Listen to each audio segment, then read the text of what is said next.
welcome to the Neo Endurance Series round number 2 here for 2016-17 from San Antonio, Texas. We're at Circuit of the Americas today for this second 6-hour race in the championship, and the pace car is rolling. We're on our way to the green flag. Quick rundown of your top 3 in each class. We have VRS Crown Sim Sport on pole in the prototype division, with Pure Racing Team LMP White in second place.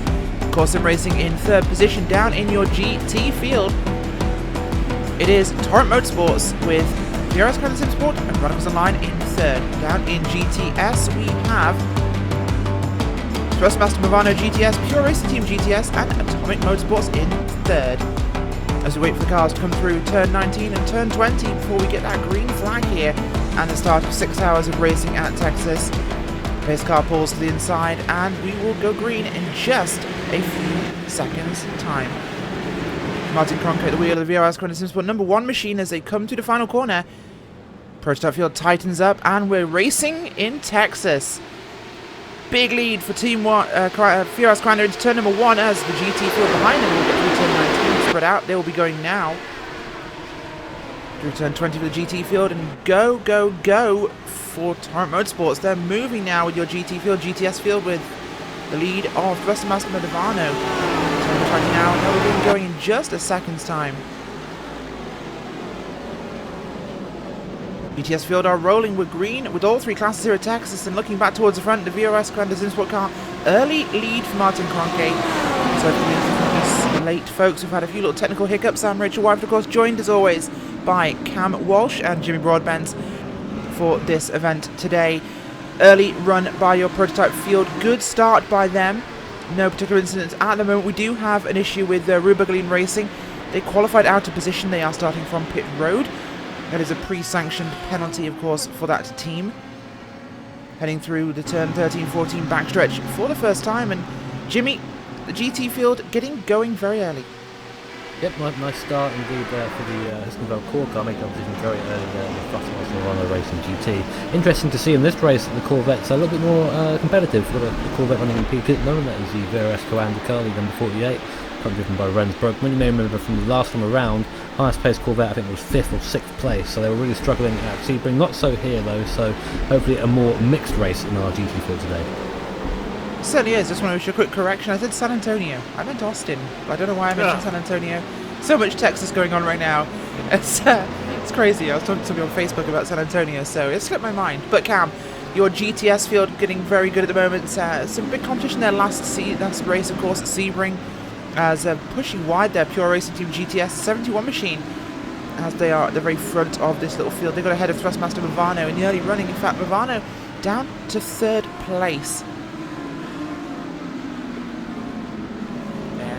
Well, I mean, it was a pretty tough start for the GT3 fields. They all piled right on into that first corner. You know, you're going uphill almost 2 stories and then expected to pretty much do a hairpin corner after one of the long straights. The front stretch, obviously, not as long as that extraordinarily long back stretch, but what ended up happening is that Movano Racing Team car just ended up pushing a little bit to the outside and had to get funneled back. Certainly is. We'll have a quick look at your GT1 or GT class here, Jimmy. The 2 SimRC.de cars running together. They've been very strong. We know there's been some balanced performance going on throughout the field, both in GT and GTS. But the Aston Martins are essentially carrying a passenger all race long. They've got a weight ballast in place. It's definitely going to make things more open. We can see, of course, Coanda actually qualifying with a Corvette C6R, currently up there in 2nd place. This is how significant this has been. Yeah, I mean, you could argue that it was definitely needed after Sebring. We saw Aston Martin's completely dominating there. Although here as well, so far, it's only that the VRS Coanda Corvette in the top 8 in the GT field. You have to go down to the racing lines. They're currently running in, I think, P11 in class at the moment, so they're a long way down. But yeah, the Sim Racing, SimRC.de cars, hoping for another strong outing, of course. The RS Carlos coming around with the victory. The Crimson car, however, detonated about 2/3 into the race. They'll be hoping not to do it this time around and maybe make their way up the field as the race progresses. Very early on yet, and you know these guys have good pace, so we'll see what sort of strategy they'll be putting out today. Certainly is. As we'll look at the unfolding first 2 laps. Things very calm here at Austin, Texas for the second round of the Neo Endurance Series, the 2016-2017 season here, and things have been very quiet, Cam, as this race start goes.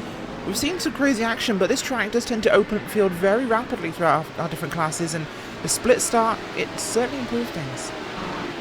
Well, it certainly has. We did have one vehicle spin. I have just noticed, I saw a bit of a smoke plume. I was quite curious, and it was the SRN Motorsports number 47 Aston Martin. It was coming out of the very, very long straight, following behind Team Chimera's Simon Trendell, and I think he ended up just getting a little bit too close, and he ended up taking a little bit of that inside curb. Of course, Circuit of the Americas is one of the newest racing circuits around the world, let alone here on the iRacing service, and that first left-hander after that extraordinarily long straight is very, very tough, I have to say. It's a very hard corner, and he just managed to clip a little bit of that sausage curb, and he ended up looping that Aston Martin. No damage, but he's quite a bit ways behind. The closest Aston Martin is the PRT car going through the S's. Have a quick look at the 16 and 17. That's the Mad Cape number 17 car and the Gecko Vortex sim racing machine. Up front in Mad Cape is Michel de Jong and Joel Gures in the Vortex machine. Those two cars very close together at the moment, of course, qualifying in opposite positions. It was actually Vortex ahead of Mad Cape, but for now they've swapped spots in this fight. But it doesn't look over yet, Jimmy. They're very close together, and behind them as well, coming the Team GT, HPD behind them, that number 21 machine as well, catching up here through 19 and 20. So we do have a very exciting prototype battle developing. Of course, Pure Racing Team LMP Black behind that group as well. They're looking fighty here. We can't forget what happened at Sebring, though. The heartbreak for a Pure Racing Team LMP White and what happened for those guys. Could this be their time to turn this around? It was so strong, and it was such a fluke accident, of course, when the GT car spun, causing damage to that machine. The two cars from Pure Racing Team must be favourites. Yeah, I think you're right in saying that. Obviously, remember last time around the PRT getting involved in that very unfortunate accident towards the end, which really livened up the end of the race for us. So it was good for us as broadcasters, but unfortunately for them, it's all their efforts all went to not to naught, but they ended up finishing lower than they should have done. I think everyone pretty much said they deserved the win in that aspect. But this time around, of course, so very early on in the race, only a couple of minutes elapsed so far. So we know these PRT guys are very good at strategy as well, so it's something to keep an eye on as the race progresses, definitely. Certainly is, and course sim racing in the 22 machine with Frederick Rasmussen at the moment in third in your prototype division. Number 22 car there. Looking very strong here at Texas. Something we hadn't seen of them at Sebring, but Co-Ander out front. They had a good showing last time, but just slipped back. This time Martin Cronke doing a spectacular job for them. P13 at the moment now, Speed Asylum. They're in a fight right now with Fusion, that's not Fusion Race, JCL Sim Racing actually, so things getting exciting in that group. Virtual Drivers 29 car involved as well. There's always a spin there from Speed Asylum. Round they go. That is, I believe, looking at my track map, that is out at turn 12 at the end of the long backstretch. Biggest braking zone really on the circuit. Just outbrake themselves, Jimmy. It happens, really. I think maybe getting a little bit too eager, a little bit too early. Obviously, these cars work best with quite a high rearward brake bias, in my experience anyway, get them to slow down nice and early on that back straight. But the problem with that is if you go into a fast corner or go into a slow corner from a fast straight with rear brake bias and you brake and turn at the same time, if you aren't applying the right mix of those things, you can end up spinning, which is what happened here to Aidan Pike in that Speed Asylum car. They certainly are, and one thing we're definitely seeing here, Cam, is a mixture in your GTS class. There's been some balance of performance going on there as well. We're not seeing the split of the Audi class and the Mercedes class as we joke last round. There are some Mercedes mixed in here, but of course we do know a lot of the fast teams are in the Audi anyway, so perhaps it looks a little bit more biased, shall we say, but there are definitely more mixing going on between the Audis and Mercedes GT3 cars. Well, so far, and of course this is the opening stage, is of course lap number 4 here, as the Team DFTBA has gotten our first penalty of the day, well, our second I guess technically, but our first for the actual on-track action. The Team DFTBA Mercedes is going to have a stop and hold for 15 seconds for causing a collision, as Michael Storm, currently piloting that car, is going to have to take it into pit road. This is actually a fairly tricky pit road to really enter into, as the rest of the GT3 field is working their way through as they're about to finish lap number 4. They're still pretty much straight how they started. PRT, Atomic Motorsport, and Thrustmaster Movano. Looks like Team Don't Forget to Be Awesome, in fact, forgot to be awesome. That's something to remember in all of life. But we'll look towards the front edge of your field because things are closing in here. Pure Racing Team GTS leading at the moment from, I believe it is Atomic Motorsports in second, Thrustmaster Movano in third in your GTS division. Good close fight there, but behind them is dropped back to Core Sim Racing. They're about 2 seconds back here at the moment, with one of the GT cars coming through to lap them. That is Ruber Racing, not coming to lap them, sorry, fighting their way back into position. So they will soon be at the back of your GT field. Definitely catching up here. Of course, the Neo Series has a interesting qualifying procedure, Jimmy. The cars will qualify on the Saturday. Those times will then be taken, and on the Sunday they will set their allotted times to set the grid, so everyone's in the correct position. From what I heard in the driver's briefing, Ruber did that, and unfortunately, because their pit stall was after the start-finish line on their in-lap, which was not meant to be timed, they crossed the line, and it was too fast. So Ruber unfortunately out of position, despite doing exactly what they needed for the qualifying. Unfortunate start to the race, but this happens in motorsports. It's one of those things that really should have been tested before coming into the session, really, to find out whether the pit stall was going to be, or just at the start session anyway. But yeah, the procedure's there for a reason. It's to sort of make things easier on the drivers. Doing a qualifying session and doing a 6-hour race is very challenging, especially if you are a starting driver and you have been qualifying.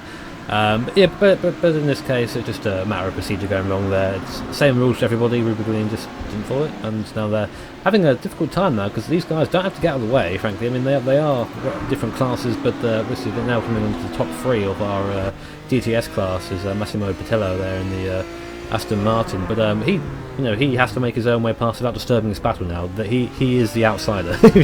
He's going to make a very careful line past these guys and not interrupt their battle, or he could risk further penalties.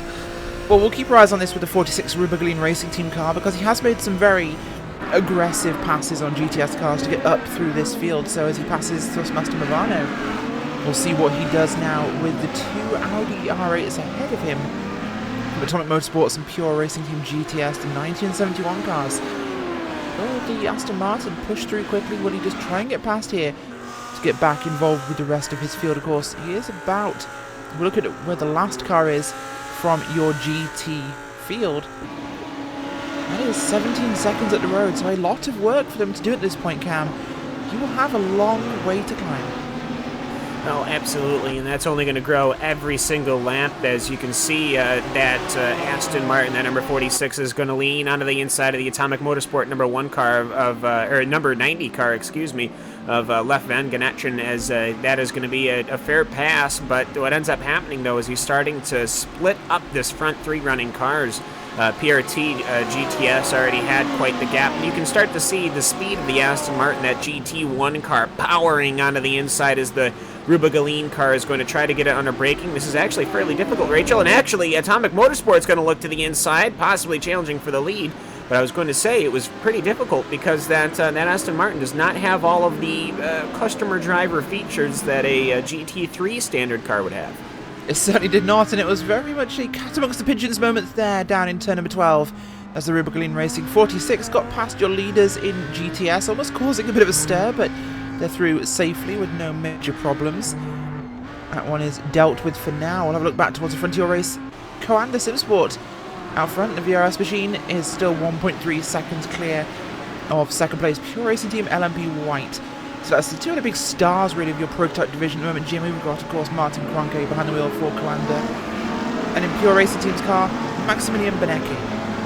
Yeah, 2 very heavy hitters, and of course, Coanda, I guess, are the team of the season. We should say had a fantastic run of events, being the first 24 hours of Le Mans in iRacing winner in the top split. So you have a world champion driver there, and Martin Cronke, and of course the BES winner as well. So all-round superstars are Coanda, and of course putting on the show here, showing you just how to lap traffic effectively. Be decisive, but don't be too aggressive. I think would be the best tip if you're trying to lap traffic here.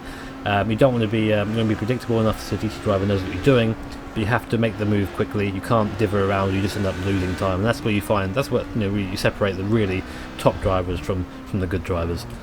Speaking of that, we are actually dealing with the lapping of the back end of your GTS field at the moment, and we're just looking at the drivers we have in your prototype frontrunners, the guys starting these cars.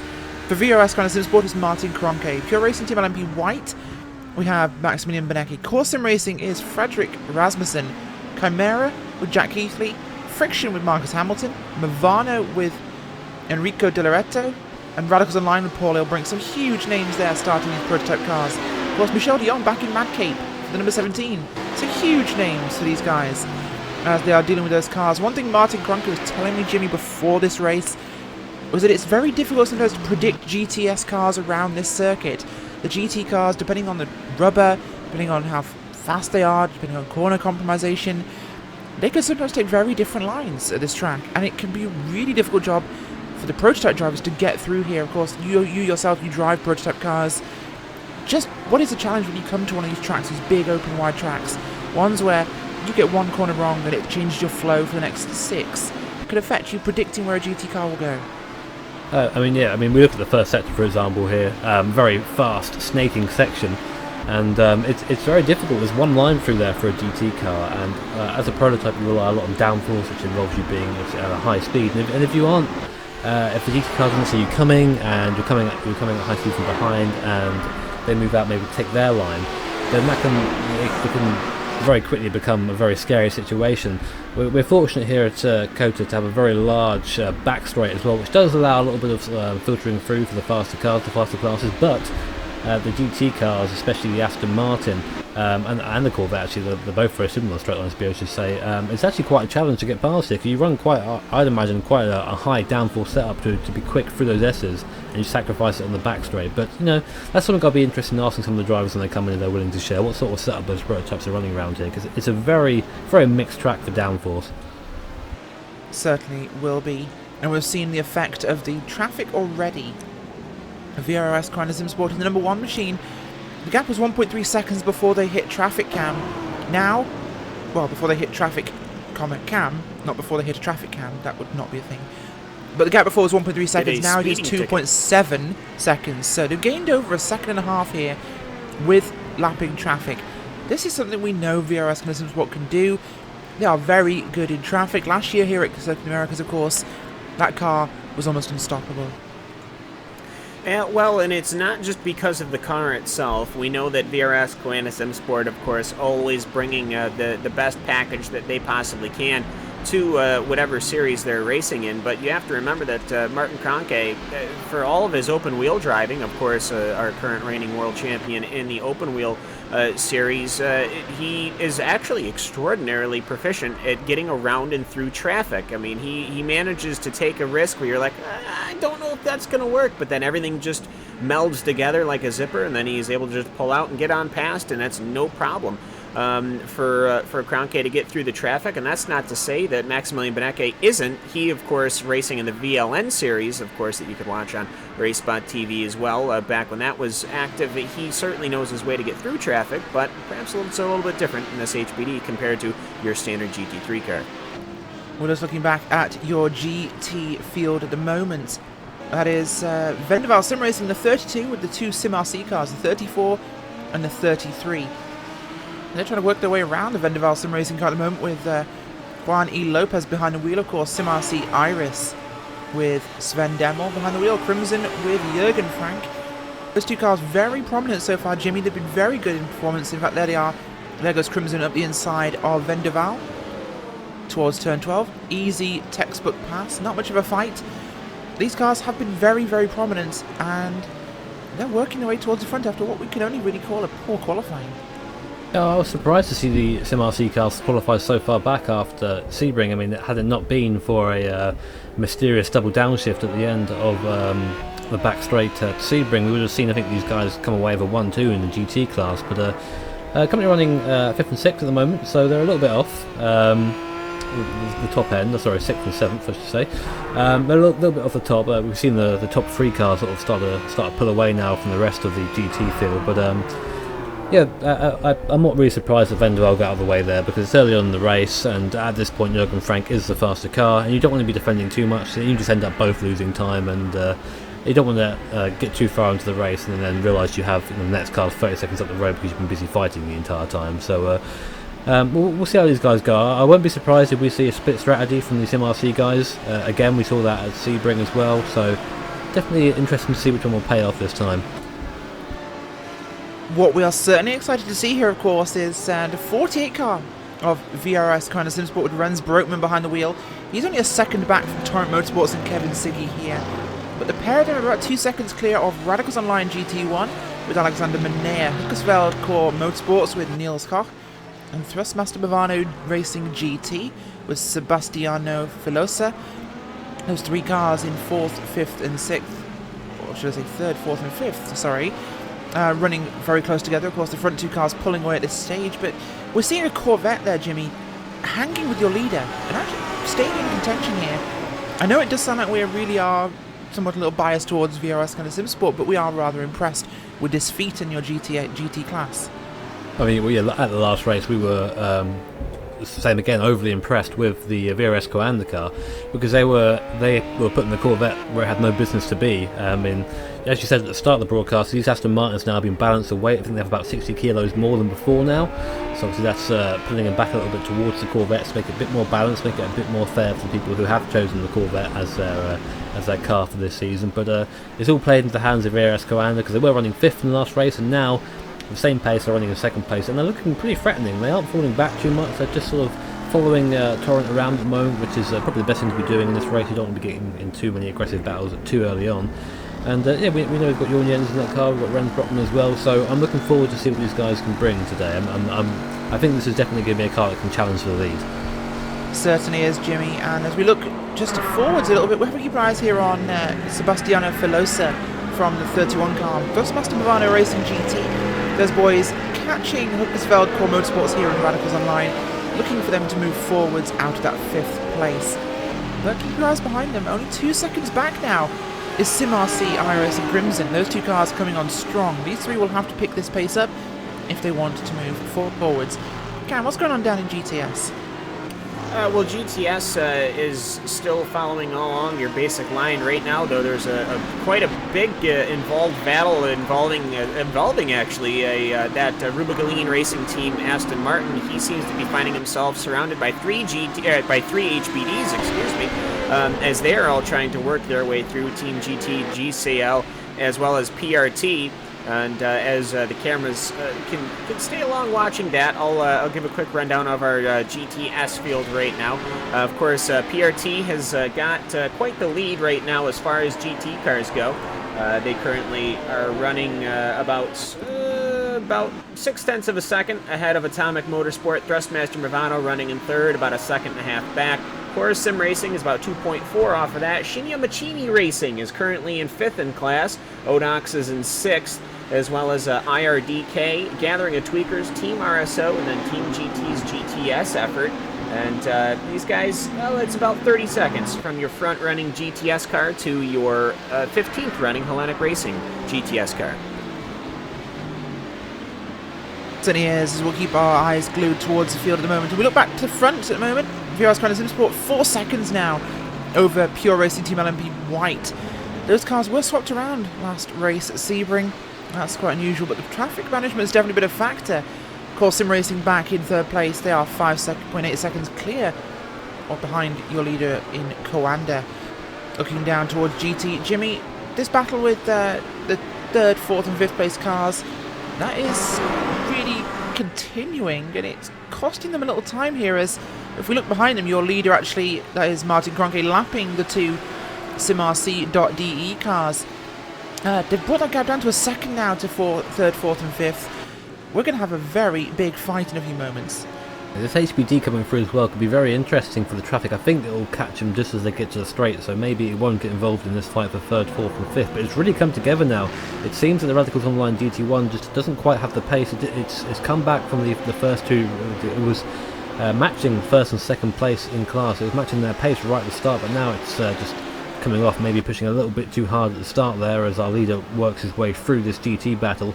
But it's really looking like the Huskenveld core car is looking very, very, very aggressive, and I think maybe in a couple of laps time we're going to see a change of position.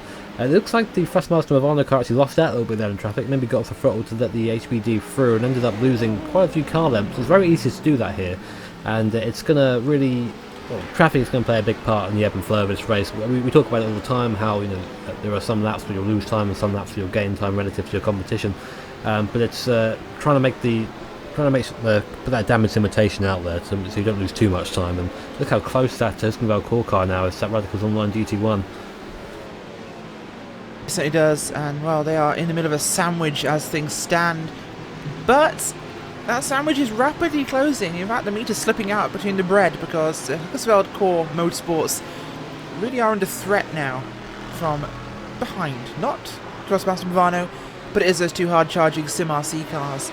They are coming very quickly. Jürgen Frank and Sven Demmel charging forwards, dealing with the prototypes lapping at the moment. That's Jack Keithley from Chimera passing Crimson and passing Iris.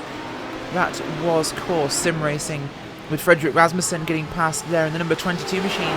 Rasmussen, Cam, has been very strong so far. We've really enjoyed seeing him on track. That's definitely a good grouping in that car for course sim racing. In fact, it's himself and Isaac Price, two very potent drivers. Yeah, their prototype effort working fairly good right now. Is Jack Keithley, actually, he just got a little bit of the Aston Martin following behind the Sim RC Iris car. I almost wonder if they did not have a little bit of a bump. Well, actually, I don't think it's, we need to, oh no, they did not. They came so very close. I think there might have been 3 inches between the rear diffuser of the Aston Martin and Jack Keithley's Chimera prototype. But I was going to say, if you need a measure of thumb, I mean, Frederick Rasmussen is that far ahead of Jack Keithley, and Jack Keithley, one of the fastest prototype drivers I have ever seen. So Frederick obviously doing a very good job as they're working their way through this GT1 traffic, Rachel. And of course, the GTS, it's one thing. GT1, well, it's kind of a different beast altogether. Certainly is, and well, we're going to see how this one actually progresses over the duration of this first stint, of course, Cam. But at the moment, everyone's behaving themselves. We've got a huge train, actually looking back here at JCL Sim Racing 27 machine in your prototype field. Big lapping going on. In fact, they're chasing Team GT at the moment. Pure Racing Team LMP Black held up, they're back in 12th. We're going to go 3 wide here with one of your GT cars.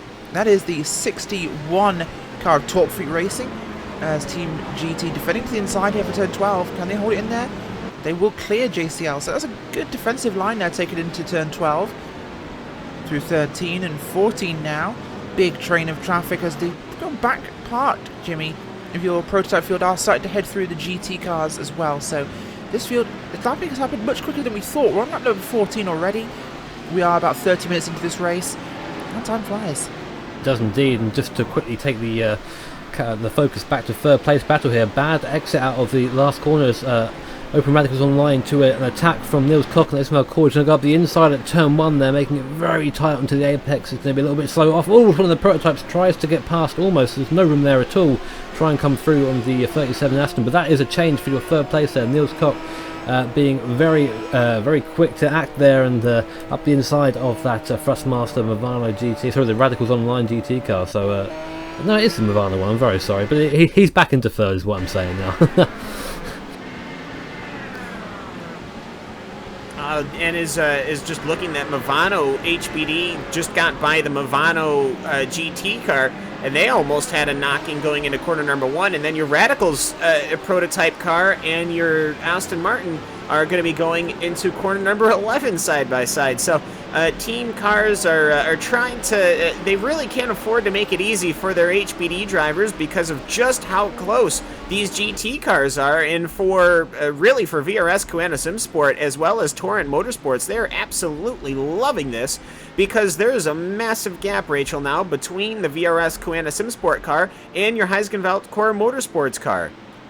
Yes, Cam, there certainly is. That gap is definitely opening up drastically, and behind Husqvarna Core, well, they've just gotten past Radicals Online GT, and the gap there behind, look at those 2 yellow cars coming in, the Sim RC cars, Jimmy. They're right on top of them now. This is going to be a 5-car battle. They're closing right up, and no doubt that a little battle at turn 1 would have started that off, and it's going to be a point that we have 5 cars coming in for the third place, and it's looking like the Sim RC cars do have the momentum. We're coming up to the last part of the circuit now, where these I've been watching these guys go through here in these yellow and black Astons, looking very feisty through these sort of mid-speed corners. Seem to have something to set up there, maybe to develop. But 5 cars now, all within about 2 seconds of each other from third to 6th to 7th. Some maths, don't I? but it's very close now, and I'm looking forward to seeing these guys get involved in the fray and seeing what sort of response we'll see from these guys who've been running 3rd, 4th and 5th up until now. Certainly is. As we are having a look on what's going, keeping his eyes on the GT battle here for 3rd, 4th, 5th and 6th. As it stands, Circusville Core Motorsports there in 3rd place in class.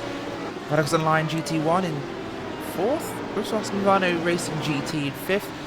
6th place is SimRC.e Iris, and 7th place SimRC.e Crimson. Bendival Sim Racing holding on actually back in 7th, but they've dropped back quite a bit in terms of time cam. They're about 4 seconds back now from that group, but the group itself is really getting intense. Starting to see more prototypes getting involved. This could affect things, but the 2 SimRC cars are feasibly quick. There hasn't been much battling from the cars ahead of them. They are just catching up on pure time. Yeah, well, I was going to say, Jürgen Frank, he almost went for a bit of a trip into the AstroTurf. This that SimRC Crimson car had to try to give as much room as possible to the Gecko Vortex prototype piloted by Joel Guez, and just looking at the speed of these prototypes versus the speed of these Aston Martins, I think they got to learn real quick just how to get together, just how to work together. They had a couple of practice sessions. And of course, Neo Endurance, one of the absolute premier series, is Team GT and JCL are going side by side, prototype on prototype action. This has been a battle that's been going for the last couple of laps now.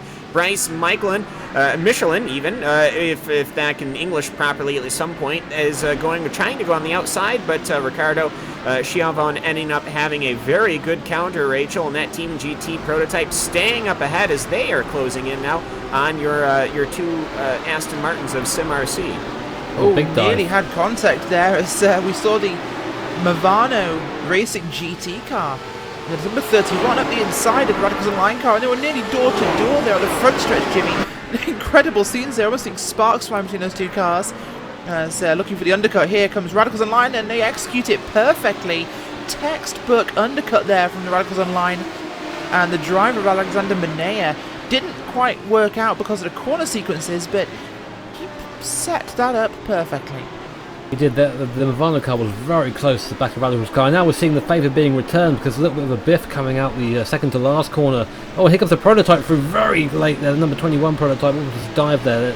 Oh, I'm not enjoying watching this. That's some very scary moves there from the 21 car. I'm not quite taking into consideration the cornering speed of the Aston Martin, but all this fighting has allowed the SimRC.Iris car. That's now looking up the inside, but there's a prototype there as well. Are we going to see free wide into the straight? No, not quite. I'm thankful we aren't, but the Radicals car goes a little bit wide now, and that's going to allow the SimRC.Iris car to just jump into that slipstream.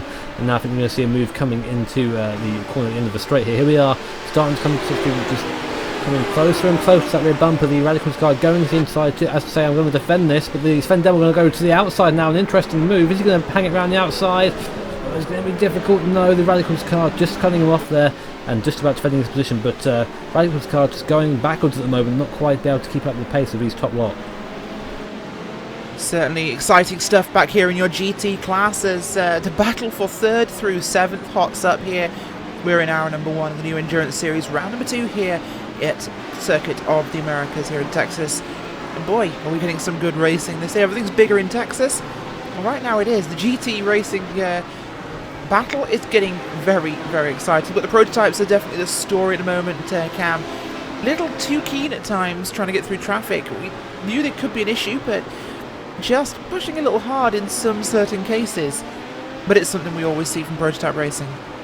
Well, it's not just that, but what ended up happening is that this Circuit of the Americas is a very, quote, modern circuit, as we all know. Sebring, of course, an extraordinarily old-era circuit, as the prototype cars working their way now through this Aston Martin GT traffic, as they are almost just about through the main bulk of your HPD cars, as right now all they've got is Renz Broekman and Kevin Siggy. Siggy, who is actually dealing with GTS traffic. Hellenic Racing's Neo Endurance GTS car is getting in the way of Kevin Siggy, of course, no fault of their own. That is a slow section for the GT3 cars.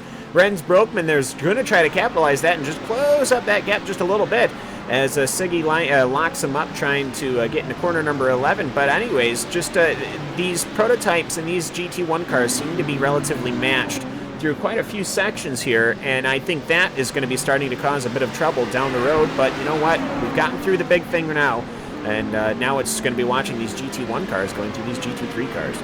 Bit of stress and tension for the prototypes and the GT cars in terms of getting a move on in this race. And you're right, Cam, we are going to be looking at the GT cars moving through your GTS field very, very soon.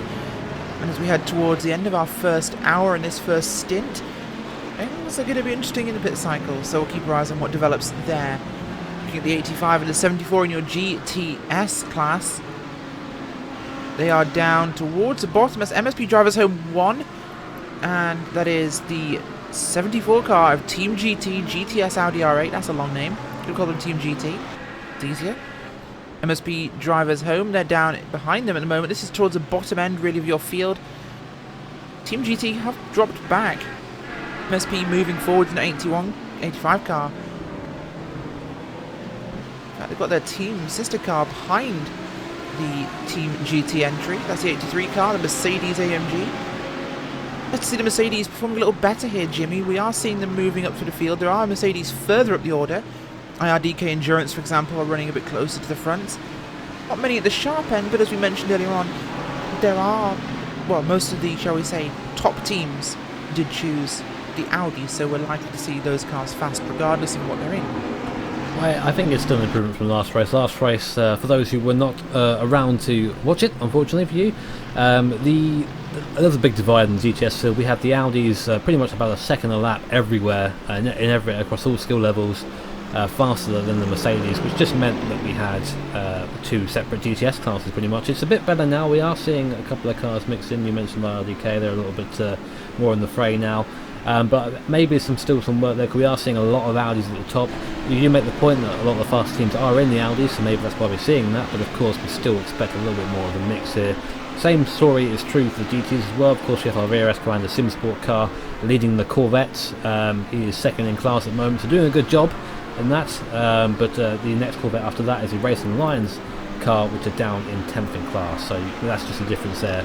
In maybe between skill between teams, or maybe just they've got that VRS car's better hooked up round here. We did talk about this last time by that Coanda had put their car where a Corvette didn't really belong, so seeing them up this far is not a surprise. We do look back though at the fight with SimRC.de as well as VRS Commander SimSport, Expelled Core Motorsports, Thrustmaster Movano and Radicals Online. We're seeing a very patient drive here, Jimmy, from the SimRC cars. They've caught this lead trio, or the third, fourth, fifth trio, and they aren't pushing the issue. They know this is a 6-hour race. They're driving together, they're driving to their stint, and right now they're waiting for that pit cycle because there is no point getting involved in battling this early on. I mean, we did see the RS car have a go at number 37, that Radicals Online GT car, and had a really interesting series of corners after that, but as we said before, it's very easy just to get into a long, drawn-out battle for position, and at this point, it's not really worth it. You have to look at as you said, the stints. You have to see what sort of times you're pulling, what sort of fuel you're using, and make sure you're hitting those numbers, because it's very important for the rest of the race. At the moment, though, we are seeing that Radicals Online car being held up slightly by one of the Mercedes there, one of the GTS cars, which does move out of the way. This is now going to go against Sven Demmel and SimRC.de car. The thing is through here that the GT1 cars aren't actually that much faster than the GTS cars, which is why we're seeing so much of the difficulty there. Sven Demmel can go right round the outside and compromising his line here for this left-hander. But through this section, it isn't as big of a hold-up as, say, a prototype trying to overtake a GT through there. So it's still damaging, and it can still bring the field close together as it has done here. But yeah, I think you're right. I think they're playing a bit of a long game here. Certainly it could be the case, and we'll have a quick look at JCL side by side with Team GT at the moment. Your prototype field, and these are joined as well by Pure Racing Team LMP Black. They're waiting in the wings for this one. Team GT holding the position there on JCL, but JCL very keen to make a move here. Bryce Michelin trying to get his move made here. Ricardo Chivron from Team GT defending back in Pure Racing Team's LMP Black car. That's Patrick Wolf. So the Wolf is stalking its prey at the moment. We'll make a few more puns in that vein later. But as things stand, JCL and Team GT back in this one for the position. Cam, I believe you've got some social media updates for us. Looking in the updates for where now? I believe you have something to tell our viewers about social media.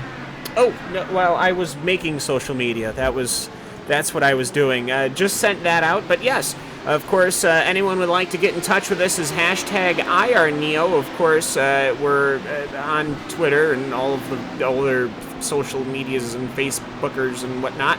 But either way, though, mostly you can just keep talking with us here in the chat here on the YouTube channel. Of course, always involved with our fans. As just looking at the hashtag IRNeo, your racing teams, of course, are always going to be giving us a very good update. As many of the teams, you might not recognize this, but many of the teams are active on social media. And of course, we love seeing and watching your guys' feedback. Torque Freak Racing, they just gained another spot. Mad Cape are saying that they've done a great job. Michael and Nick, their pilots, in for today as they're in 8th right now. Coanda is, of course, they're leading right now as IRDK just echoing that this great race has started and it's been absolutely fun. So please do keep in touch with us.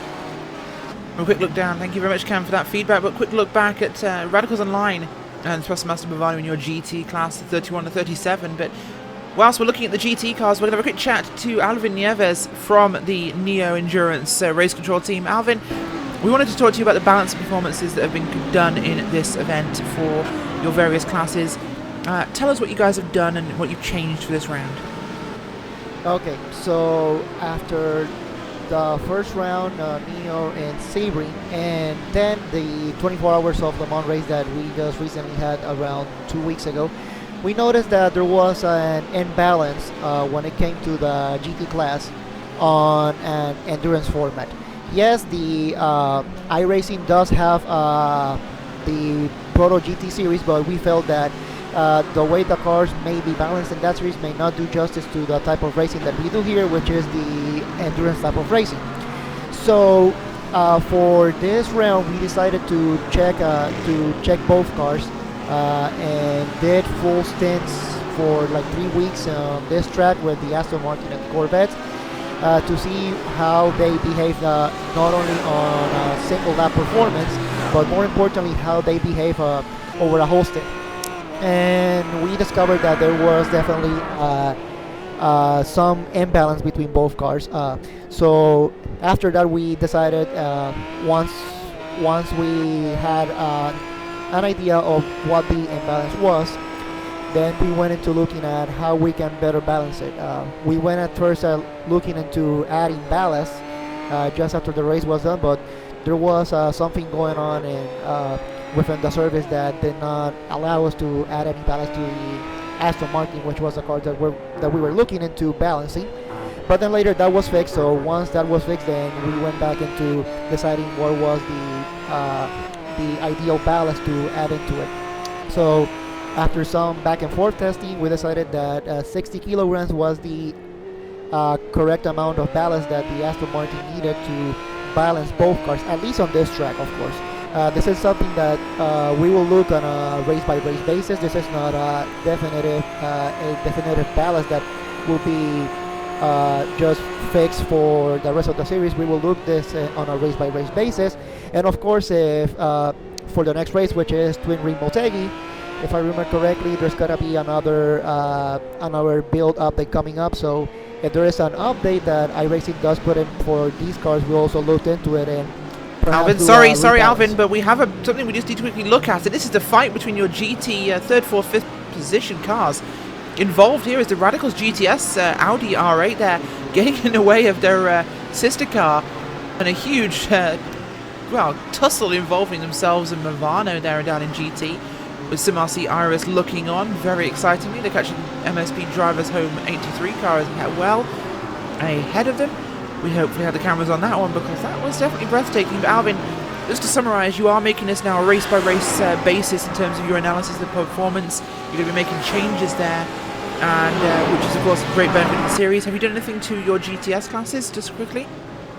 Well, for the GTS, we were also gonna do some testing, but then we also realized that iRacing are more active into updating the GTS class, since they also have an inherent interest in what is the Blancpain GT and the Blancpain Endurance Series qualifiers. So iRacing has taken that balance of performance into their hands, and it kind of looks like they are doing it more proactive with the GTS class versus GT class here, so we are leaving.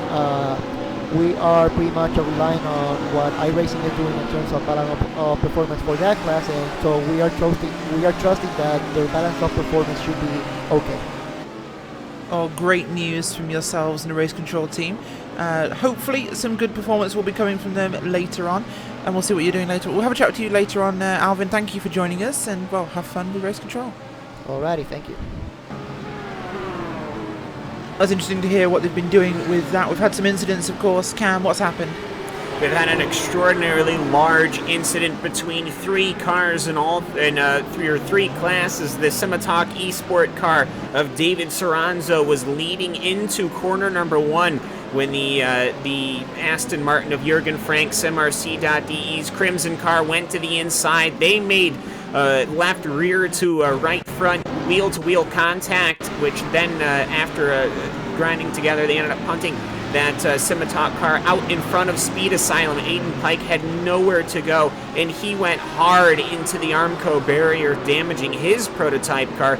As you can see the replay on your screens right now, of course, multi-car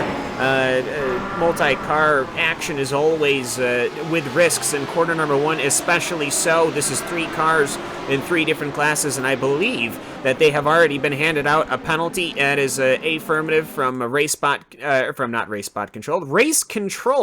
That Crimson car is going to be serving a 15-second stop and hold for avoidable contact. So yeah, Cam, thank you for the update, and we just heard that Iris have gotten past Swissmaster Movano, which they have just done. Move them up in position to 6th place overall. As it stands, this is starting to become the silly stage of the race, where we're seeing this end of this first stint, Jimmy, becoming quite busy. Don't forget, if you want to contact us and you want to talk about your race, or you're just a viewer, you want to talk to us about what you're enjoying watching on track, you can use the Twitter hashtag IRNeo and tell us what you're thinking. So that's hashtag IRNeo. Let us know what's going on for you. Bring our eyes back to this battle in GT, and we'll keep our eyes here on simrc.de Iris with Sven Demmel behind the wheel, catching up to Radicals Online GT1 car of Alexander Minea and Herkesveld Core Motorsports. Wheels car further up ahead. The penalty though for the Crimson car, Jimmy, that's a setback. Those 2 cars were running well together. They were being very careful. Now they've had separation. They've got a penalty. This can only hurt them, and this is not something we're used to seeing from SimRC. They're not normally on the receiving end of penalties. Yeah, I mean, well, we have to, respect the race control decision here. That they think that the SimRC Crimson car was at fault, so they've brought it on themselves in this case. It all happened there while we had Alvin in the booth. It's quite interesting, especially Thrustmaster Movano, who were 2 places up the road, now being held up by a stricken Audi coming through the last part of the circuit there. But they got caught in traffic by Radicals, who then passed them. They tried to go side by side with Radicals through the last corner, ended up having a half spin, which then allowed the Iris car to get alongside and overtake going into T1. So it's been a bad lap there for Movano Racing, sort of falling down the order a bit, but hopefully they'll have that sort of that little phase out the way now and get back into racing. It's very difficult to do that when you come back after a couple of incidents, but what's going to be interesting now is that Iris car has been sort of freed there from behind the Movano car and is now chasing the Radicals Online car for what will be 4th in the class. So this could be an interesting one, because obviously we were saying how the SimRC cars are looking strong and we're coming through the field. Obviously we sort of lost one of those now to a penalty, but I think we're going to see this Iris car just put in consistent laps, and you see again struggling through traffic as an HVD. That's a Gecko Vortex car making a little bit of a late lunge there on our SimRC.Iris car, and it can be frustrating being in GT traffic because you do have your line taken away quite often, but no instance between the SimRC car yet and another prototype, so I think they'll be counting their blessings up to this point. It certainly could be, as we'll keep our eyes on what's going on there. It was all big move there on Movano by Fioras Scotland Sim Sports prototype car. We're talking about the SMRC Iris machine, of course, teammates of Sven Demmel, Leonardo Corti and Stefan Sidwager. 2 very accomplished drivers there, making it that 3-driver entry. So we'll keep our eyes on what they can do throughout this race. Pit stops should be coming up very soon, so we'll keep our eyes on what will be developing from that regard. About 50 minutes in the books here from this second round of the new Endurance Series here on RaceSpotTV and iRacing Live. a fantastic event as always in this calendar. Circuit America's not disappointing so far, Jimmy. This track is great for multi-class racing. It is, we mentioned it earlier on, there are parts of this course that depending on downforce, parts that are dependent on having a good low speed setup, and of course that very long main straight at the rear of the course, meaning that anyone with a different setup to yours, that's where you're going to know about it. If someone pulls away, they've got higher downforce. If someone comes towards you, they've got lower downforce. And of course we have these three classes here, the HBD, the downforce machine, we have the brute strength, the V12 and the V8 of the Corvette and the Aston Martin. And of course we have the better cornering and a bit slower in the straight line DTS cars, which basically means that we have everything. It's fantastic. SimRC.de Crimson heading to pit road now for their penalty. A 15-second stop and hold will feel excruciating. They've dropped a couple of spots already, but they could stay. No, they won't stay ahead of Chimera's GT entry. Chimera's GT entry getting through with Simon Trundle behind the wheel. Racing Lions are also through. Torque Freak Racing as well. Zen Racing, IRDK Assault, Phoenix SRN, and Rubagalene.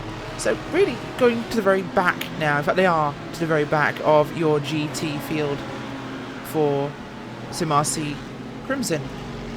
Kind of tragic for a team that's running so high up. Of course, their own fault really to be in an incident, but to the very back of the grid. That's a long way to make up. We have to remember as well that you say a 15 seconds stop and hold, and some people think, oh, 15 seconds isn't too long, but it isn't that.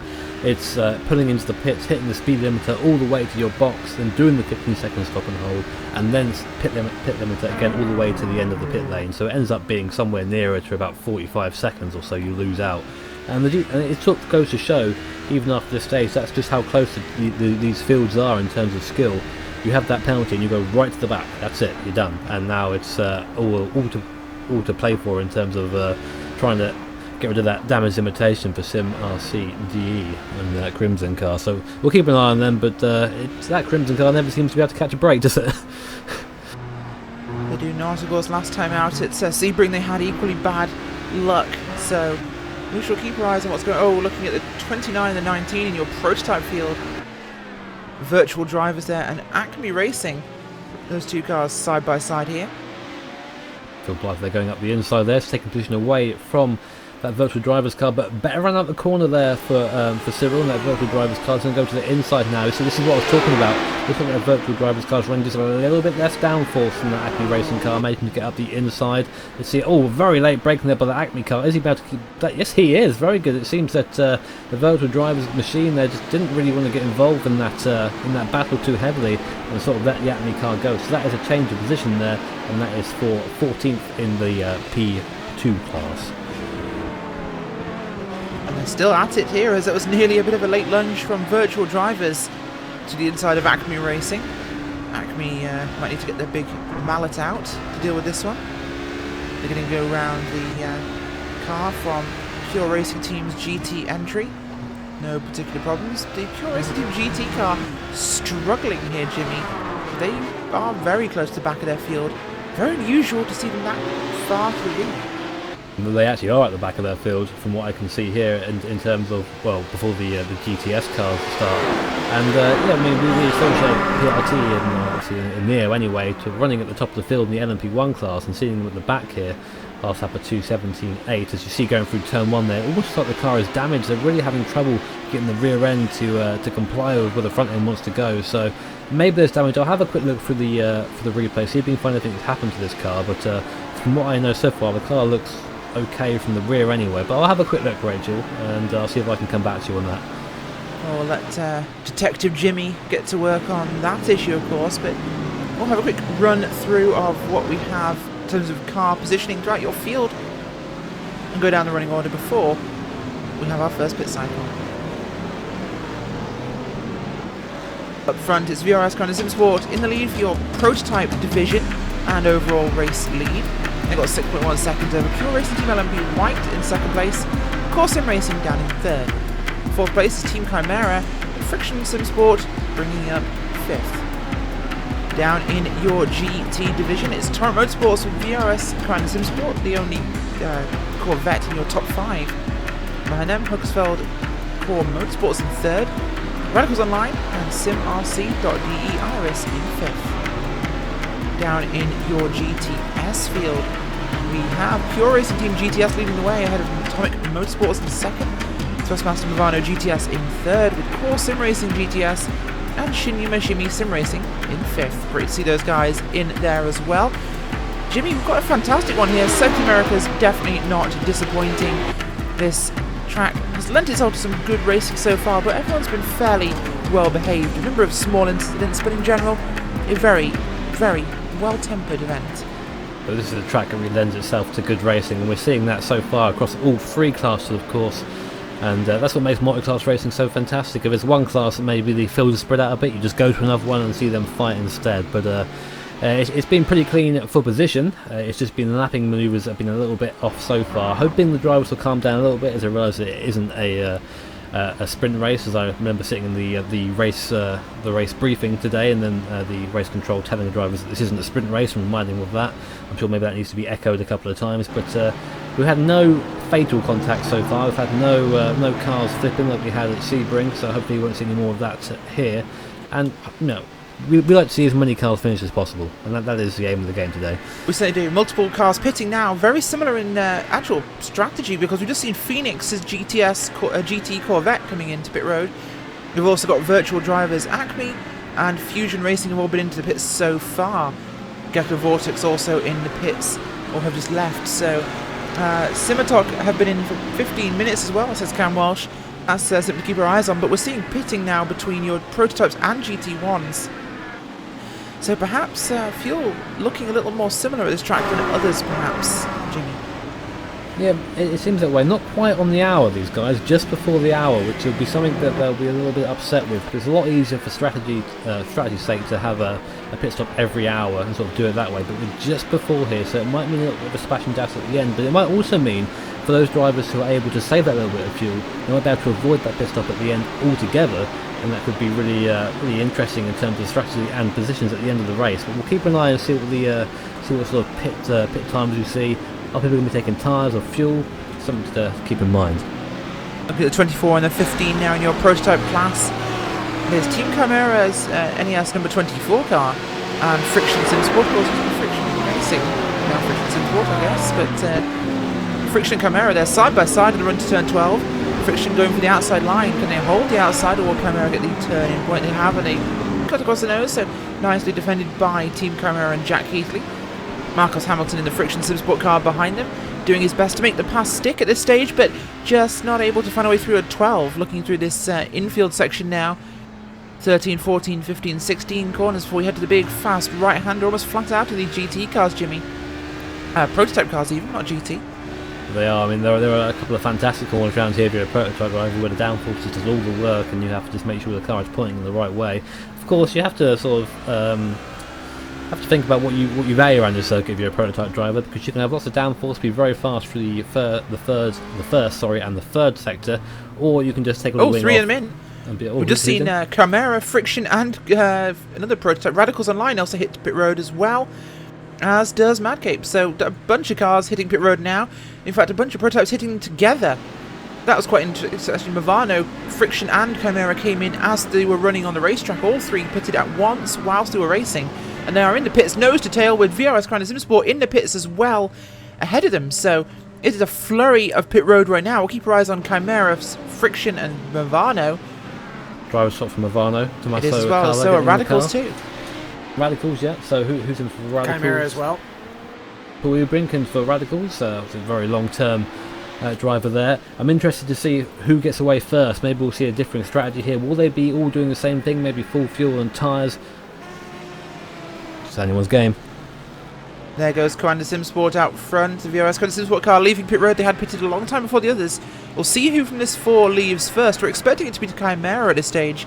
All these cars should be taking fuel and tyres, no question about that. We're expecting Chimera to leave first, but a very good exit by Movano. Side by side there with Chimera. Nearly an unsafe release at that stage, but Chimera defend the line. Out back will come the car from Friction Simsport. They get passed actually by Movano. Here come the Radicals Online as well. Very busy exit to pit road there. That was absolutely crazy.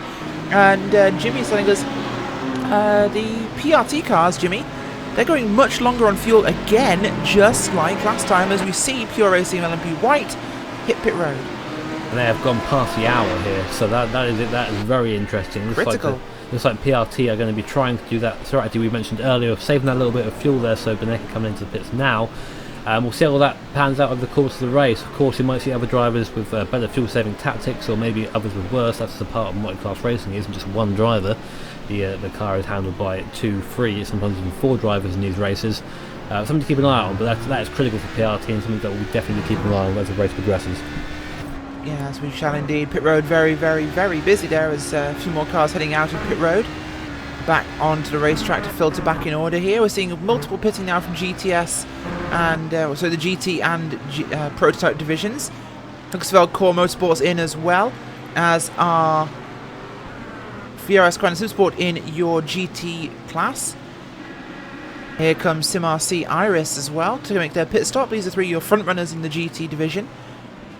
Coanda have been spectacular so far, Jimmy. They've really had a good run here. They've, of course, been so close to your leaders, Toro Motorsports. Toro Motorsports themselves are still on track, we think. They have not pitted yet, but still out, yeah. That's quite exciting. Pure Hugo Seger's Pure White is still on track, and well, they're not because they've just actually come off pit road, but that's not the point. Oh, Pure Black, sorry. So Hugo's getting confused. Our cameraman and our esteemed director Hugo Luis is getting very, very confused between black and white. Yeah, they've just actually come into bits now, so Pure Racing Team Black are finally pitting. Vendaval Sim Racing as well on pit road, as is the Crimson SimRC car. The Crimson car just being down there, of course, to save its penalty, so probably not so happy to be down there again so soon. Just go back to talking about the Corvette, that VRS Coanda car, obviously doing a fantastic job. Even with that that ballast, that Aston Martin seems very, very fast around here. So again, a good job by Rens Broten to get the car that high up. What I find interesting as well is that the Corvette and Aston are very, very similar on fuel, which is of course 2 different cars, 2 completely different engines. Yet they're still coming in to pit the same lap. So there's another strategy element that's been eliminated there. Certainly is, and we're still really waiting here on your GTS field pitting because this is unusual. This is not what we've seen before. Of course, we are still seeing Pure Racing Team LMP Black still haven't pitted yet, so incredible fuel endurance from Patrick Wolf. We'll see if he comes in this time, but incredible there from Pure Racing Team Black. Oh! As we're starting to see GTS cars coming in now, and Cam. Yeah, we just had an incident with, well, it's more of a glancing blow. I think it might be considered barging would probably be more of the considerate term. The Friction SimSport car, Marcus Hamilton, just bumped into the MSP driver's home GTS car, which seems to have massive, significant rear-end damage. I'm not quite sure when they managed to pick that up, but that was going into turn number 11. The prototype went well to the inside, and he frankly just barged right into him. Not particularly polite, but they're chasing Chimera at the moment, so Hamilton chasing Keithley still at this stage. Ben Tusting actually in for Chimera. They've made one of their driver swaps. So this will be interesting to see what this one develops like, but we're seeing some interesting changes down in GTS, we think. We're starting to see them pitting in now, and they've definitely gone past the hour, so GTS well clear of that mark, Jimmy. Yes, the GTS cars are a little bit better on fuel, possibly because they aren't as big a engine, a bit more efficient, the newer cars. Just seeing that Jeremy Brutaloop's in the car now for the Radicals Online car. So that's him now driving at that number 37 machine. Torrent Motorsports have been in, and they are out again. Looks like they are still leading the way. Looks like the Corvette of the Racing Lions coming as well, another drive swap from them. So it's all going on right now. We'll get a sort of better idea of what's happened after the end of the pit stops, after everyone's filled it out again. It's very difficult as a commentator to have all these people in and out, but we'll let you know what the driver changes and position changes are in a couple of laps' time. We certainly will, as we're keeping our eyes on what's happening. We've had some pitting from your GTS class. Atomic Motorsports out front at the moment, they have not pitted yet. DK Assault Racing also have not pitted. Well, they would have actually because they're a GT car, so never mind. Cosmaster Milano GTS still out as well. Believe we have seen 1 or 2 pit from your GTS field. Yep, PRT Black finally pitting in. That's 1 hour and 7 minutes. That's a significant difference. all the fuel they save as well is going to make their last stop even shorter. So it's all coming into the hands of strategy so far. Obviously, we're very early in the race. It's hard to tell how the strategy will go from there. We might be other strategies coming from other teams that we haven't seen just yet. But at the moment, if they keep going with that sort of fuel mileage, they're going to be missing out a stop and then some, which is going to absolutely catapult them up the order, because they were running quite far back, I think in about 12th or 13th position before the pit stops happened. So we'll see where they end up now after this long stint. We certainly will, and the GT cars will be heading in very, very soon. This will be their pit cycle. We've seen 1 or 2 come in already. Team GT and GTS have pitted. We know that much. And we believe we're starting to see some more of them heading in eventually, but this going to be interesting to see where they filter out. We did see, of course, that it was previously that we had Pure Racing Team GTS up at the front. We think they might have pitted. We don't see them. Does anybody see them on track? That's actually, oh no, actually they're still out on track because they're actually ahead of several GT cars. That's why I couldn't find them on my timing. They're so far up the order. The Pure Racing Team GTS are still leading that class. They're almost up halfway through the GT cars, so incredible run from them on fuel. That's Jonas Wallmeyer. Well, the GTS class has they run about 120 liters of fuel, whereas the GT1 cars run about 90 liters of fuel. So they're going to be coming in slightly later. I'm very surprised to see the PRT car having position on track over not just 1 but 2 of your GT traffic, which is fairly interesting to say the least. I thought that something had happened to them as well. Certainly is. I thought they disappeared, because they're doing very well at the moment, as they are leading that class ahead of Atomic Motorsports and Asprey Motorsports, actually that's a Corvette, so they're not ahead of them. They are, however, ahead of Thrustmaster Murano Racing GTS, who are running in 3rd, with Core Sim Racing GTS and Shinya Shimmy Sim Racing back in 5th. So your GT field doing a spectacular job. And we do have a GTS car on the pit road, but for reasons completely separate to needing fuel and tires. Andy Pears, that Hellenic Racing number 80 Mercedes, has had a run-in with Sven Demmel, the Sim RC Iris car. They ended up making a collision and did significant damage to the front end of that Hellenic Racing car, I believe going into corner number 12, as I do think some of the GTS cars are coming in. But I will say, though, for a Sim RC, very, very unusual of a race for them, because this is the second time that they have made car contact like this. Certainly is, and that's something we'll have to keep their eyes on. But we are going to have a quick look at the moment at Huxfeld Motorsports in your GT class. The 55 car racing the 48 VRS Crown Sim Sport Corvette.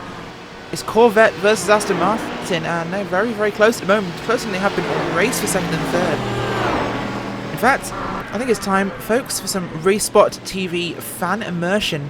We're going to go on board for a lap or 2 with the Huxfeld Core Motorsport team in their Aston Martin as they try and chase down the Coanda boys ahead. So enjoy, and we're back in just a few moments.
Welcome back to the 2016-17 New Endurance Series, round number 2 here at Circuit of the Americas.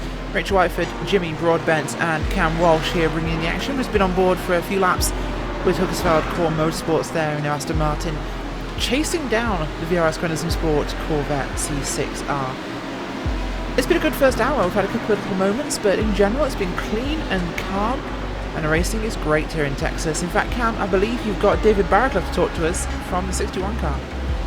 That we absolutely do. David Barraclough here joining us on RaceSpotTV. Now, David, you have yet to make it onto the track today, but you certainly will. Alex Reibel is currently in that Torque Freak Racing number 61. It's the Aston Martin here at Circuit of the Americas, and well, it's seeming to be sort of a growing, I don't want to say issue, but a concern that these GT1 cars, these GT3 cars, and these prototype cars are all interacting at different points, and actually, Alex is having some troubles getting around 2 GT3 cars with one prototype on his inside. Hi, Cam.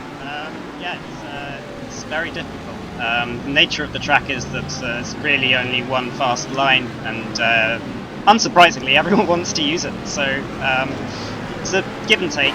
There are a couple of places where the HPDs always seem to want to overtake, so at least that's fairly predictable. And so far, we haven't had too many troubles. We had one HPD just missed his braking point and clip us, but it was no damage done. So no complaints from us so far. It's just, it is what it is, and yeah, we got to get through it. Yeah, and well, it's the Circuit of the Americas on its own. Just when you're by yourself is a troubling track, I guess I should say, a challenging track. That's a better word. And I can't imagine trying to deal with other Grand Touring type cars and a prototype. So how's the Aston Martin handling Circuit of the Americas? We know it was a little tough at Sebring, though it did come away against the Corvette there. It seems to have a good run against the Corvette today too.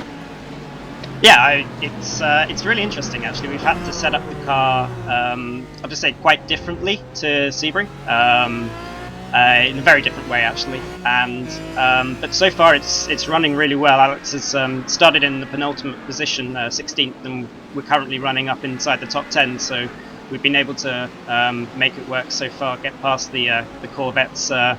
In some interesting spots, I'll say. We couldn't really get past them on the straights, so Alex had to improvise, and he made a couple of amazing overtakes. So I think he's doing a fantastic job so far, running really consistent lap times, and yeah, looking forward to getting in the car in the next 45 minutes or so. Yeah, so how is the stint path going to be working out? I mean, you guys are working this way, of course, Alex, in the car right now. You said you're going to be coming in after this pit stop. So is that just going to be it? You guys are just going to be double stinting, trading on and off until the end of the race, or you got a bit of a different strategy? I mean, I know you've got more drivers listed.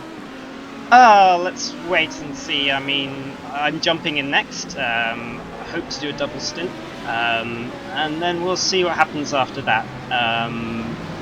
We have a fair degree of flexibility, I'll put it that way. But yeah, we're looking to just maintain what we're doing for the next 4 hours, and just to see what happens. Really, I think we're at a point now where most of the teams ahead of us are slightly faster, so we're going to be looking to just stay consistent and hope that the race comes back towards us, basically. All right. Well, we wish you the very best. Anyone you'd like to give a quick little shout out to before we let you go and get back to the team? Yeah, I'd like to give obviously a shout out to yourselves, RaceSpot, for providing the coverage as usual. Awesome job so far. And I'd also like to shout out to our two teams from yesterday's Gathering of Tweakers race. The DP and the C-Spec team both put in good performances. The DP very unlucky, but the C-Spec came away with an amazing result for what is effectively a rookie team. So just like to shout out to them. All right, that's David Barraclough, the number 61 Torque Freak Racing. Thank you for popping in and having a chit-chat with us. So that's one of the GT1 drivers. He'll be climbing in about 45 minutes. Of course, we'll keep your eyes out. So just stay safe out there, and hopefully have a good stint. Thank you very much, Ken. See you later. And so with David, look now, just looking forward, we've actually had a bit of an incident, I think, between the Radicals GT3 car, Manuel Sanchez, and an HBD, and I'm going to be looking through to trying to see, Rachel, what has happened there. But these HBDs and GT3 cars, they don't seem to be getting along very well through a couple of these corners. No, of course, there've definitely been some problems with the way these cars are behaving. Like I said, we talked to Martin Kroenke very early on. He discussed issues with the GTS cars taking different lines at times, unexpected lines. And that has been an issue. Certainly hasn't been an issue for him. Gap 3.5 seconds after the pit cycle, ahead of Pure Racing Team LMP White. So good performance from those two teams, gapping your field by about 10 seconds over third place Course Sim Racing with Frederick Rasmussen. So some issues for some teams can, but not for others, which seems to be the story of motor racing. It can work for you one day, but not the next. As things are going there, we'll run through your classes quickly and update everybody on where people are running here, as we're in our number 2 here of round number 2 at Circuit of the Americas.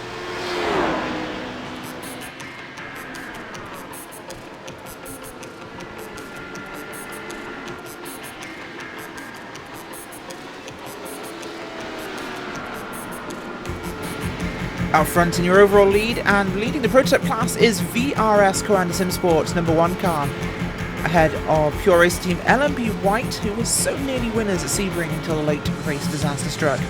Course Sim Racing back in 3rd place, with 4th place going to Team Chimera, and Friction Sim Sport in 5th. Down in your GT class, we have Torrent Motorsports still leading the way in their Aston Martin. Great performance from them so far. VRS Sim Sport in 2nd place with their Aston Martin. Sorry, with their Corvette C6R. Hooksveld Core Motorsports back in 3rd place. 4th place SimRC.de Iris with Trustmaster Milano in 5th. Down in GTS we have the Pure Racing Team GTS car leading the way. We're ahead of Trustmaster Milano GTS and Atomic Motorsports in the 90. Back in 3rd, it's 4th even, it's Core Sim Racing GTS with Shinya Mishimi Sim Racing in 5th place. Not a huge amount of change so far, Jimmy. Things have been going very, very well. But the racing is certainly hitting that endurance bracket very much sooner than we expected. Some teams going longer in the first stints than we expected, some teams going shorter, but I think the most notable talking point at this stage is the similarity in pitting and the pit sequence between both the Corvette and the Aston being very similar on fuel, and the GT cars being very similar to the prototypes in how long they can go. So we have a very busy pit road, about 50 minutes into every stint. Yeah, we do. I mean, it is interesting that they pit together in that case. Obviously, we have the GTS field who managed to go a little bit longer. They aren't quite as thirsty, it seems. But yeah, the big thing for me, obviously, being the GT guy, quote unquote, is looking at how this Corvette and Aston are working together, even with that ballast in the Aston Martin, which obviously it doesn't usually have. It is there for this series. They are still lapping on a very similar sort of fuel thing, which obviously you're moving a bigger object, you're going to need to use more fuel to do that, and they're still lapping in terms of in fuel stints, still doing the same sort of things as Corvette. So that's interesting for us to watch, and it means that Coanda don't quite have maybe the flexibility they wanted there in that pit stop. It's always good to have a little bit, lap either way, just so you can put yourself out of sequence with everybody else, but it just seems very tight at the moment, so I foresee it actually staying that way at the moment unless there's some sort of incident somewhere. Certainly does. Have a quick look here actually at SimRC.e Crimson racing with the 41 Racing Lions and Phoenix Motorsports cars. We have an Aston Martin being chased down here and caught by 2 Corvettes, Cam. And that is quite an exciting one to see, and it's great to see Phoenix Motorsports pushing their way forwards as well. You're stealing behind the wheel of that Corvette. Just a good race so far from those two, but they are catching an Aston, and well, after the early setback, the incident and then penalty for SimRC Crimson, they haven't really bounced back.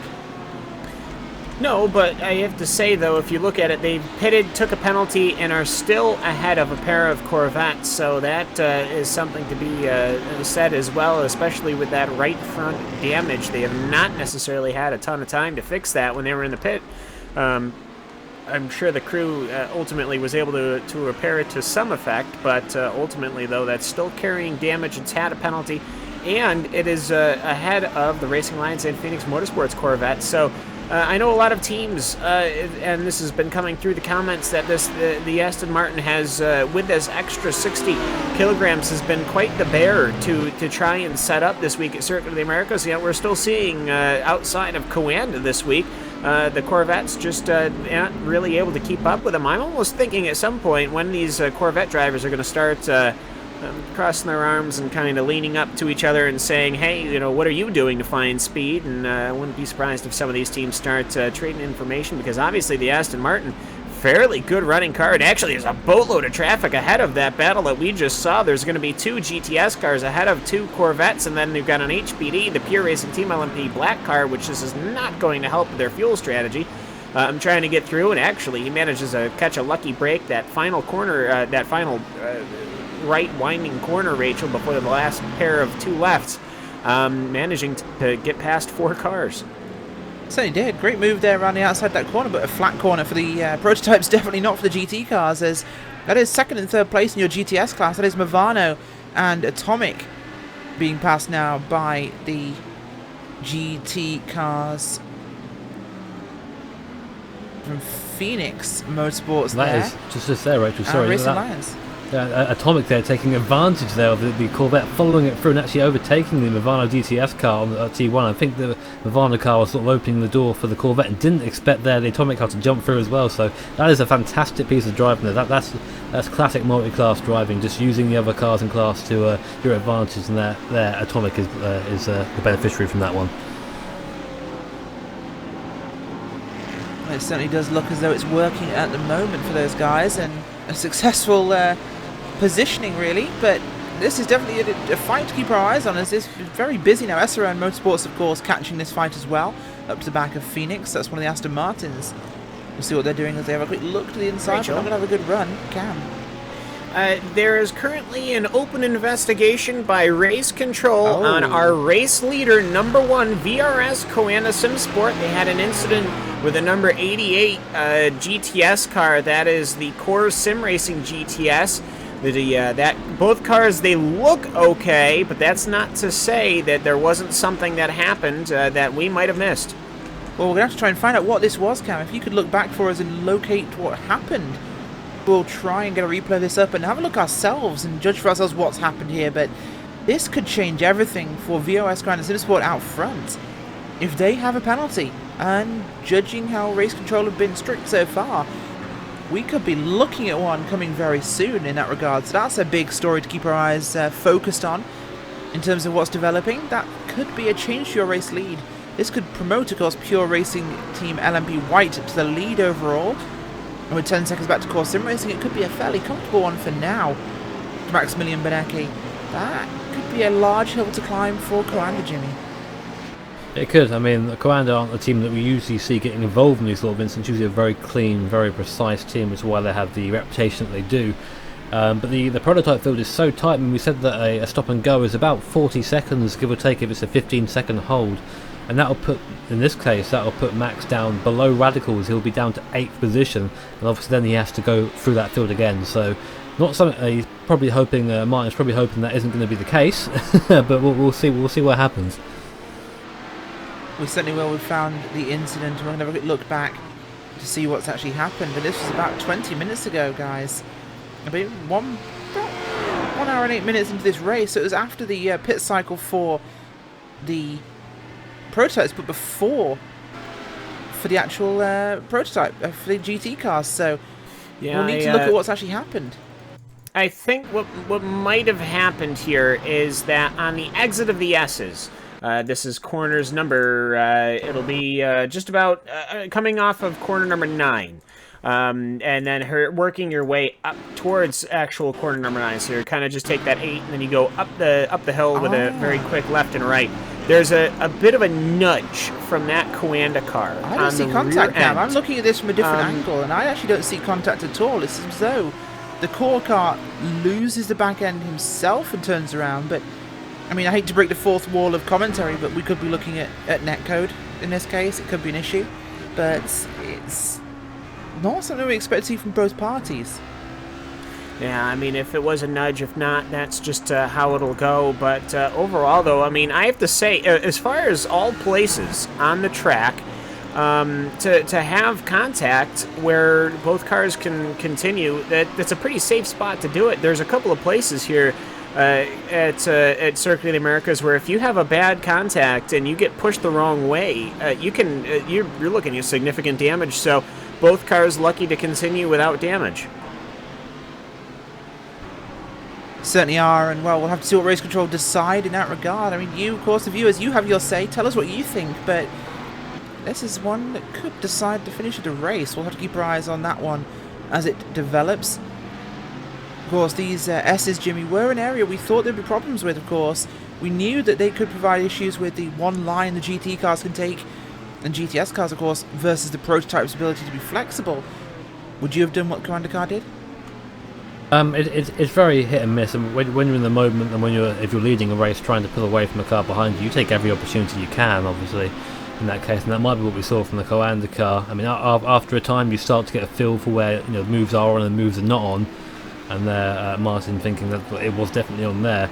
Meanwhile, back in the GT field, I'm seeing the Histon Valcour car, number 55, is actually caught up to the VRS Commander SimSport car. A couple of bad laps there from Commander has allowed the 55 machine of currently driven by Niels Koch to come up to the back of that Corvette, and now we're going to see something that I wanted to see for the entire race but not been able to yet, an actual battle of Corvette on Aston, seeing where they're fast in individual parts of the circuit. Now I'm going to say through here, because I'm watching now just coming through the S's, that the Corvette should pull away because of the ballast on that Aston Martin, but it may be that the Corvette is not quite as good in its tyres, maybe heating them up a bit quicker, as we're actually seeing Niels Koch gaining a little bit there through the S's, so maybe I'm completely incorrect. But coming now on to the last part of this is going to come to the back straight, and let's see what sort of grunt these guys have between each other. Is that an instant in front? Yes, there is. It's a spinning GT. Oh, Commander just about avoids it there, but goes onto the grass, and that's Niels Koch. He's going to give him a chance to go out the inside. No, it's not.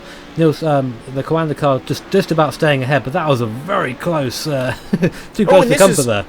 That was I was about to say a Neo-like miss from the Matrix, but well, the Neo and Joe series, and that was a 99 Gathering Tweakers car, so the sister This is series. actually bigger than that. I have to say, this is the 99 Gathering of Tweakers car, but you want to know what caused it, and there's a prototype of Ben Tusting. The Team Chimera prototype was probably looking to go to the inside on that corner, number 9, or he was actually backing off. He actually looks like he was slowing down rapidly, but the GT3 car still ended up coming up ahead.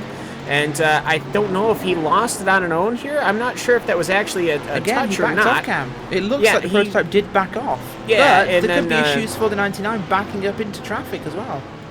Yeah, well, I think he just didn't hold the brakes as long as he really should have, and then he kind of just coasted 5 or 10 feet. But yeah, everyone avoided. I have to say, how lucky we are. That could have been, at 5 different times, that could have ended in somebody's race ending up in a disaster. So very lucky as far as that's, well, I can't say lucky, very driver skilled throughout that. But for Marco Derricks, though, live to fight another day, I have to say. And for Team Chimera, I don't think that's damaged that front nose cone. It doesn't look like it has.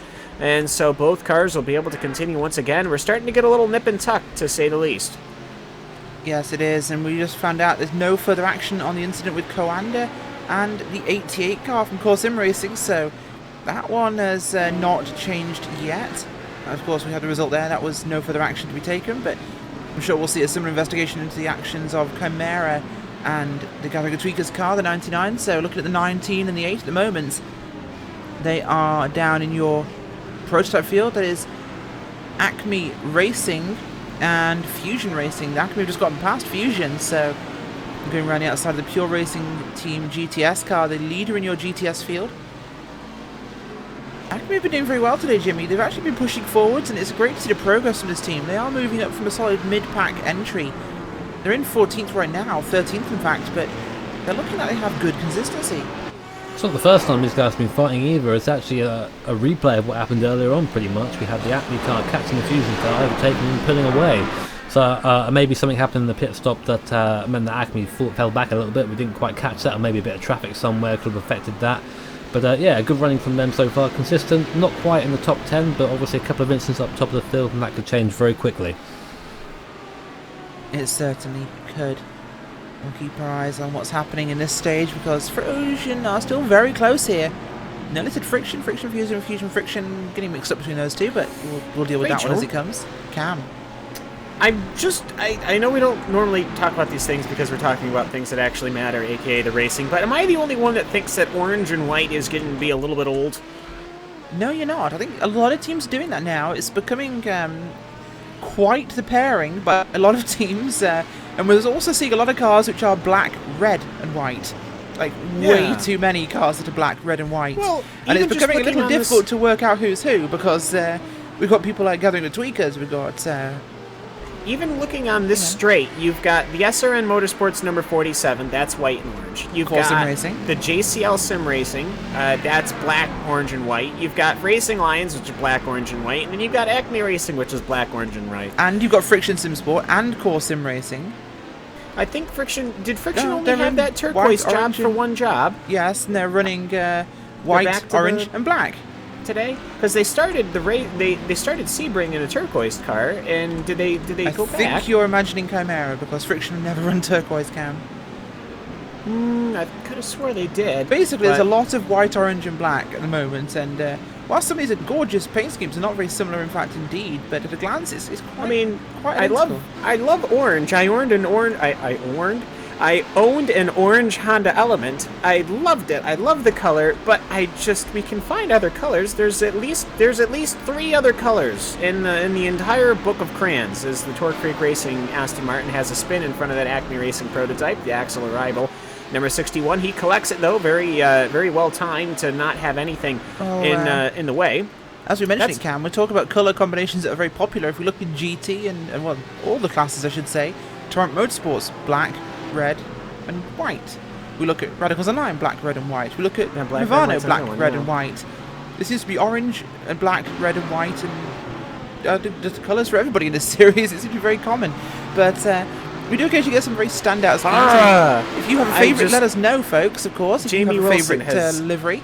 Has just cleared it up for my brain. Apparently, when we were in France, that's when Friction ran a blue car. Whereas okay, all right, I understand. Thank you, Jamie Wilson, for clearing that up for me. I'm kind of. Oh, they ran blue for Le Mans. I see. Yeah, blue for Le Mans. Okay, my brain. All right, it's all. They're so big of events. Like I just throw them all together, because this series is so big. But anyways, either way, yes. So Friction's always been orange here. Don't Well, mind that's me. the Cam Walsh mental degradation Mind hour you. has been brought to Got you that in out of the way part early. by RaceSpotTV. So, Cam, thank you for sharing us with your thoughts, and we're joined by Connery Maddock. Connery. Hello there, folks. I'm really excited to be joining you for this one. I am a tiny little bit late, but Connery is here to join us in the commentary booth, and better late than never, Connery, we always say, as it's only 1 hour and 40 minutes after the race started. But it's great to have you, and we appreciate your time. But, of course, everyone here at RaceSpot loves the new Endurance Series. We think this is a fantastic series, and we love to provide the coverage for this.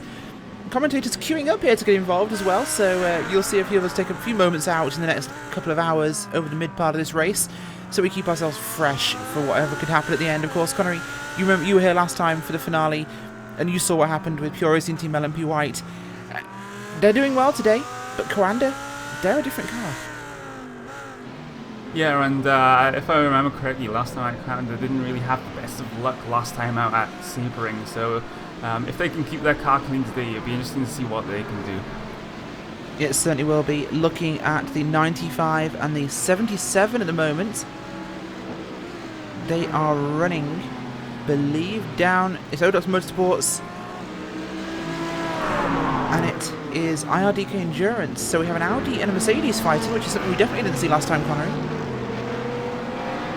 Yeah, and this is the first Neo race since the balance of power changes, so it'll be interesting to see how this affects your drivers. It certainly will be. As the Mercedes, what they have, we spoke to not Neil Hackins, I should say Alvin Nieves before.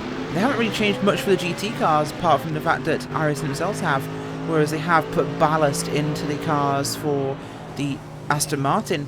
They're basically carrying a spare passenger compared to the Corvette, which has not seen many No, changes. that's So, They've simply gone to the American pool of drivers. well, they've got 68 kilos extra in the car, so I'd say As that's I a passenger. say, they have gone to the American drivers. That's rude, Cam. I'm sorry. That's quite rude. You're suggesting Americans are fat or weigh the same as two people?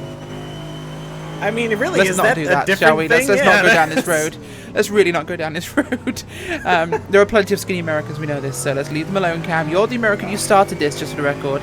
That's So why I said it. I'm not to blame for this one. I know these things. I'm just saying. You did, indeed. But Torrent Motorsports coming up to lap those two GTS cars. IRDK Endurance and Odox Motorsport. So Odox running quite well today. They're in about I believe, 6th place. This is battle for 6th and 7th in class. Shinya Mishimi, I should say, Sim Racing, one of Cam's favourites. They're in 5th at the moment, having a great day today. So a good solid performance. Not the lead they had at Sebring, Cam, but it's certainly a good day out. Well, it is for Shinya Mishimi Racing, and as well as quite a couple of these GT cars. They're having a good day. Odox comes to mind as they are actually having the leaders come on right through Kevin Siggy. He is having massive issues trying to get right on through this GT traffic. I think the GT1 almost has more of a... I think the GT1 has a harder time going through GTS traffic than HBD has through going through GT1 traffic. But Rachel, I'm afraid I've caused a bit of an issue in the chat. Apparently they're not nobody is agreeing with that the Honda element. We're debating the Honda element's usefulness. I don't think it had any use. Well, people are disagreeing with me on the element, but as right now, actually, we just had 3 wide going into corner number 1 with Odox. The 77 car, the 95, and the 17. Mad Cape made it 3 wide going into it. They're fighting Angel Sandfield and Juan Jose Sanchez are fighting for position right now on the track. But yes, the Honda Element is certainly a better Jeep Wrangler than Jeep Wrangler has ever been because I've driven both of them. Interesting note that we'll have a quick look at, of course, Connery, is we know that Jose Maria Lopez has raced in this series for one of the teams. He's just been announced to be running for Toyota as a LMP1 factory driver this season, or for next season in WEC. So congratulations to Jose Maria Lopez on that. And this is the sort of standard we're seeing from some drivers here in sim racing. We have multiple drivers who are professionals or amateurs, and in the real world side of this, and we're seeing a huge transfer and crossover really. Yeah, and that's one of the great things about iRacing is that pro drivers also use this service, and you can in fact race against them if you're lucky and end up in the same session as them. And I think that's just fantastic. So big props to iRacing for developing a service like this where you could actually potentially race against some pro drivers. Potentially, it's definitely true. Of course, the likes of Timmy Hill from NASCAR, regular user. We also have the likes of Shane Van Gisbergen and Scott McLaughlin from Viet Supercars, and numerous European GT drivers and other forms of motorsports. Incredible to see this many real-world motorsport drivers taking part in regular action.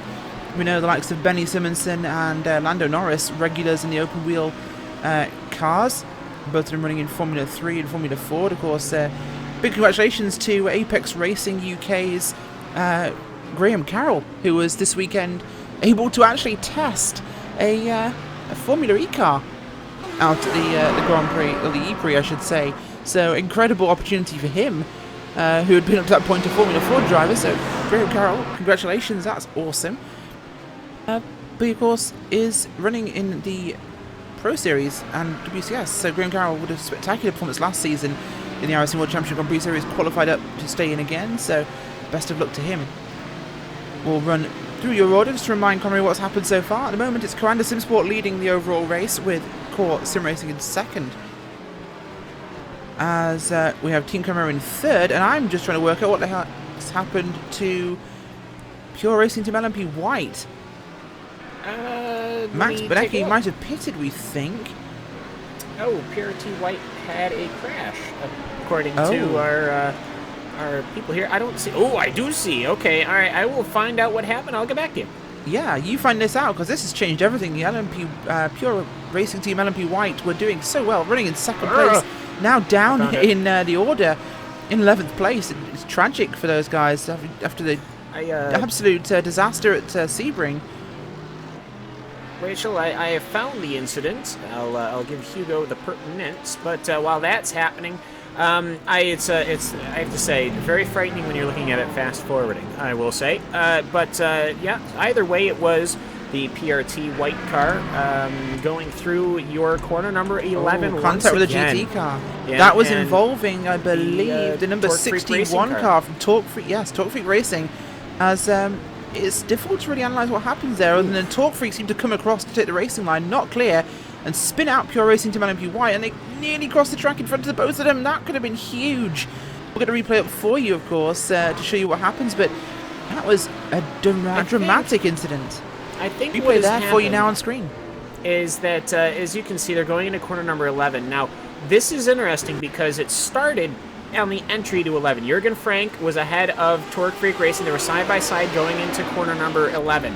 I have a feeling, though, that perhaps Maximilian Benecke had figured that the GT car didn't get as good of an exit as he did, and he was going onto the inside of the Torque Freak Racing car, in there on the outside, I guess I should say, of the Torque Freak Racing car, and trying to cut to the inside of the Crimson car. When you just see in a bubble between those two cars, it looks one way, but when you see that Jürgen Frank piloted Crimson car up ahead, it kind of changes things a little.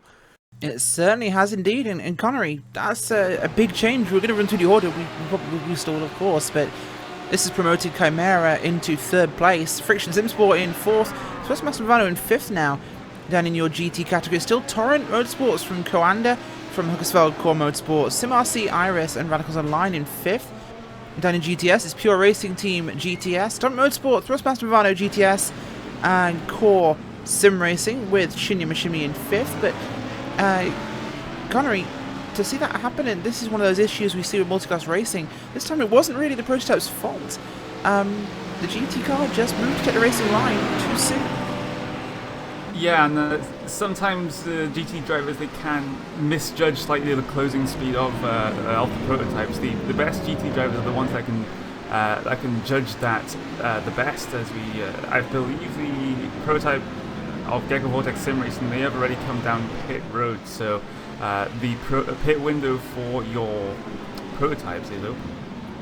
It is, and we have the protest, I should say, is on the list, so we'll see what happens with this one. It's being reviewed by the stewards in a moment. We also have an incident for 31 and 37, so they will be looked at also as Thrustmaster Movano Racing GT and Radicals Online. So we believe Thrustmaster Movano, someone may have had just hearing a failure in the car, so we'll have to have a look at that one later.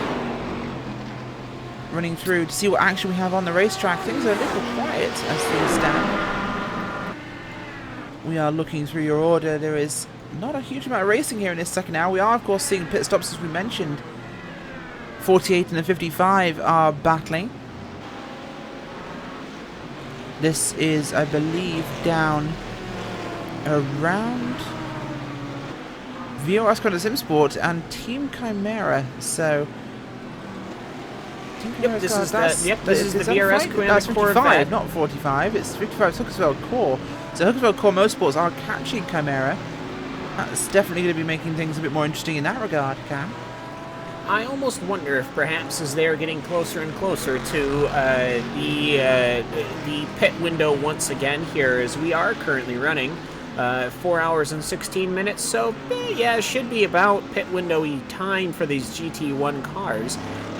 If the rears on that Corvette just aren't lasting as long. I know that with the Aston Martin having that V12 up front, just as well as the Corvette having their V8 up front, just for some reason, I think more grunt comes out of that Corvette, and as such, it just uses its rear wheels. That is something that is well known, and actually, Renz Broekman takes a spin, just kind of proving the point there. I didn't really need the example, Renz, but okay, I'll take it. The rear's starting to slide on the Corvette, and that is allowing the Aston Martin to catch up and start putting pressure on it, as there's quite a bit of traffic coming up from behind.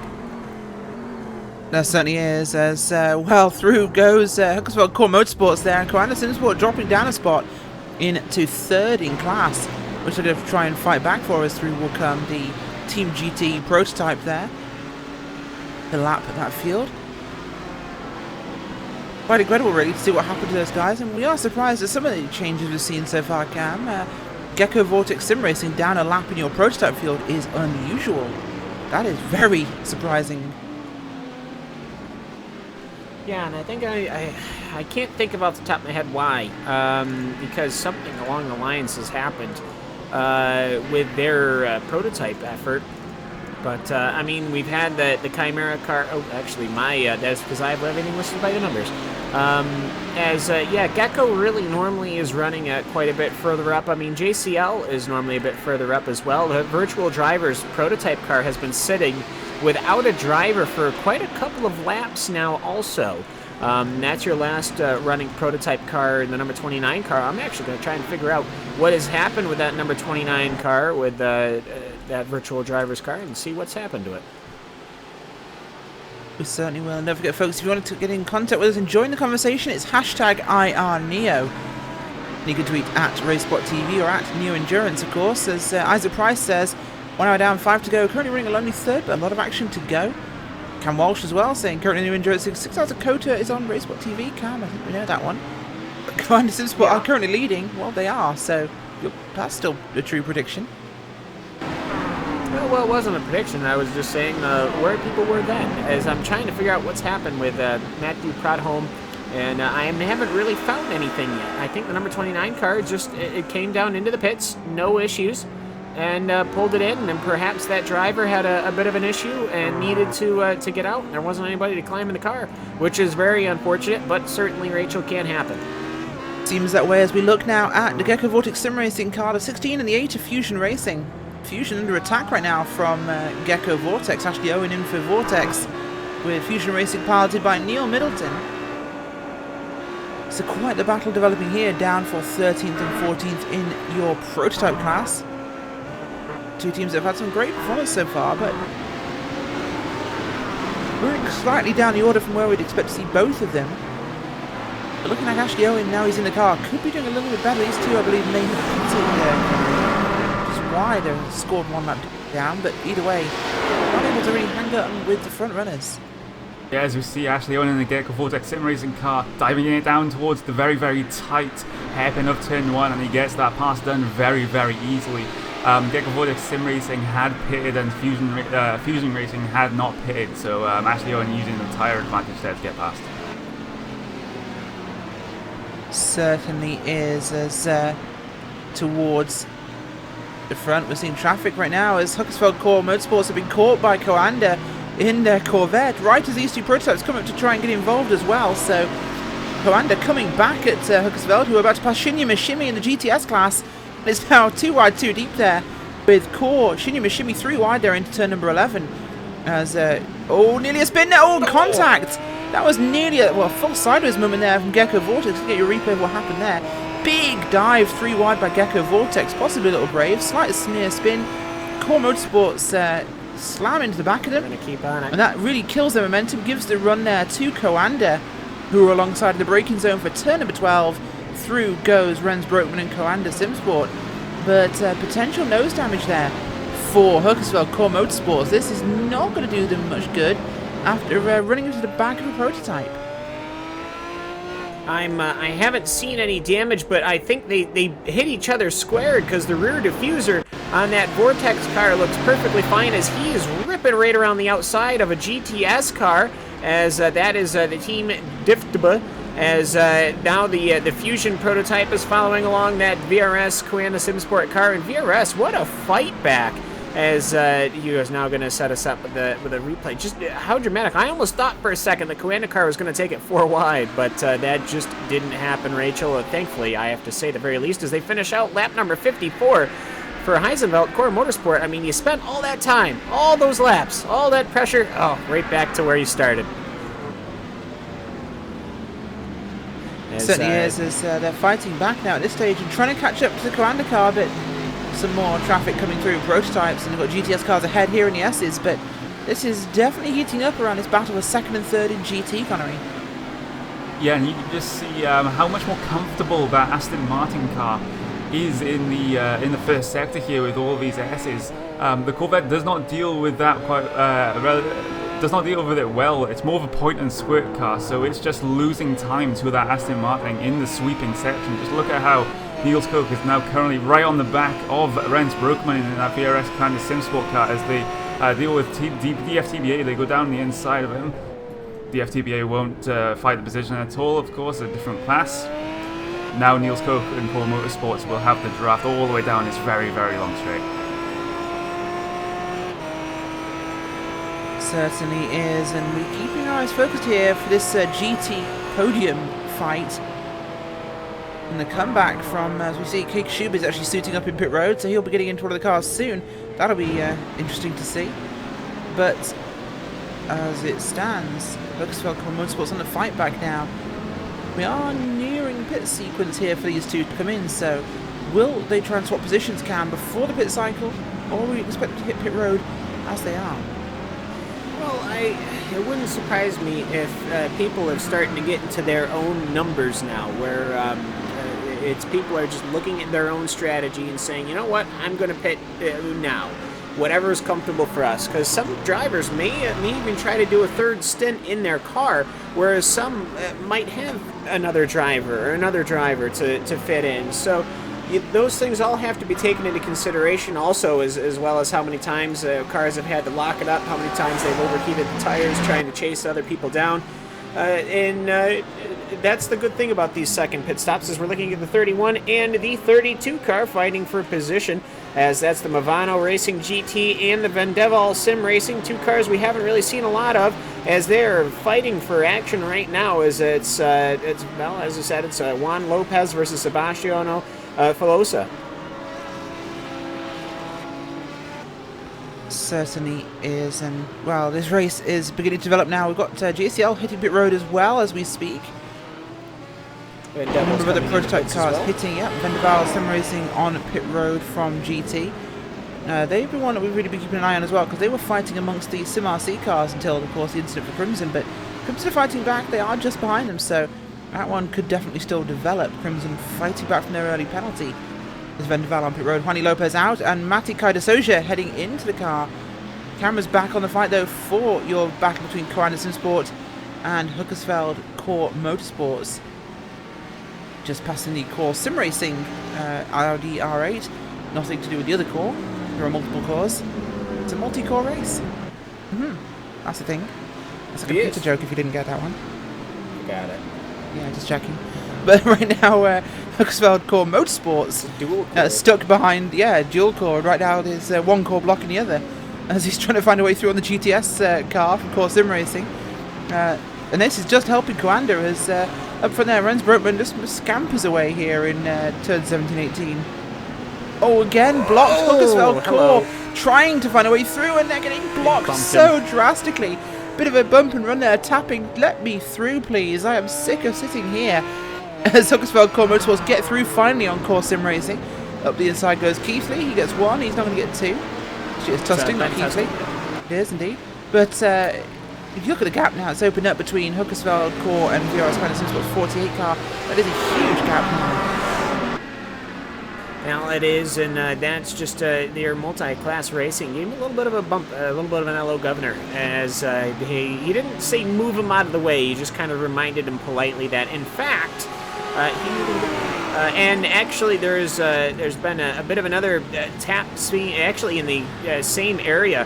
This could have been much worse, as the Team GT GTS car ended up getting in a massive incident. It got way worse, far worse than I had imagined, as Mayor Reddy of Zen Racing ended up plowing into the Team GT car and sending it skyrocketing. So I don't really think we can show that replay, but for Luigi Nespolino, his race is going to be done. The Team GT GTS Audi R8 is retired, because that, quite frankly, was a very bad one for that Zen Racing car. Not quite sure where that's at. Absolutely incredible what we just saw there, but well, looks like Audis do bounce. I think we've managed to establish that fact, but looking at the 47 and the 46, this is SRM Motorsports and Ruberglein Racing. Ruberglein, of course, had that starting penalty on pit road. They've fought their way back now, and they are fighting for position here, down in about 8th, 9th position in class, but they are fighting up to the order. SRM next on their table, Connery.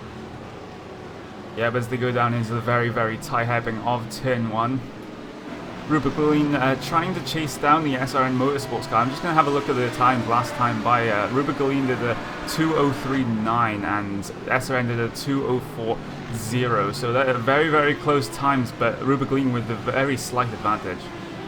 Certainly is, and we've just heard that there is going to be a penalty in the incident between the 61 of Torque Freak Racing and the 74 car, the Team GT GTS Audi R8. Yeah, well, that was pretty much sorted out rather quickly. I think I'm looking at the 61, sorry, yes, and the 74. So the 61 car stop and hold.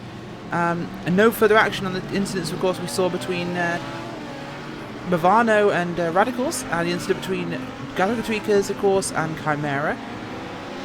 So everybody's keeping quiet. Oh, and the incident between Coanda and the other GT car as well. So things being very kind of forgiving at the moment. Yeah, pit lane extremely busy right now with prototype cars. Marty Piatella taking over for that VRS Coena SimSport car. Ben Tusting staying in for that Team Chimera car. Frederick Evers is going to be in for that Friction SimSport car, as the reactive sim racing car of Justin Holt is going to be taking over from Lars Bohl, as the prototype class is all coming in. Sylvian Palmerad is going to be taking over for Paul Ilbrink, as Aiden Pike is going to be taking over for Ryan Mayer in the Speed Asylum prototype, as well as quite a couple of other cars are involved right now, so as the Trustmaster Movano GT car has George Montaigne's getting into it. Zen Racing, their race is also going to be done. Their car is sitting on pit road. Peter Koch is getting into the Pure Racing Team GT, as well as a couple of other GT1 cars coming in. So very strange, right? So the HBD and the GT lap counts for their pit ended up finishing on the exact same lap. It certainly did. So as Ruben Green now on pit road. Eyes on that, see where they come out, but lots of pitting happening as we mentioned, so we'll keep this one flowing. Trustmaster Movano hitting pit road from your prototype field. No pitting from third place. Pure Racing LMP Black also fighting forwards as well. They've taken advantage really of their late pit stop as they just passed two of the GT cars there. Oh, Chimera and IRDK Endurance there, the Corvette and the Aston Martin, as they're chasing one of the other. I'm looking out of order in this one, but they're chasing Core Sim Racing, I believe.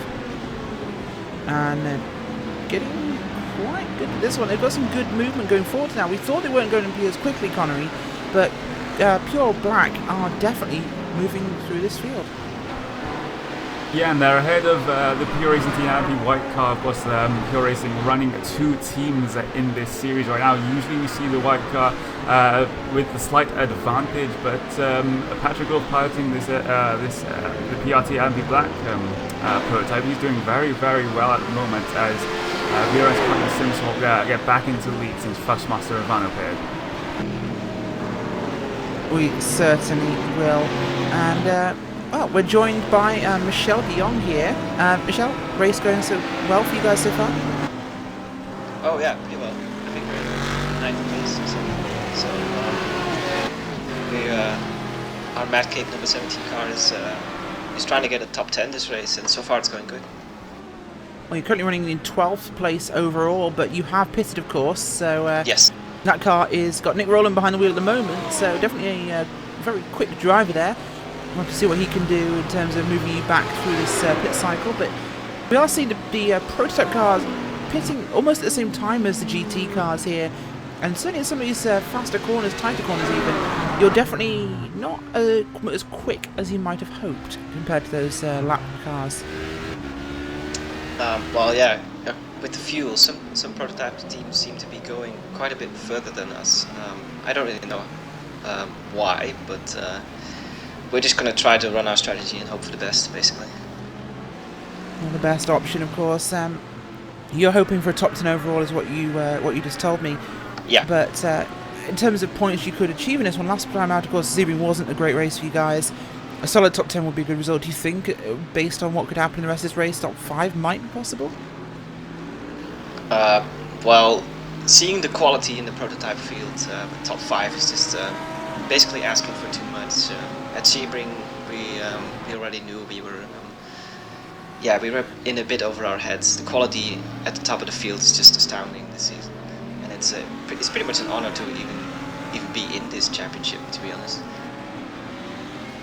Well, still a stellar performance from you and your teammate Nick Rowland.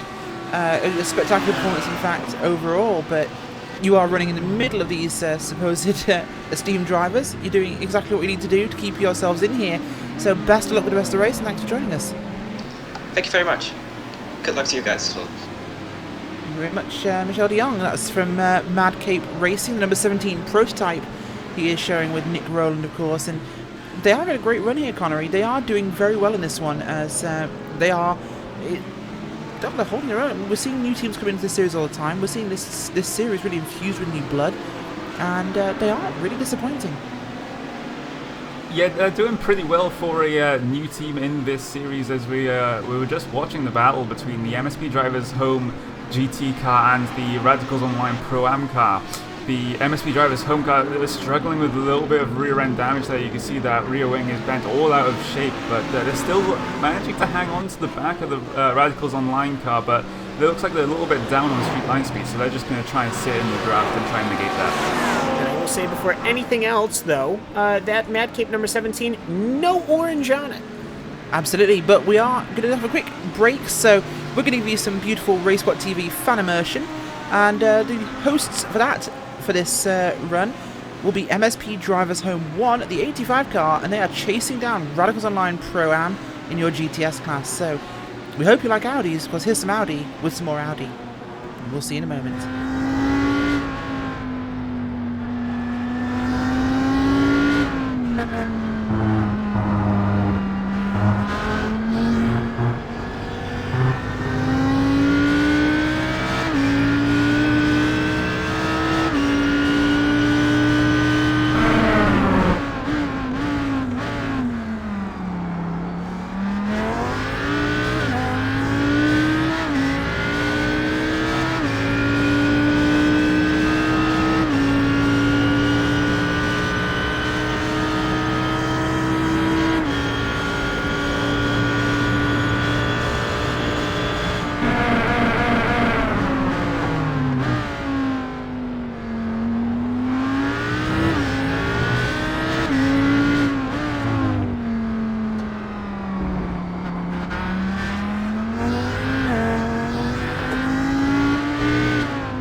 Welcome back to round number 2 of the New Endurance Series 2016-17 here from Austin, Texas and Circuit of the Americas. Rich Whitefoot, Conor Maddock and Cam Walsh here bringing you the action from our number 3. We've seen the pitting from your GT field and from the prototype field. We're expecting to see the pitting in from your GTS cars very shortly. Quick run through on your field. It's still Randa VRS Commander Sim Sport out front, ahead of course Sim Racing and Pure Racing LMP Black. 4th place is Pure Racing Team LMP White, with Team Primera in 5th. Down in GT, it is still Torrent Motorsports ahead of now Radicals Online, who are just leaving pit road. VRS Commander Sim Sport and Hookersville Core Motorsports racing closely very still, with SimRC.de Iris in 5th. Down in your GTS class, it's Pure Racing Team GTS, Atomic Motorsports, Thrustmaster Movano GTS, Core Sim Racing, and IRDK Endurance as they're starting to pit. Connery, it's been great so far. This battle here with Coanda and Hookersville Core Motorsports, this has been going on for about an hour now, and it's not showing signs of letting up. Both of them have made mistakes, and they're still at this. Indeed, and they're as close as they ever have been, really, but Core Motorsports just sitting in that draft of the Coanda Simsport car, but just not able to make the pass just yet. While we were away, we did have a change of position in your prototype field, however. For the final podium place, the Pure Racing Team LMP cars had a little bit of a team orders moment. The LMP Black car just making way for the LMP White car in turn 1. Certainly is. We've got some tweets in from teams as well. Talk Freak Racing a couple of minutes ago. Stop and hold penalty after Alex tagged the GT3 car. No more mistakes now. Hashtag IRNeo.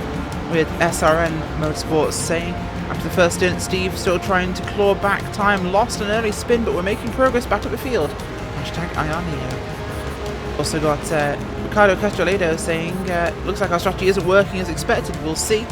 But we just got wrecked by HPD. Hashtag IRNeo. And don't forget, you can join in with the conversation with that hashtag IRNeo. And Connery, what have you got? Does Core get through on Coanda? Yes, this is what I was about to say. They went side by side. They got very, very close with the prototype car of Mad Kid 17 prototype right there. But Keika Shube in that Hugginsfeld Core Motorsports Aston managing to get past Klaus Kivikas in the VRS Coanda Simsport Corvette.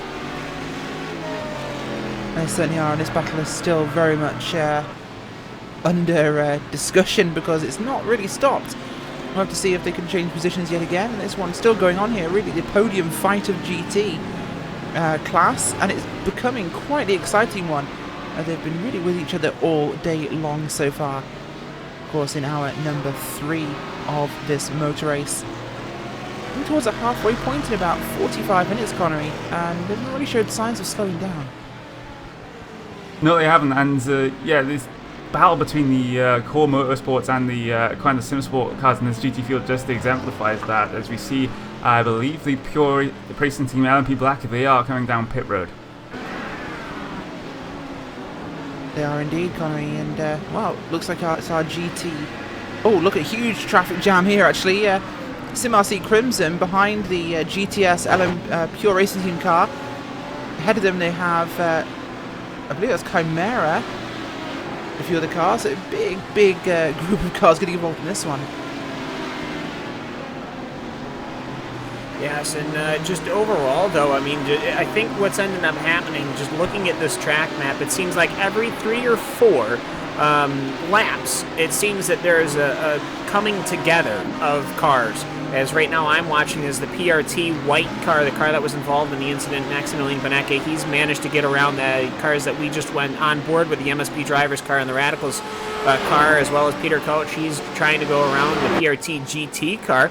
And just overall, it just seems to be very, very busy. And just overall, it's just been one of those things, Connery, where everybody really wants to try to force their way through, but they always remember that you've got the overarching eyes of the race control, as the 5-member team of that race control improved from last year as far as numbers go, to allow them to really focus and look at everything. I have to say is working out very, very nicely, as we're watching a lovely GTS battle between the 97, the 84, and the 85. That is, of course, the Team RSO, the Radicals, and the MSP Drivers home car. Yeah, but now it's the Radicals Online Pro-Am car just getting through on that Team RSO car. Now Team RSO are under threat from MSP Drivers Home. The MSP Drivers Home going to make that pass complete in the final corner of your lap right here at COTA, as we see some prototype traffic coming through. That is Justin Hoop in that reactive sim racing prototype, and Tommaso Cala in that Thrustmaster Movano car as they go very, very tight towards the inside of turn 1. That is a very hairy moment for all drivers involved there. Yeah, that reactive sim racing car of Justin Hopp, he's made it through, and he's actually going to the S's. That Radicals car, I thought he was probably going to have a good entry in through the S's, but that prototype car kind of spoiled that, as Tommaso Carla now in his Movano Racing prototype, improved from last year. They raced in the GT exclusively this year, launching a prototype effort, as well as Manuel Sanchez is now going to have to deal with. He's tried to make up, try to use the space from the prototypes to gain as much time as he could, but that just wasn't in the cards. And now you've got GT1 cars as the 93 has gone past the 97, and that's quite a ways back. That's Shinya Machimi passing Team RSO, but looking right up front, you've got two GT1 cars that are going to try to get by. Jamie Wilson in the Team Chimera car is going to get by. Peter Couch is going to go get by. The prototype car of Neil Andrews, the Fusion car, is looking to get by this battle as well. And Connery, it just seems to happen maybe every, like I said, maybe it's 5 or 6 laps, but it just keeps happening where all of the classes seem to come together, and it is actually very tricky, and quite frankly, it might be a little scary for these cars once you get on the Circuit of America circuit. Yeah, it can be a little bit scary as they come through this middle sector right now. I think there was that Peter Cook in that Pure Racing Team GT car, he just got out wide and had to slow down quite a lot for all of the prototype traffic that was coming by. He may have also got a slowdown penalty for cutting a little bit of the corner that he just went through there in the final corner of that that very tight middle sector. But as you say, yes, there are some points in this race where everyone is on the same piece of track together, and that is not as much of a problem here as it may be at some other tracks, since the track is so wide here, as we see some 3 wide go across the line from 3 different classes right there. The Radicals Online prototype, the Team Chimera GT car, and the Radicals Online GTS. Yes, and just looking right on up, that Radicals GTS car just got absolutely swarmed. I think there was 4 cars, or 3, excuse me, that managed to squeeze right on by going into corner number 1. Very busy for these drivers when you're looking out the front windshield and the rear mirror. And Connery, I mean, just trying to be a tin top driver. Normally in GT3 action, you are either the king of the castle, or you're you're pretty much always the king of the castle, either because it's a single make and you're dealing with other cars of a different manufacturer, or you are in perhaps a VLN nature, you're going past cars. Very interesting to see these cars getting past and having to deal with that traffic. As also up front, the Racing Lions, the Ruba Galeen, who started from the pits, and the Thrustmaster Movano GT effort are all having a fun battle too. Yeah, the Racing Lions car actually lost quite a bit of time last time by. That has just allowed Ruba Galeen Racing Team and the Thrustmaster Movano Racing GT car to catch up a lot as they go very, very close through the S's section of the track. Ruba Galeen Racing Team absolutely flying right now. They will look towards the inside of the hairpin, think better of it. A little bit too far back there, Ruba Galeen. As we see Racing Lions, they go wide. Ruba Galeen will take the position. Maybe, Thrustmaster Movano will also take position, but that was a very, very scary moment for Heckins in that Racing Lions car. Yeah, what ended up happening is the right rears, and actually both right tires were in the grass. He accelerated it, and that didn't end well. But for Neil Heckins, what a save, I have to say, Connery. That was quite the dramatic one, to say the very least. But he ended up gathering it back up. Didn't really lose much in the grand scheme of things, but Daniel Grauty of SRN Motorsports is right behind in that dailysportscar.com Aston Martin. Yeah, he might end up losing 3 positions in 1 lap here, which is what no driver or team wants, but sometimes it does happen, and you just have to you basically have to get back into the game, get back into your rhythm, and try and eventually make those spots up, as we see SRN closing and closing in that Aston Martin car with the trouble-stricken Racing Lions car. Yeah, and I have to say, though, while you might lose positions, it's better to lose positions than lose the car. And I think that that is obviously a very important part of this, especially when you got to race this long. They'll be back, we know that. Looking up front, though, Giorgio Zagretti in that Rubigaline racing car and George Montaigne's in that Movano car are fighting for positions as well. They're going to be coming up to some GT traffic, but looking well ahead to the VRS COTA SimSport, going past the start-finish line, completing lap number 71, starting lap number 72. It's Marty Piatella. 2 hours, 16 minutes, and 45 seconds are gone, and not that much longer remaining, really. We're at 3 hours and 42 minutes, almost halfway here at the Circuit of the Americas, as Core Sim Racing is trying to pursue. They're 11 seconds back, and the PRT white car is sitting about 26.5 seconds back off of that, as well as Chimera in 4th and Thrustmaster Movano in 5th in your prototypes. And, well, you know, the prototype race, Connery, has been, it's been one that's been wrought with whoever can manage whoever can manage the traffic is really the one that has been able and capable to seem to push their way up through here at Circuit of the Americas.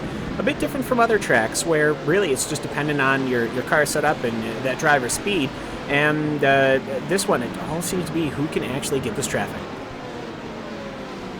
Yes, as we just get news that the 47 car, the 47 of SRN Motorsports, has managed to get past Neil Heckens in that Racing Lions GT car. So Racing Lions not having the best couple of laps, but as you say, Cam, in that prototype field, it's not, as I said before last race, as I said before last race at Sebring, it's not always the fastest car on pace that gets to win the race. It's the car that can also deal with the traffic in the most efficient manner possible. Try not to get held up, try not to get into any incidents. And if you can do that, plus have pace as well, then you can do very, very well in multi-class endurance racing. But just looking at your prototype field, actually, the closest battle that I can find in that one is between the number 2 car, the Radicals Online car, and Friction SimSport. Friction SimSport will head down towards the inside at the end of the back straight here, will get that position complete. That was a very, very easy move for Frederick Evers. And Sylvian Pomerad, though, very, very proficient in driving any of these automobiles that we have here, and he might actually try to counter. He's going to go well to the outside, looking to get the undercut, but Frederick Evers kind of parks that friction car right on the tightest part of that corner, which is exactly what you want to do when you're keeping your position. I noticed a little bit of damage on the rear end of Frederick Evers' prototype car, and just a little bit of side pod damage. I think that might have been from an earlier incident, as I see a little bit of smoke up ahead. Not quite sure. I think, actually, you know what? I think it was just somebody locking up. No big issues there. But overall, though, the prototype field has been a good run. Now, looking back down to your GT1s, as we did have that battle that we were following, but Torrent Motorsports is the one that's really leading the charge right now. And just looking at it, it is, of course, as I think Racing Lions just got past SRM Motorsports once again. We'll see if we can see what's going on down there. But yes, the Racing Lions Neil Heckens' car has just gotten by, but it's going to be some issues as SRM Motorsports is closing in on the rear, and Marty Piatella is going to be right there. That prototype car, and SRM Motorsports goes around, and the Austin Martin having to recover. Yeah, and that was right in front of your leader of VRS COTA SimSport prototype car, piloted by Marty Piatella. That's exactly what you don't want to see when you're a leader of your particular class, just some lower class cars spinning in front of you. But no harm done, since that was off the racing line, so a scary moment for Marty Piatella perhaps, but there may be a few more during this race, who knows, but he managed to get through unscathed. Well, they'd always say, oh, actually, I think I just saw a car go into a barrier well in the back off of corner number 1 or something. No, I did not. Okay, whew. The IRDK Assault Racing car had a massive moment coming off of the exit of the final corner. I saw the black thing in the background going over the Armco, but there's actually a dip in the Armco to allow people to recover, and that is exactly what Gunnar Moore used that for. Whew, that would have been dramatic, but to say the very least, the COTA car has gotten his way through, no big issues there. And back to kind of where we were, the GT1 field. We've got Torrent Motorsports, and you've got Heisgenveld Core Motorsports, and then you've got the COTA Corvette. That's your front-running Corvette. as the 34 and the 37 are still going at it. Actually, this is a great time to talk about them because that's 4th and 5th. And Connery, just looking at this Sim RC effort, they've actually had a relatively incident-filled first half. Hopefully they can clean it up. We normally see good racing from Sim RC, but both the Iris and the Crimson car having involved in contact in the early runnings. Yeah, I'm just looking to see if there's any potential damage to that SimRC.Iris car, and there is a little bit on the right front right there. That won't affect him too much, but it will have a tiny effect. It's not enough damage that the car's behavior will drastically change because of that minor damage, but it will affect him in some very, very small ways. As the Radicals Online, they have been catching SimRC.Iris for the past couple of laps. Radicals Online did a 2:02.3 last time by. SimRC.Iris did a 2:02.9, so that is almost, that is just over half a second faster. Last time by we see some prototype traffic come through on them.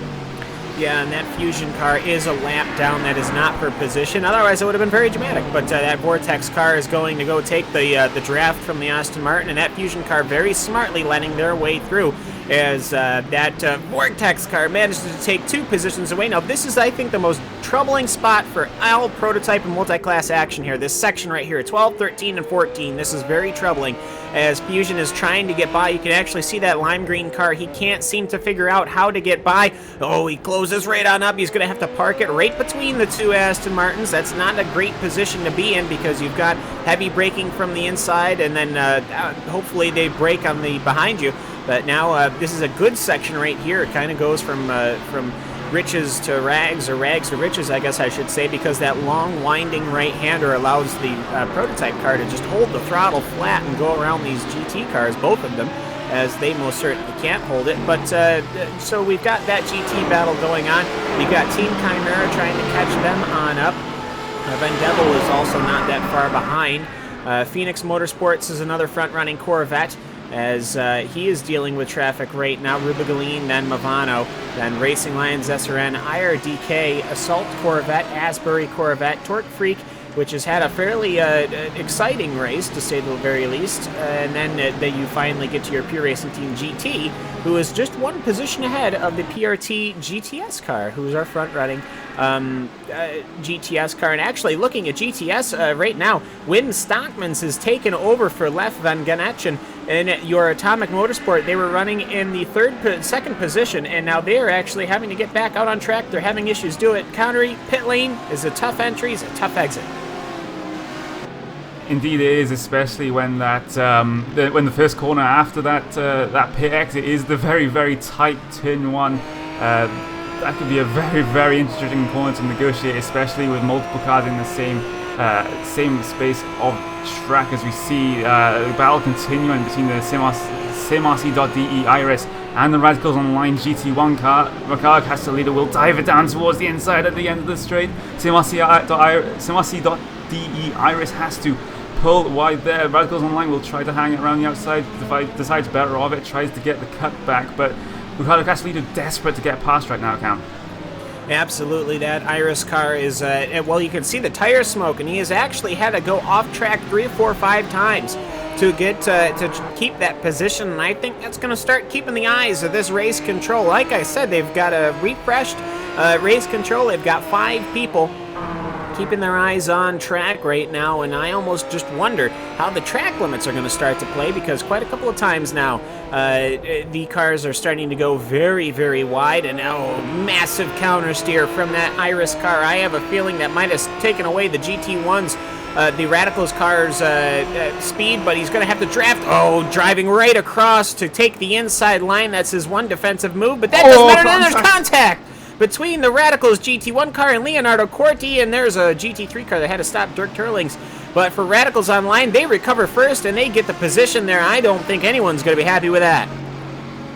Yeah, I think that's very, very similar to a Hamilton and Rosberg move. I think Leonardo Corti just straight lined the corner and just went straight into the side of Ricardo Castellito right there. We may be seeing a penalty for SimRC right there from the stewards. Yeah, so that was to say though. These guys started racing very tough. Now Leonardo made his one move across, but then he kind of came across the track once again. I think perhaps the Radicals car had figured that Leonardo Corti was going to stay right on that pit line when really he had driven closer to him in order to actually allow access to corner number 1, but they managed to make a touch. Now the Radicals car is up ahead. Ricardo Castroledo is up ahead. Leonardo Corti is the one in behind, but they're still relatively close to each other, and both cars are still undamaged from that previous incident. If you were Dirk Turlings in that Gathering of Tweakers car, Connery, I have to say that had to look quite dramatic. It did indeed. So we may be seeing a part 2 to this fight between the SimRC car and the Radicals Online car. It'll be interesting to see what comes of this one, considering they made contact last time they tried to fight. Maybe there's a little bit of frustration for either one of your drivers here. We'll have to wait and see. Yes, and Rachel Whiteford joining us back in the booth here. Rachel, you've come back on a rather dramatic moment, but other than that, it's been fairly straightforward. We've seen some great battles in GT1. That seems to be the good battling today. Is there's a black flag for, I believe, the Phoenix car coming out. Yeah. It is, Cam. And looking back at that incident, we just saw that with the Radicals Online car, of course, and SimRC Iris.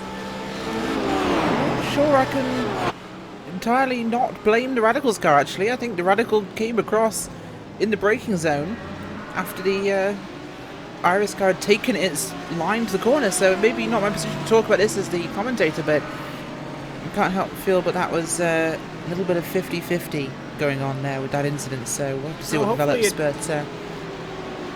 hopefully it stays a racing incident, I guess. I mean, both cars are racing very hard. They've been racing for probably about 45 minutes now like that, so I kind of came to a head, but I have to say, perhaps if something does happen, it will be something along the lines of give a position back or something. I think they're going to get a warning for that one. It was difficult, but at the same time, both cars had a helping hand. So, as many things do happen at the racetrack, one thing Neo are very good with is deciding when things are in fact racing incidents and not heavily penalising everything, of course. They could be more strict, but at the same time, they are doing the best job, really, in this situation to control things. So, we do appreciate what they do, of course, and they do feel free to hand out penalties when they feel it appropriate. So, as far as race control goes, one of the best we actually see in sim racing is the Neo Endurance Steward team. Top quality stuff from them.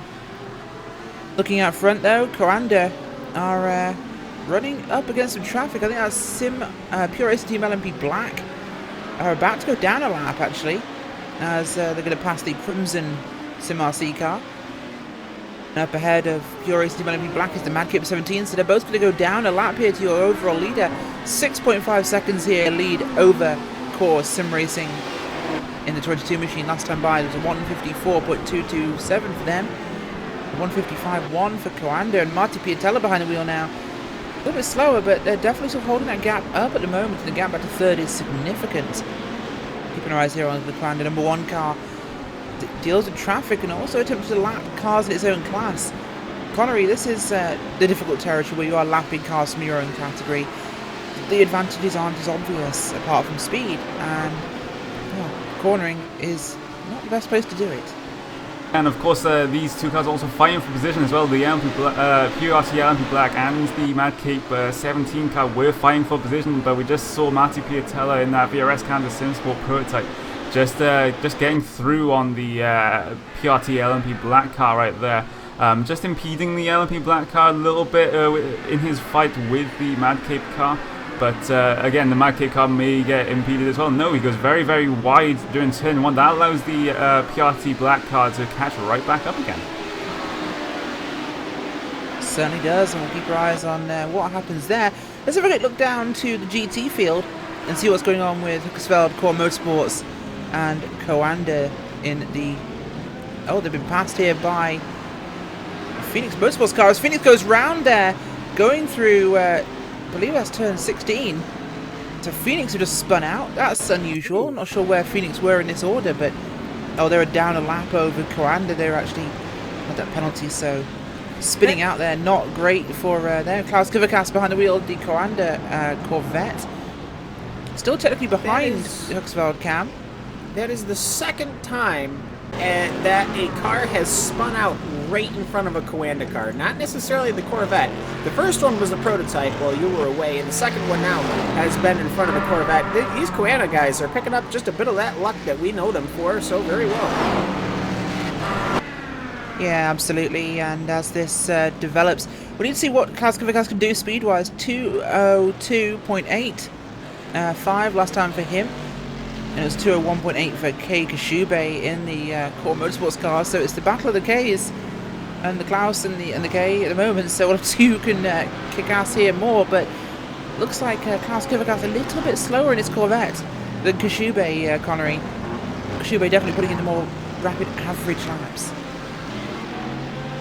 Yes, indeed he is. But sticking with the prototype field, though, the PRT Black guys right on the back still of that Madcape 17 car. They just dealt with a little bit of traffic in Matty Kadisoja in that GT car. He had a little bit of a spin in the middle sector. No harm done though. No damage to that car. No damage to any other cars either.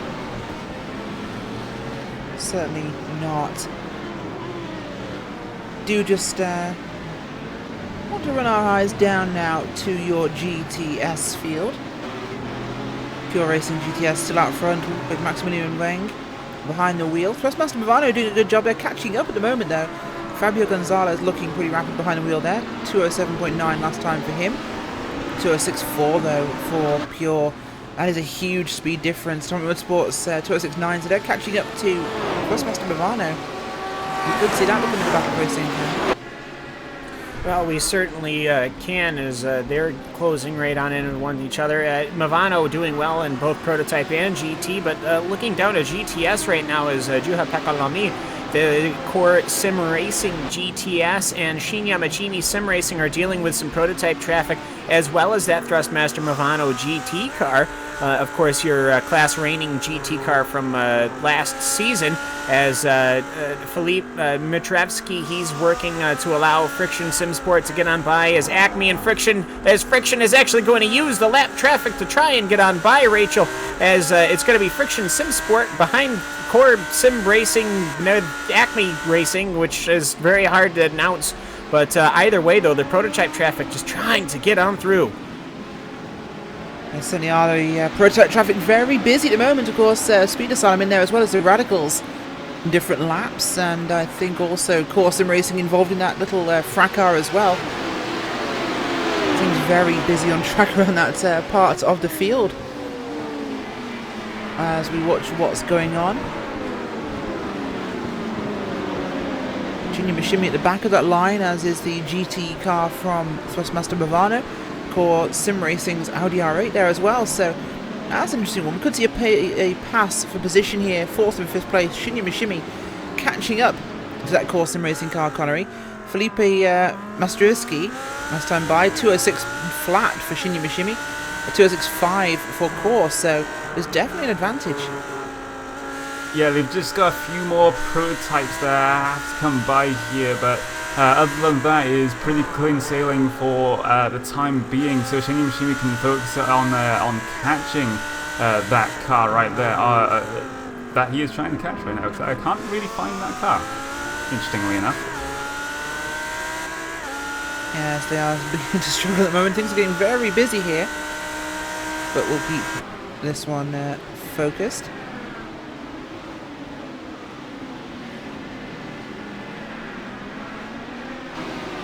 There we go, just had the Core Sim Racing GTS. That was the car that I was trying to find. He's he's just gonna impede that Team GT HPD car right there. That allows Shinya Mishimi to catch right back up in this sweeping first sector. It reminds me of the Maggott and Beckett section at Silverstone, just the flowing nature of it. But Shinya Mishimi on a charge right now. Yeah, they certainly are, and this is quite a phase of the race we're looking at here. We haven't had many on-track battles, Connery, but things are starting to really become a fuel game at the moment, as a huge wiggle there from the 32 Vendaval Sim Racing GT car as they're heading through the stadium section of the lap. Turns 13, 14, 15 here. Vendaval have been doing pretty well so far. It's Matti Kaidasoja behind the wheel so far, and they're running themselves currently in about 6th place. Which is a good result for where they've been so far. We expected perhaps a little bit more from them after last time at Sebring, but it's been a powerful performance so far this season. They've definitely come from really obscurity into the limelight somewhat in Neo Connery. I'm sorry to interrupt. We had a brief incident here that managed to jumble up all of the stuff that we were talking about before with Acme Racing, Speed Asylum, and all the rest of those cars. The Acme Racing car was had spun out and was just a bit nipped by the Atomic Motorsport car going into 11. That caused Radicals Online to go way wide, which caused Speed Asylum to go way wide, which caused the Rubigaline and Gecko Vortex cars to slam on their brakes. So anything that we were talking about with that battle before has just been closed up, and then Gecko Vortex has gone into the pits. Sorry, Connery. Yes, of course, as we see that Gecko Vortex sim racing car just head towards pit road for their stop. I wonder if there'll be a driver change right here, because Ashley Owen has been in that car for quite a while. Maybe he needs a break.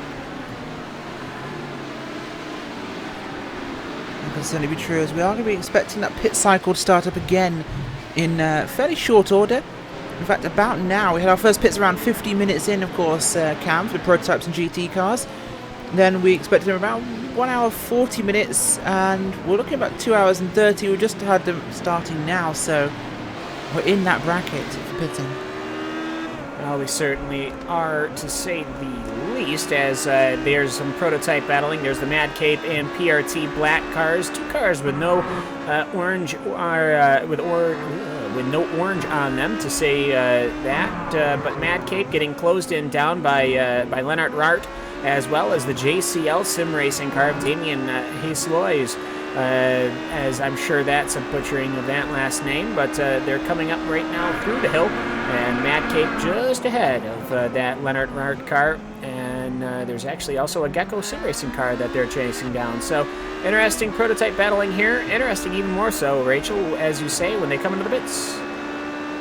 Yeah, they certainly are. So pitting in now. So let's see that third, I should say, pit cycle. English, I can do that language, I believe. The pit cycle going on at the moment as we are kicking off the third run through the pits. This has been really interesting seeing, especially for the LMP Black car from Pure Racing Team. They've been running a very different strategy so far, Cam. They've been going far longer on fuel than anybody else, breaking that hour mark every single time, so that could be a huge, huge thing for them. They could make a whole less pit stop, and that could see them bounce into the top 5. Well, it certainly could. We thought that originally it was going to allow them to really come into play for the victory, but an incident early on is right now Maximilian Badake in that PRT white car goes on the inside of the Shin Yamachini sim racing car. But the PRT cars, I thought that their fuel strategy was perfect, but they just have been getting caught up in incident spins. I don't think one of them had a penalty, but they were just involved in clashes throughout this race, and I think that has really sort of put a damper on things. It certainly has, and we're starting to see the silly season part of the race kicking off now, so having multiple little incidents happening around the track. Race control very busy in their control room. But around the pit cycles, this is really the phase where we see the ebb and flow of multiclass racing, Connery. We're seeing almost a confluence of the traffic at the moment. We do see it occasionally spread out around the entire track, but now we're starting to see clusters forming, almost like flotsam on the waves. It's grouping together as it tends to do with the motion, and this is far too poetical for motor racing, but somehow it fits. It does indeed, as I'm still watching this battle between the Mad Cape 17 car and the PRT Black car. The PRT Black does seem to have the pace advantage, but they just can't find a way past right now. There's also another prototype car on the back of them, that is Damien Hesloui in that JCL sim racing prototype. They are just a lap off of these guys actually, so I don't think they will be getting involved in this fight any time soon. But that PRT Black car, just on the back of that Mad Cape Racing 17, just can't find a way by. That would seem quite true at the moment. The PRT Black car looking but unable to find a way through. As those two are fighting now for this 8th, 9th and 10th position on the racetrack. Mad Cape ahead with Nick Rowland behind the wheel. Doing a fantastic job. Behind them though, just dropping down into the back stretch is Team GT HPD. Quite a distance off though. They're at turn number 1, so they're about 20 seconds back as things stand. in the stadium section is Pure Racing Team LMP Black and Madkeep Racing car. So very close that time by for LMP Black, getting very close to the car of Nick Rowland, but just not able to seal the deal, Connery. Yep, and this has just been the theme for the past couple of laps for these two cars. PRT Black just can't find a way through as they come through this long double apex right-hander towards the end of the lap. Coming through the penultimate corner, PRT Black just all over the back of them. Again, still can't find a way through. And this is just holding them up to that Gecko Vortex Sim Racing car and that PRT white car as well. So the longer they are stuck behind this Madkeep Racing 17 car, the more time they're going to lose. They certainly are. We'll have to see what they can do in terms of their performance. But we know the Madkeep car will be coming into the bits sooner than LMP Black, so they will be released. That will be to their advantage, of course. Going to run down your order, see what's running through the field at the moment. And it's still Coanda ahead of Core Sim Racing with a gap of 7.4 seconds at the moment. Team Camera in third by about 25 seconds, so that's a huge gap. Trustmaster Milano HPD in fourth place. They're just lapping the Sim RC Iris car. And Friction Sim Sport back in fifth place. Down in your GT field, there's been no change. Torrent Motorsports and Marcus Glombeck leading the way in GT in their Aston Martin. He's had no challenge. Hookersfeld Core Motorsports are out front ahead of VRS Coanda Sim Sports. They are separated by a handful of seconds. It's not a lot, but they're dealing with lap traffic from their own classes, which is making this difficult. Down into fourth place, Sim RC Iris and Vendaval Sim Racing in fifth. In GTS, it's Pure Racing Team GTS, Toastmaster Movano, Reactive Sim Racing, Atomic Motorsports, Core Sim Racing, and Shinny Mashimi Sim Racing. So things very active as things stand. And look at the Phoenix car in your GT field. The 64 machine is currently into fairly hefty traffic. All cars from different laps. In fact, the car behind them is actually your class leader from GTS, coming up to lap the Radicals. Unfortunately, the Radicals Online Pro-Am car, the 84, is not the best of races so far, Cam. They've really dropped back. We expected a lot more from them.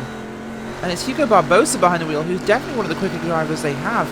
And that car is just somewhat off the pace after its few contacts. Yeah, and I mean, Hugo Barbosa is a quite quick driver, but you know what?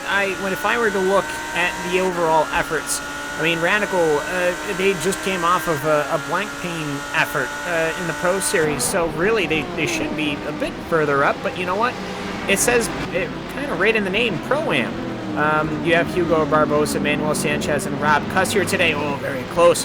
That PRT Black GTS car piloted by Maximilian Wenig is trying to attack, but I have to say this is probably one of the best positions to be in to learn how to do this as Maximilian Wenig goes around the outside, as both of these cars are on separate laps. If you have a new stable of drivers and you want to try to get them up to speed, this is probably, I mean, the GT3 car is designed specifically for that, almost. And when compared to the other cars, is quite frankly the most comforting one to drive. So if you want to introduce them to high speed, multi-class action, I have to say that car is the perfect car to do it.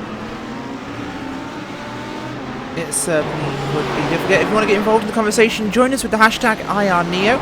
You can join in and tell us what's going on with your teams or what's going on if you are a viewer. Get involved and send us your questions and just tweet in general. We'll see what happens.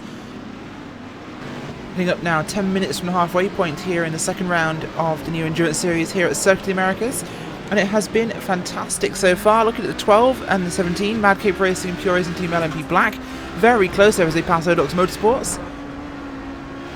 Now right on top of each other again, Connery. Your Racing Team Black are right in as they run wide there on the exit from the horseshoe. Turn 18 now, or 19 and 20 now. That really cost them some time. Yeah, and that's just absolute desperation for Randa. He knows how much he's getting held up by the Madkeep prototype. And he had to go a little bit wide coming out of the long double apex right-hander at the end of the lap, just trying to find a gap, but not finding one. And I gotta say though, there's been some great defensive driving from that Madkeep prototype car. Nick Rowland doing a very, very good job to hold off the PRT Black car.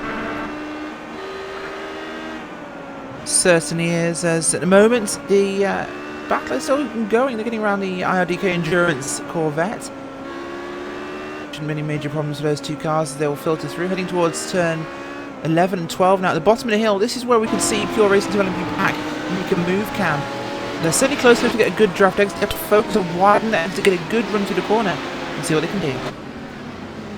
Oh, absolutely, and it's Circuit of the Americas is one of those tracks that it's just very difficult to really find a place to attack outside of corner number 11 and corner number 1 is the Team GT prototype I see creeping in down pit road right now. I'm presuming that's a scheduled pit stop, but just overall, looking at how these cars are attacking it, it's been fairly interesting to see. This is the first time I've seen GT1 cars and GT3 cars here at Circuit of the Americas. Oh, sorry, Cam. Huge dive there by Pure Racing Team LMP Black.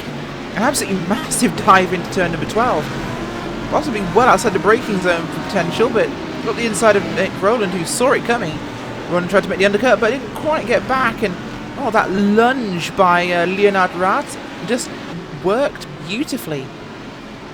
Yeah, but now he's finally passed that car, but he has some GT traffic right ahead of him. He has to go right around the outside during the double apex right-hander, and now he pushes wide on the penultimate corner as well. Maybe the stewards will be looking at that one for track limits, but yes, Piatti Black now ahead of that Mad Cape 17 car. Now they can put in those fast laps and try and build up the gap. Let's not forget, this was actually in the driver's briefing that was happened before the race. They mentioned specifically track limits, and multiple abuses would result in penalties. Pure Racing Team LMP Black have been off the track a fair bit in the last few laps, so this could be something they might need to curtail very rapidly or face the wrath of the stewards. And they are not above doing it. I seem to recall one of the top teams, I think it was actually Chimera, receiving a penalty for a constant abuse of the turn 4 runoff at Nürburgring last season. One that was hotly protested but stood regardless. And this is something these guys will have to watch here. Circuit of the Americas has a lot of runoff, of course. And the 88 to the 93 in your GTS class. Core Sim Racing GTS, and behind them Shinya Mishimi. Shinya Mishimi catching up here. They want to get involved in this one. We could be seeing them moving up to 4th place, Connery. We could well be seeing that as they come up towards the pit window for these GTS cars right now. We got behind Shinya though, we have some a couple of higher class cars just making their way by. Perhaps they'll actually impede the Core Sim Racing GTS cars as they come down into the heavy braking zone at the end of this straight. Daniel Grolty in that SRN Motorsports Aston just getting by Shinya Mishimi right there. Now he has Core Sim Racing GTS to work on.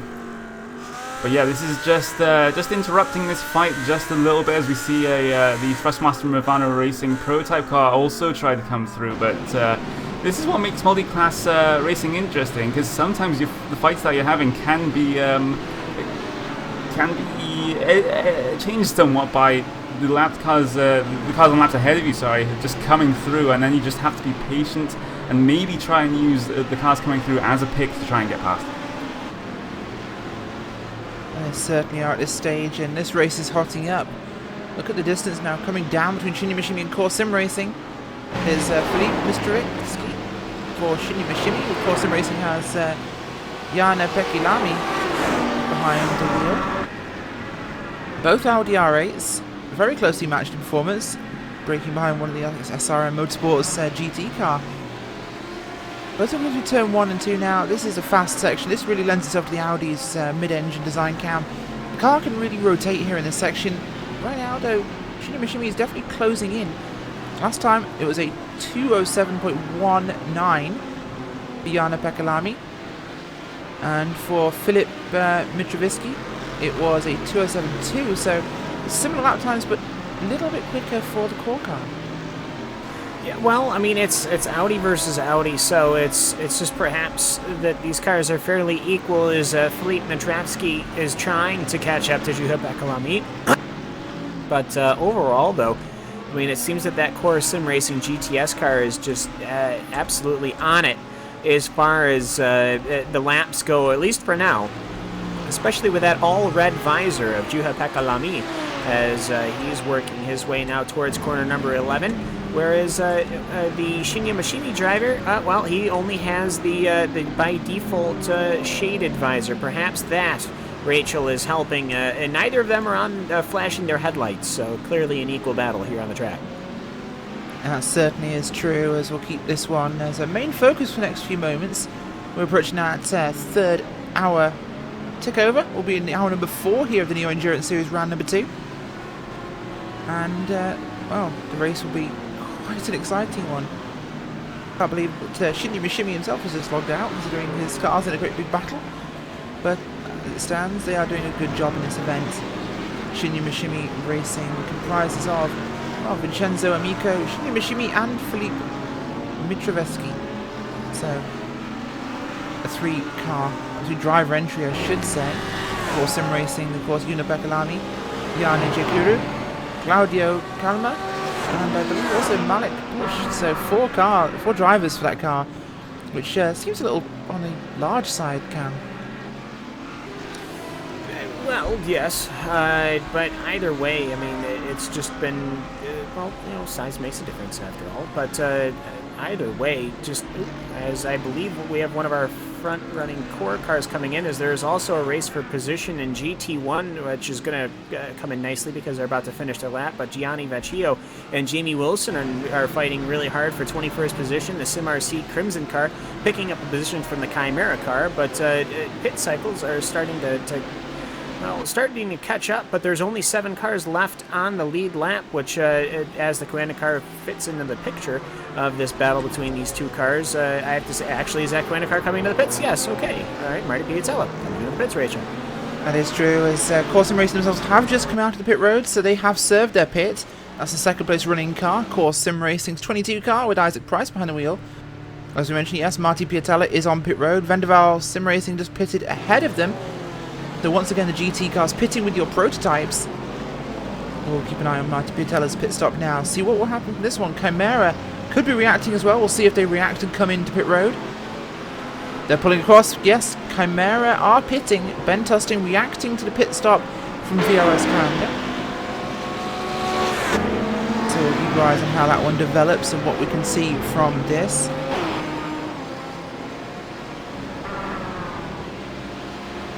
Good pit stop so far by Coanda and the crew. Fuel and tyres looking entirely usual for that entry.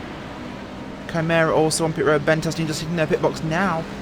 Good solid pit stops by both cars as up on the jacks goes Coanda, having finished their fueling. Piatella staying in the car, we think. No, Jack Keithley, by the way, is in for Chimera. He's replacing Ben Tusting. So it's a driver change at Chimera. Oh, here we go. Difficult release there as Coanda releasing at the same time as Vendaval. And Vendaval really close to Coanda Simsport. They were touching at that point. That is what you call an unsafe pit exit, possibly. Woo. That was insanely close. I held my breath watching that as Vendaval had every right to go out, of course, and so did Coanda, but they bumped fenders. There was front fender of the Vendaval Aston Martin to the rear quarter of the Coanda prototype. Any more pressure, I think, would have seen the Coanda car going around the nose of the Vendaval car. That could have been disastrous. I think what ended up happening is that technically the Coanda car was ahead at the green line, but because it's in the first pit stall, it's really awkward for Mati Kaidejoja, who probably thought, all right, the Coanda car came out behind me. But it just, so very close. I mean, they ground up at each other. I'm sure there's some purple paint on the front of that Vendaval sim racing car. Whew. That could have been disastrous for both cars, but would have been exciting for us. As I'm sure Team Chimera is going, darn. But they've got Jack Keithley in the pilot seat of that car, Rachel, and we'll see what they can do. They certainly will. Can see if they release the Keithley. But right now, Shimmy actually going to be drafting off the back of Coanda as they continue their charge towards core sim racing in their class. They're closer than they have been for a while, so we'll see how this one progresses. But Core Sim Racing and Shinya Mishimi Racing there getting involved. The pit cycle is working through. We've seen, of course, Thrustmaster Movano yet to pit. We know Coanda and Chimera have pitted. Friction Sim Sport have also pitted. Core Sim Racing have been in. Pure Racing LMP White have not yet. And we'll have to see when Pure Racing LMP Black pit, because they are, of course, off sequence. Expecting them at least in about 5 minutes' time, possibly, Connery. Yeah, they're on that longer fuel strategy, perhaps trying to make this race one one stop fewer. It'll be interesting to see how that one turns out for them. If they can make it work, they will reap the rewards. They certainly will, and that was that's been interesting. Of course, this race is definitely developing an interesting area at the moment. We've seen some big moments, we've seen some big incidents, but of course the racing is very good here, as we've come to expect from the new Endurance Series. Fantastic driving in all three classes, and we are really enjoying the balance we've seen here in your GT class, especially with the balanced performance we've seen. The mixture now of the Aston Martins and the Corvettes, it's much more dynamic, it's much more strong, and it's producing much better racing gear. Well, it is. It is. I still have to say the Corvettes still seem to be a little undergunned, but I can't really say that when you actually look at the Coanda Corvette, because the Coanda Corvette seems to be doing a pretty fair job. Last couple of laps, though, that Torrent Motorsports Aston Martin has been running a 202.2, where it was a 201.5 for Klaus Kivikas. Now, there's one thing that you can't really do balance of performance on, and that's the tires themselves, because Coanda seems to lose the rears before the Aston Martin does, which means that the Aston Martin over, I think the overall is probably just a little bit faster, but the lap times seem to be going in favor of the Coanda car. They certainly are now. Swiss Master Movano Racing HPD will hit pit road now for their scheduled stop. This is their third stop in the 6 hours of Circuit of the Americas. And they will head down onto pit road now for their stop. Pure Racing Team GT is on pit road also. This will be a fantastic one to see what will actually come of it. And don't forget, guys, this race, we are looking at the live timing. It's actually powered by Joel Real Timing. This is the title sponsor of the race, Connery. You're an avid user of Joel Real Timing. Just tell us a brief bit about it. It's basically a timing app, and it's actually the one that I use as well for these commentary broadcasts. It just gives me an easier time trying to track where the cars are. You can also use it while driving. It also has some a couple of dashboard features that you can overlay into your iRacing.com simulator as well. So a very good piece of software out there, and the developer of which I believe is taking part in this race, Joel Gray's and that Gecko Vortex Sim Racing car. It's actually on track right now. They are indeed. They are. Waiting for Swiss Master Movano to leave pit road. We'll see where they filter out in this. They're leaving now. Unlike Coanda, they've got a clean exit from pit road on the fast lane. Coanda just passing their sister car, actually, the GT machine, running down at the moment in third place overall in class. Lucasfeld Core Motorsports have widened that gap, so that is one that's been evolving, and we think they've just not quite had it so far. Looks as though Klaus Kivikas is struggling in that Corvette at the moment, Connery. Yes, he is, and he is currently ahead of the, as I try to find him here, actually, yes, there we go.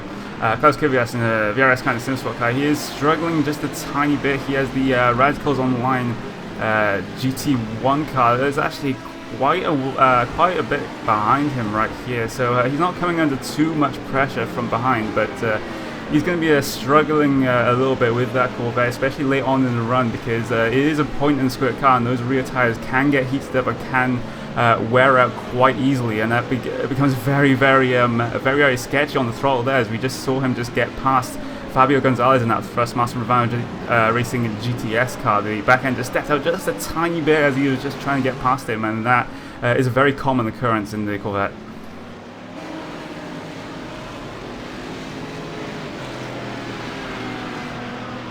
It certainly is, and of course this one's spreading out. We've got a couple of things under review, I believe, and nothing up yet for that pit exit, so we'll keep our eyes focused on that. We'll see what can develop, but what's going on in your GT field overall at the moment, Cam? Well, just looking at GT right now, it's nothing too dramatic. I think we've got a couple of close battles, but nothing like we had in that amazing second stint. Your leader's still Torrent Motorsports. He's got a 9-second lead over the Heisenfeld Core Motorsports car. Then you've got, of course, that Coanda Corvette. It's about 18 seconds behind. Radicals is about 45 seconds behind that.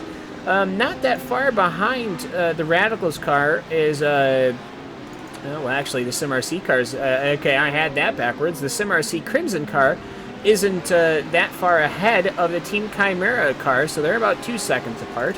Then just looking through the rest of the timing, and of course Joel Real Timing helping me getting all of this information, to say the very least.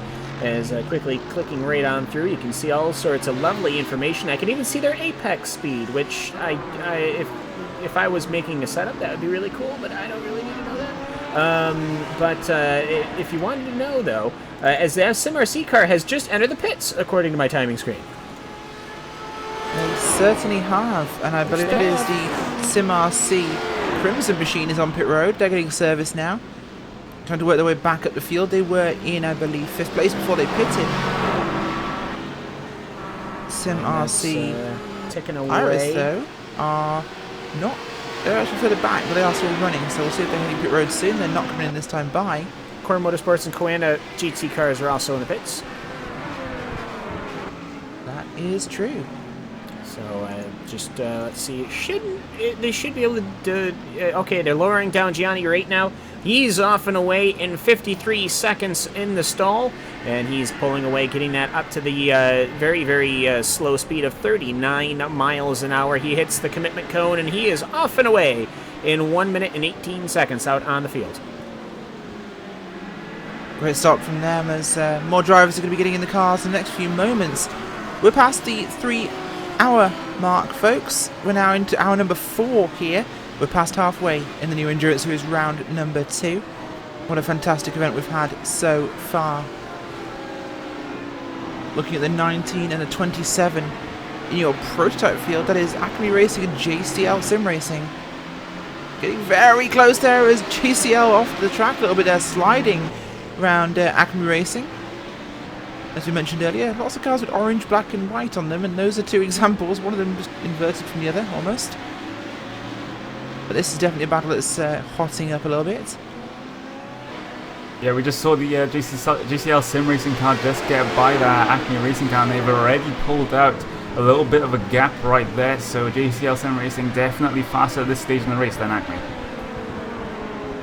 It certainly is, and well, let's have some more RaceSpotTV fan immersion. Let's go on board with Acme Racing and Mark Schindel, and let's see what happens when you're chasing down your competitors. Join us in just a few moments.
To the new Endurance Series 2016-17 season here on RaceSpotTV and iRacing Live. Rich Whiteford, Connery Maddock and Cam Walsh bringing you all the action.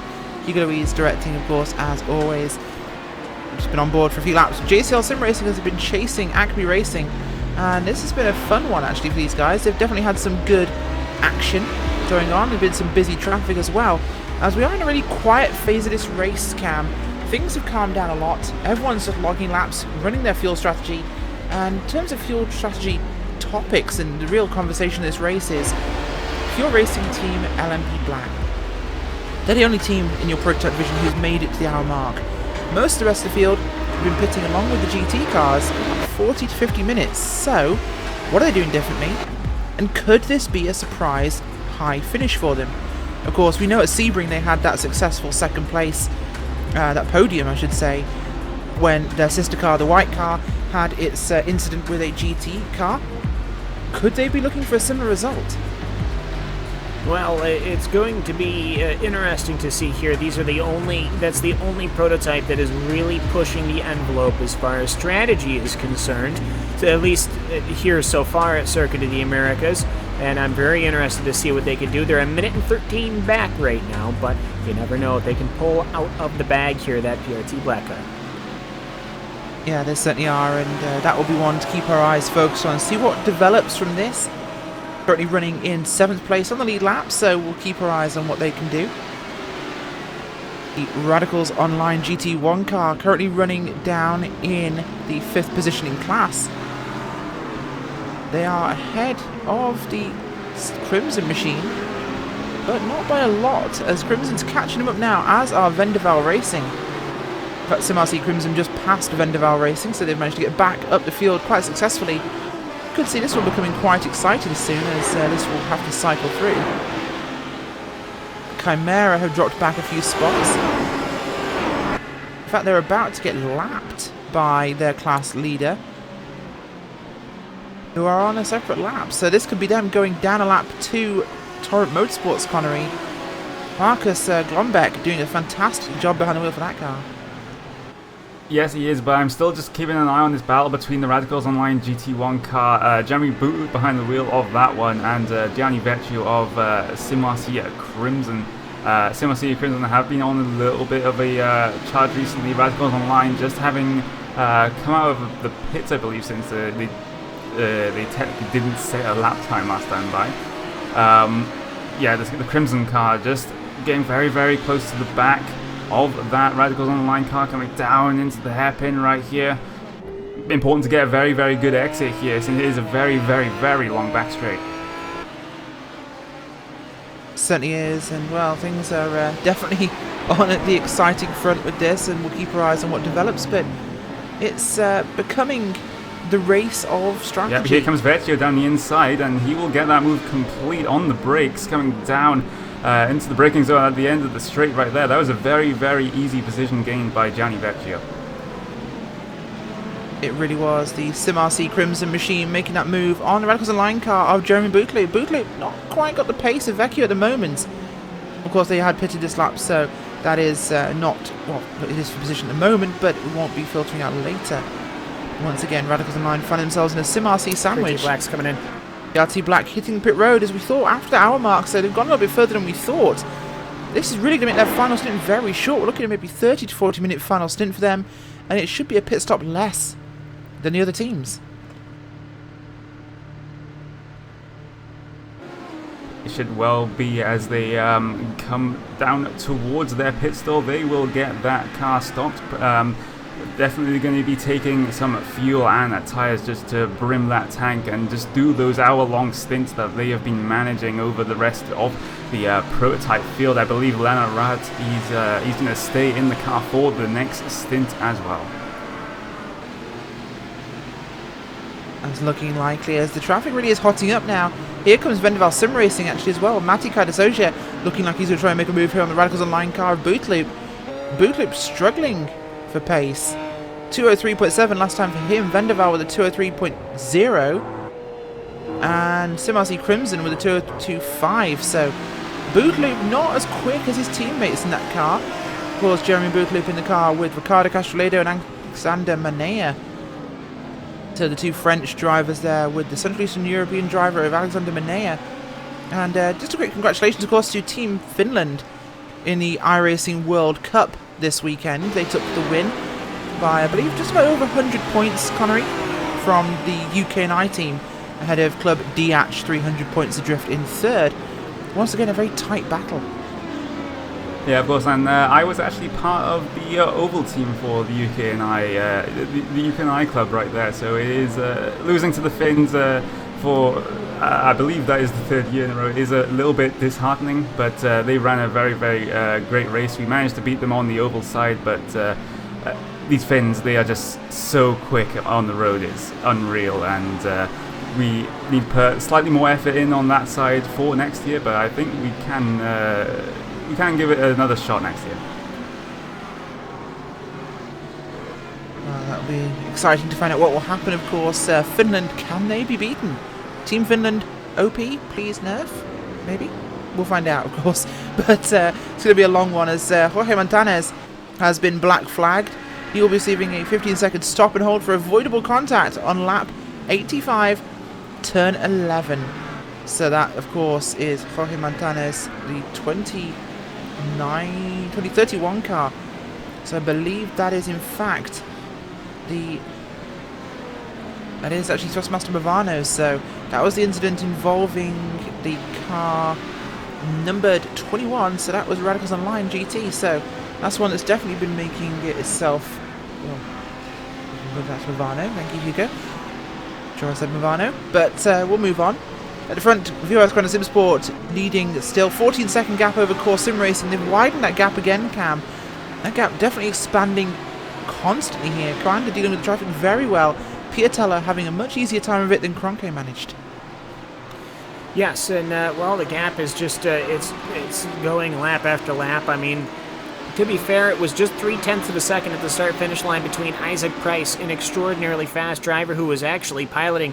He was the highest-finishing UK&I driver in the World Cup race yesterday at Spa in a Corvette. So he's traded that. He's come all the way across here to Circuit of the Americas to pilot this Core Sim Racing prototype as he goes on the inside of Heisgeveld Core Motorsports Aston Martin.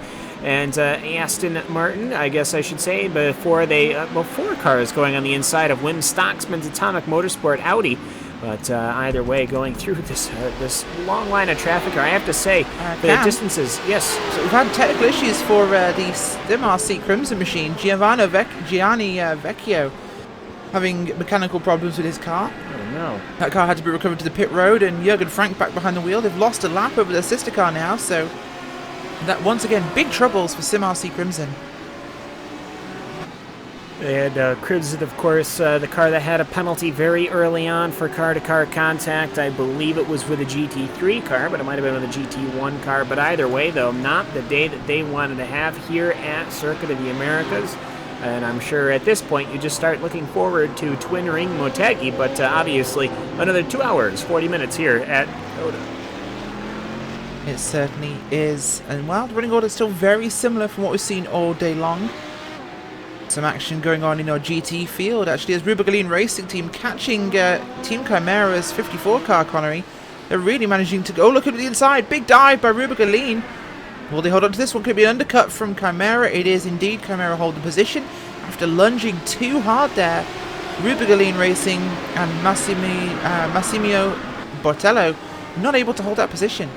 Yeah, that was an absolutely massive dive by the Rubigaline Racing Team right there. They did very well to get back on the track as quickly as they can once they ran wide. But I think Jamie Wilson expected it, since he did leave a wide gap on the inside of the corner, expecting that move, and then he just made the cutback very, very successfully as they get interrupted by quite a few prototype cars here. Beep beep, honk honk, toot toot, I think is exactly what they're doing. It's 4 prototype cars, and they're all in different spots. It's actually a 2x2 battle. You've got Team GT's HBD, and you've got Acme Racing. These guys are fighting for position, I believe. Nope, they have a lap split between the two of them. And then you've got Corsim Racing in second and PRT White in third. That is a battle on track. And here comes PRT well onto the inside, leaning on the inside of Acme Racing, forcing them to go quite wide. They are going to stay right on the back of Maximilian Benecke. He is not going to be losing the rear end of Isaac Price, trying to get ahead. They managed to clear that lapped HPD traffic, and here comes Maximilian Benecke, Connery. He's going to try to line up a good shot and a good attack on him, but it's fairly interesting when you've got battles like this, especially when you've still got that battle between those 2 Aston Martins. Yeah, it's absolutely brilliant to see Maximilian Benecke drive these prototype cars. He is one of the fastest drivers in these HBD cars, and him just closing up onto the back of Isaac Price just exemplifies that, as he gets a little bit of oversteer coming out of the final corner, manages to get the traction down though, and just try and catch right back up to Isaac Price. And, well, for Isaac Price, just got to kind of sort that out, get your marks, get your laps sorted out and ready to rock and roll. As for Isaac, it was a 156.7. For Maximilian Benecke, a 156.67, or 0.69, so really nothing between the two as they're coming upon Torrent Motorsports, your current leader in the GT category, as quite a couple of cars that are lap traffic are going to be going on through in the coming laps. But to say that Isaac Price and Maximilian Benecke don't want to clear this traffic as fast as they can is an understatement, as they are currently seated 17 seconds behind VRS Coanda, who just ran a 153.8. Is that right? Oh my goodness. That means that it was between VRS Coanda Simsport, who's on their own, and Core Sim Racing, who had to deal with traffic, it was over 3 seconds of lap time difference between VRS and Core Sim Racing. And here comes PRT White on the middle of the track on the entry to the 11. Here's Hugo Barbosa. Connery, this is getting to be quite cut and dagger here. Maximilian Benecke wants to get that second position. Oh, we just see Isaac Price in that Core Sim Racing prototype. He got the back end a little bit, just try and get around those lapped cars. They have to be very, very, very careful with the traffic right here. There's Peter Koch in that Pure Racing Team, a GT car, but a little spurt of excitement in this stage of the race. And so for Maximilian Benecke and Isaac Price, just there hustling and bustling the other way. Dennis Garrison in the team, Diftaba, as they are polite in letting them get right on through to the other side as they are climbing their way up to corner number 1. Maximilian Benecke hunting down. And Rachel, you're here, and Eagle Sandfield is also here, and perhaps we could get a talk in. No, actually, oh, sorry, Cam. There's Core Sim Racing, and they go wide at turn 1, just trying to get past some lap traffic right there, and they then surrender the position to Maximilian Benecke in that PRT White car. PRT White now in second place in class. They certainly are, and I am actually here with Egil Sandfeld, as I'm sure move on through to the other side of the song lyric, Cam. But Egil, of course, you're with the 95 team as well. You're with IDK Endurance, but you're also, your other hat isn't a helmet. It's you are the New Endurance Race Control, one of the stewards. First off, how are things going with your team, the 95 car? Hey guys, it's going much better than we anticipated. We are currently running in, I think it's 3rd position, but we need to do a pit stop. We are battling with 2 other teams, which are on a different strategy, so it's going to be exciting to see who comes out on top. Certainly has been, and of course, the race so far from your steward's point of view, pop that hat on for a moment, things have been fairly clean, other than some miscommunications. You did talk in the driver's briefing about track limits. Has anybody been warned for that yet? Well, I just recently got back to the RC, so I actually don't have the full overview of how it's going with the off tracks, but I expect and I believe that it's not that bad. On various live timings, you can see that some teams have a lot of off tracks, but that doesn't automatically mean that they step outside of our limits, which are the white lines plus the curbs. So that's a bit of a difference there. But my colleagues report that there has been a lot of contacts, which is, I suppose, which is natural with a track that has a lot of direction changes. But overall, we haven't had to penalize that many teams yet. Hopefully not for the rest of the race as well. Well, that's absolutely great to hear, Egil, of course, and the race running well so far. Of course, we're approaching the hour and a half remaining mark of this one. From your perspective, of course, as one of the stewards, you're thinking this has been perhaps better than the first round, a little bit less aggressive? Yeah, I think so. It's hard when it's two different tracks with two different flows. Here, I at least I feel that I'm in a better flow when racing on COTA, and it's sort of a ration or a ballet dance with the other classes to manage the traffic. So in that regard, I think there's a better flow here, but at the same time, we have experienced some contacts which we could have avoided. So yeah, there's plenty of work still to do. Well, that's the first time I've ever heard multi-class racing referred to as motorsports belly dancing, Egil. Thank you very much for joining us, Egil Sandfeld of the New Endurance Race Control team and the IDK Endurance team. So best of luck with the team and best of luck with the race control, Egil. Yeah, thank you, my pleasure. We're popping back downstairs as we're also joined by Martin Kroenke from VRS Grind Sports #1 prototype. Martin, you ran the first stint in the car. Right now, Marty, your teammate, is behind the wheel. You guys have been running very well so far. The gap to second place is 16 seconds at the moment. You're running a much shorter fuel stint. You're looking like you're expecting another stop compared to some of the teams. Are you concerned with progress of Pure Racing Team Black and their one less stop strategy, or are you feeling pretty confident at Team Flounder? Well, I think we should be fairly confident. I think the gap is at this point relatively large, and it should be alright, I guess. So things very comfortable in the VRS Grind Sport camp. Traffic has been significant today. I know you told me before the race that GT cars could be a little bit unpredictable around this circuit. How have things been out on track? So far it has mostly been relatively well. There were a few oddballs that have been a little bit unpredictable. But overall, I would say it was fairly nice and much better than I originally expected it to be. That's absolutely great to hear. Well, thank you for joining us, Martin, and hopefully things will go well for you guys, and we'll see you here at the end for the podium. Hopefully, thank you. Thanks for joining us. Of course, that's Martin Kroenke from VRS Grind Sport, the #1 car, teammates with Marty Piatella, who's currently driving that car. They also have Mac Backham in the machine as well, so you can release the Kroenke, and there's time for some Backham attack 'em. So what a team lineup, Connery. They've certainly brought the big guns out for the New Endurance Series. Indeed they have, and we're just looking at a battle between two Corvettes in your GT class right here.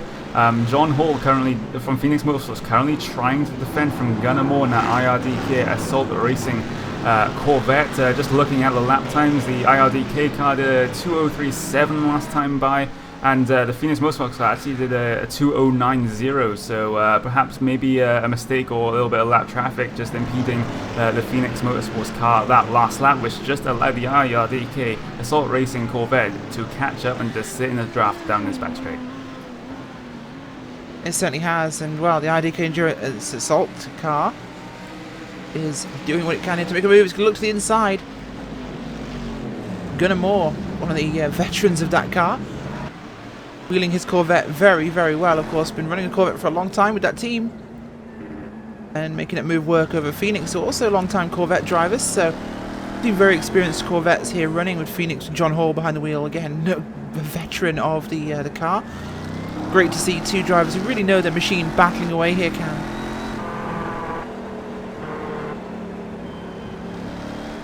We might not actually have Cam to speak to, but Connery, these two definitely doing a good job here. We could see maybe John Hall make a move here. He's looked a little bit quicker. Last time by a 209 flat for him, and it was a 203. Okay, there's definitely some lap time differences there based on pit stops possibly, because I can't imagine he's 6 seconds slower. But he's doing what he needs to the moment to catch up to the IRDK car.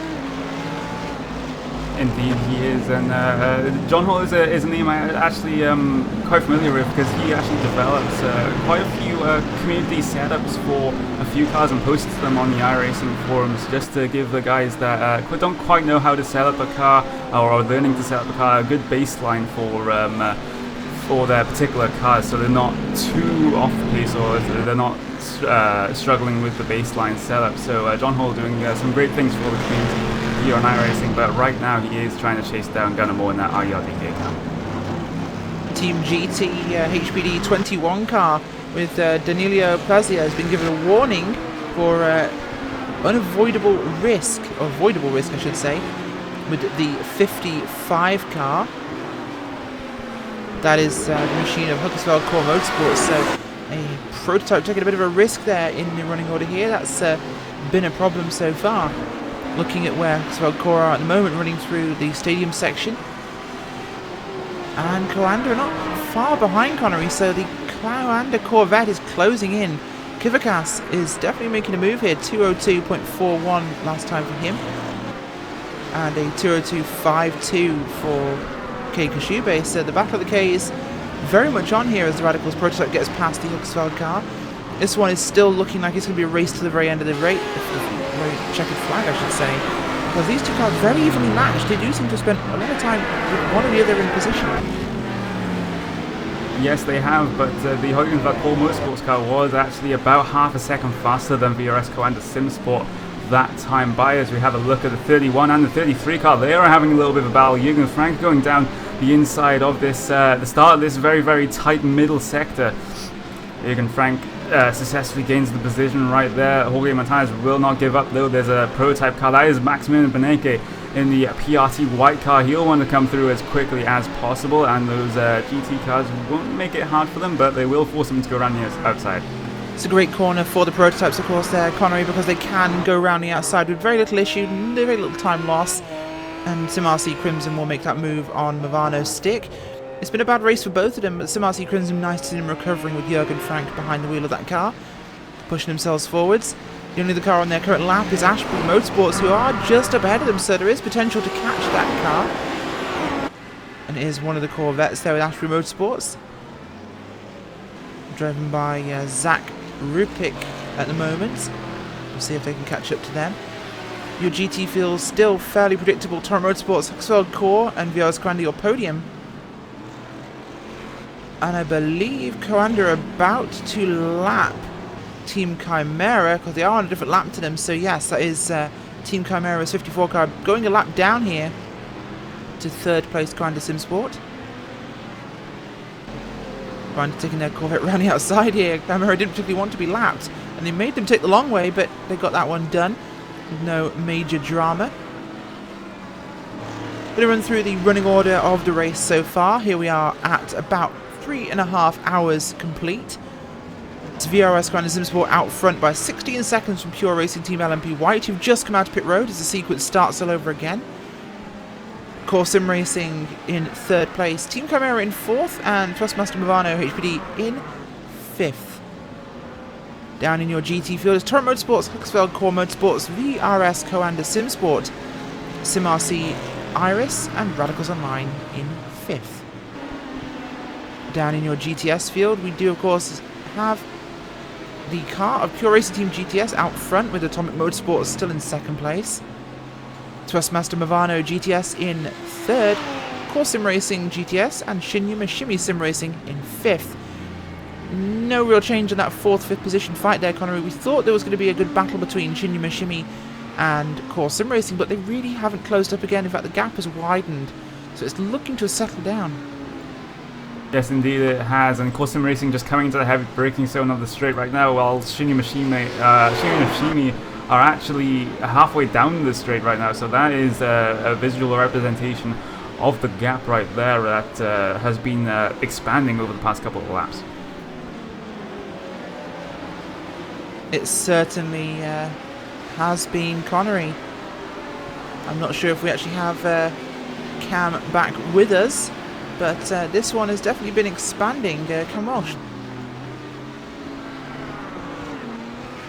No Cam Walsh, so we'll try and dig him out from under the commentary booth desk, I'm sure. But as it stands, look back at your prototype field, Connery. What's going on? Actually, we're just going to go have a quick look at Ashby Motorsports and SimRC Crimson. SimRC Crimson having some mechanical issues earlier on in the race. They had to make come down pit road, an unexpected tow for those guys. They'll try to make their way back up through the field, and Ashby Motorsports is one obstacle in the way of that. There's the PRT, a black car just coming through on those two guys. The SimRC car just staying in the draft of the Corvette there. Will they look to go 3 wide, coming down into the very, very heavy braking zone? That is a very, very optimistic move by the SimRC car right there as he locks up the inside left front there, as Ashby Motorsport has to push wide and SimRC have the position. Good move by SimRC. I think the prototype ahead of them from SimRC, from Pure Racing Team Black, I should say, actually helped open that door up for SimRC Crimson to make the move. As through will come Camara's prototype also. Further widen that gap over Ashby Motorsports. This has really now got SimRC Crimson as far up as they can climb. They're past Ashby Motorsports and maybe a SRN on the front straight could be a car they could pass, but being 9 laps down, they're starting to be limited by who they can pass. Yes, they are. We've still got about 2 hours 25 minutes left in this race, so there's still plenty of time left. But they definitely won't be challenging for any podium spots, but they will still be trying to make up as many points as possible. Looking at the 15 and the 11, your prototype field, Pure Racing Team LMP White and Friction Simsport. Got a battle on our hands here for what will be 6th and 7th place. There's big close-up by Pure Racing Team LMP White. Of course, they have pitted, so they're on fresh tyres here. This is the difference in speed we're seeing. And it is significant now as Pure White just have so much more traction. Can we look at that closing distance? The difference is huge. Yeah, we may be seeing the move coming down into turn 1 by Maximilian Benega. Yeah, he moves the car into that position, dives it down the inside of turn 1. That is a very, very easy pass there, but perhaps not so as Friction Simsport try to get the cut back, but I feel that attempt will be in vain because the tyre advantage is just so huge between them and the PRT white car. Absolutely huge, as through they'll go on their sister car, actually the GTS leader from Pure Sim Racing. Pure Racing Team, sorry, not Pure Sim Racing, different team entirely. I keep getting those two mixed up, I really shouldn't. Pure Racing Team's LMP White entry though, so close to victory at Sebring until they had contact with a spinning Corvette from the GT class in the late closing moments of the race. An absolute heartbreak as they were 20 miles an hour off the pace on the straights. We did actually hear from Egil Sandfeld earlier on in the driver's briefing, Connery, that today's weather, the track, well, the sky's clear, 65 degrees Fahrenheit air temperature, 97 track, winds 9 miles an hour from the east. The track is a little bit less slick than it had been earlier on in practice and qualifying, so a bit more grip around for these prototypes, which does make the racing a little bit more dramatic, and we are seeing some braver moves in braking zones. Yes, we are, and as we see a little bit of a fight developing between Matti Kadizoja in that Vendaval Sim Racing GT car, just trying to catch that Radicals Online GT1 car. That Radicals Online during this stint, they haven't really been on the pace that they have been in the previous few stints, and they've just been losing a little bit of time to their competitors. It'd be interesting to see what Matti Kadizoja can do here once he gets up to him. That will be an exciting one to see. And Cam Walsh, welcome back as we have Pure Racing Team actually, very nearly a big problem there. We'll try and get a replay of that pit entry by Pure Racing Team GTS, but Maximilian Weng nearly decided to play conquers with the pit entry wall. He overshot it quite a bit as Maximilian Wenegg.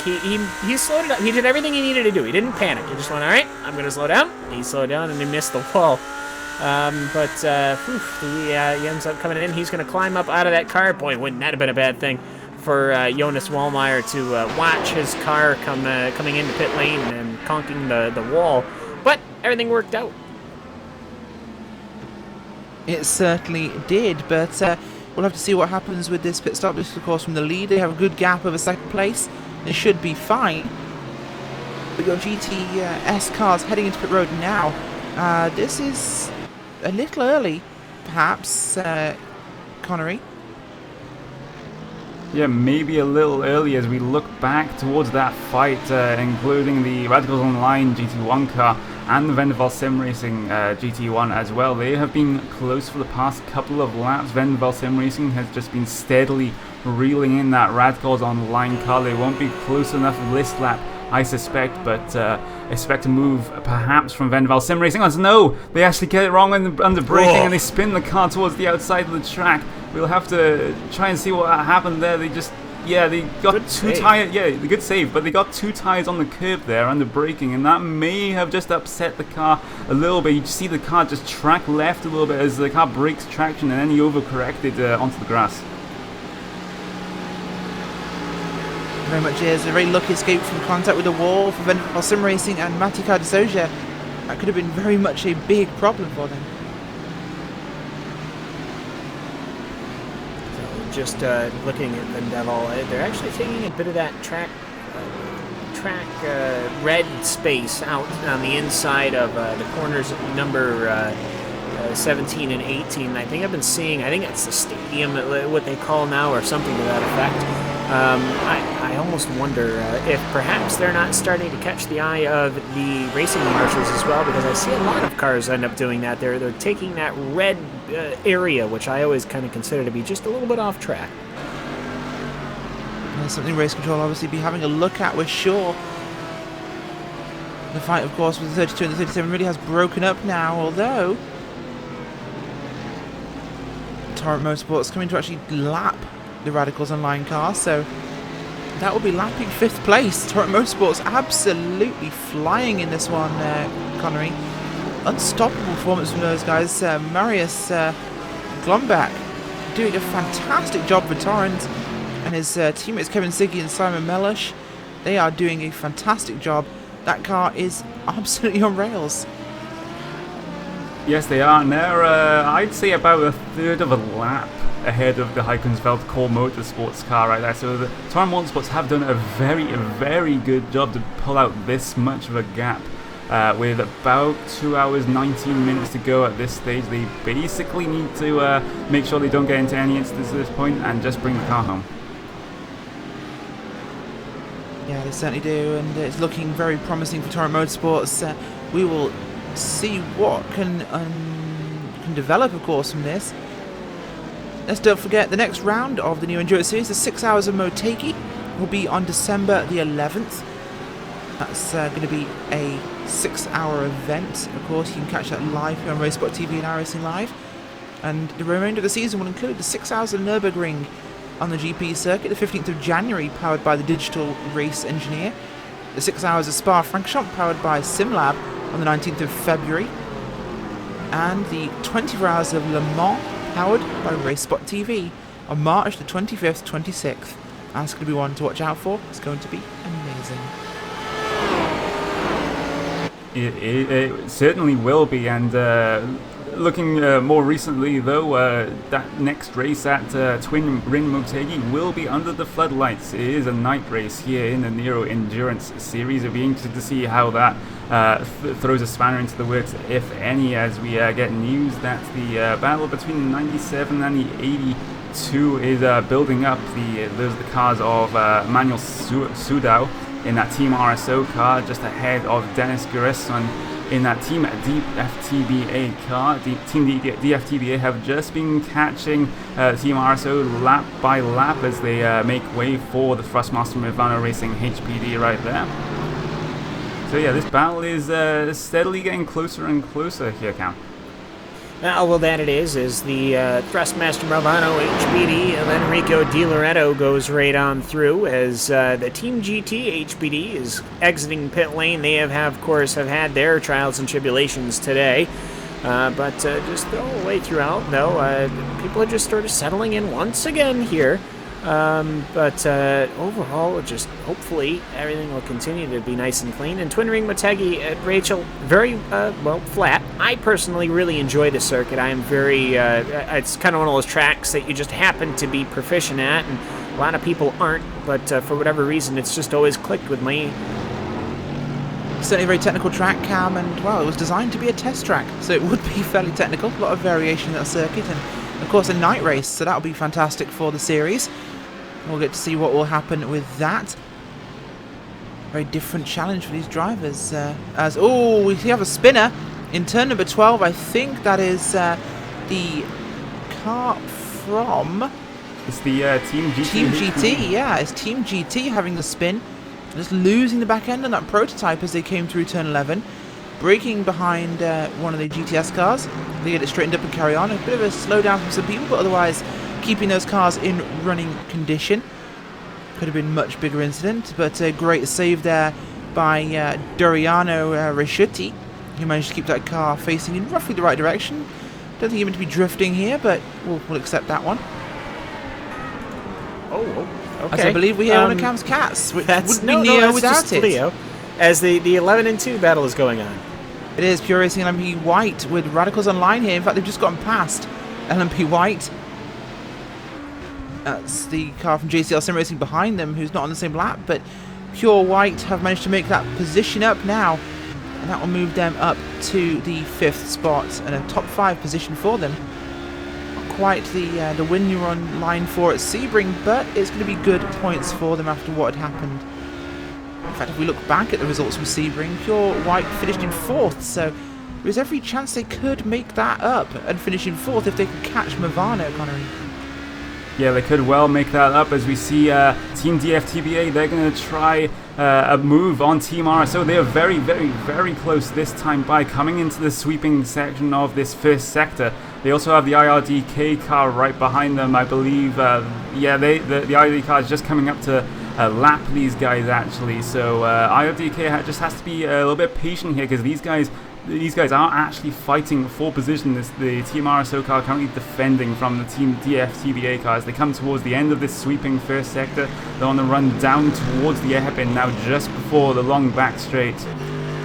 It's important for Team DFTBA to get a very good exit here, perhaps try to get themselves in a position to make a move down to the heavy braking zone at the end of the straight. An update on an incident with the Mad Cape Racing car in just a moment's time. I'll have a quick run through what's going on with Twitter. We've got some comments coming in from the viewers and from teams. Acme Race, who just sent us a message saying Phil Blythe and Mark Schindel get respect. Strategist Frank Ferry gave okay to pull the plug. Drivers wish to continue. And that's hashtag IRNeo. Ricardo Castledo, as I said, bug on the pits, didn't want to change tyres and refuel. We figured out the fuel, but not for the tyres, and he's running on old tyres for a new stint. Hashtag IRNeo. And a comment from Team SRN saying 3 hours to go and it's chaos at COTA. Traffic is nuts and lots of battling in the GT field. Hoping strategy works for us. Don't forget, if you are in a race or if you're watching, you can contact us with the hashtag IRNeo to join the conversation. Cam, you got something on the incident with Mad Cape about 10 laps ago. Yes, and I think it might just be a little bit too far back for the cameras to get to, but at the end of the day, through that third or fourth sector, whatever we want to call it, that final-ish sector, through corners, pretty much from corner 11, actually corner 12, from 13 to 14, 15 to 16, and then 17 to 18, what ended up happening is the prototype car of Mad Cape Racing ended up coming through. This was some 10-15 laps ago. They ended up trying to take the two Aston Martins. Those two Aston Martins were racing very, very hard. And what ended up happening is the prototype dove to the inside through corner number into 15 and had a very bad exit. And then both Aston Martins, the Rubigaline and the Team Chimera Aston Martins, just conked right into the side, right into the left front wheel of Nick Rowland's Madcape prototype. And he has been carrying that damage ever since.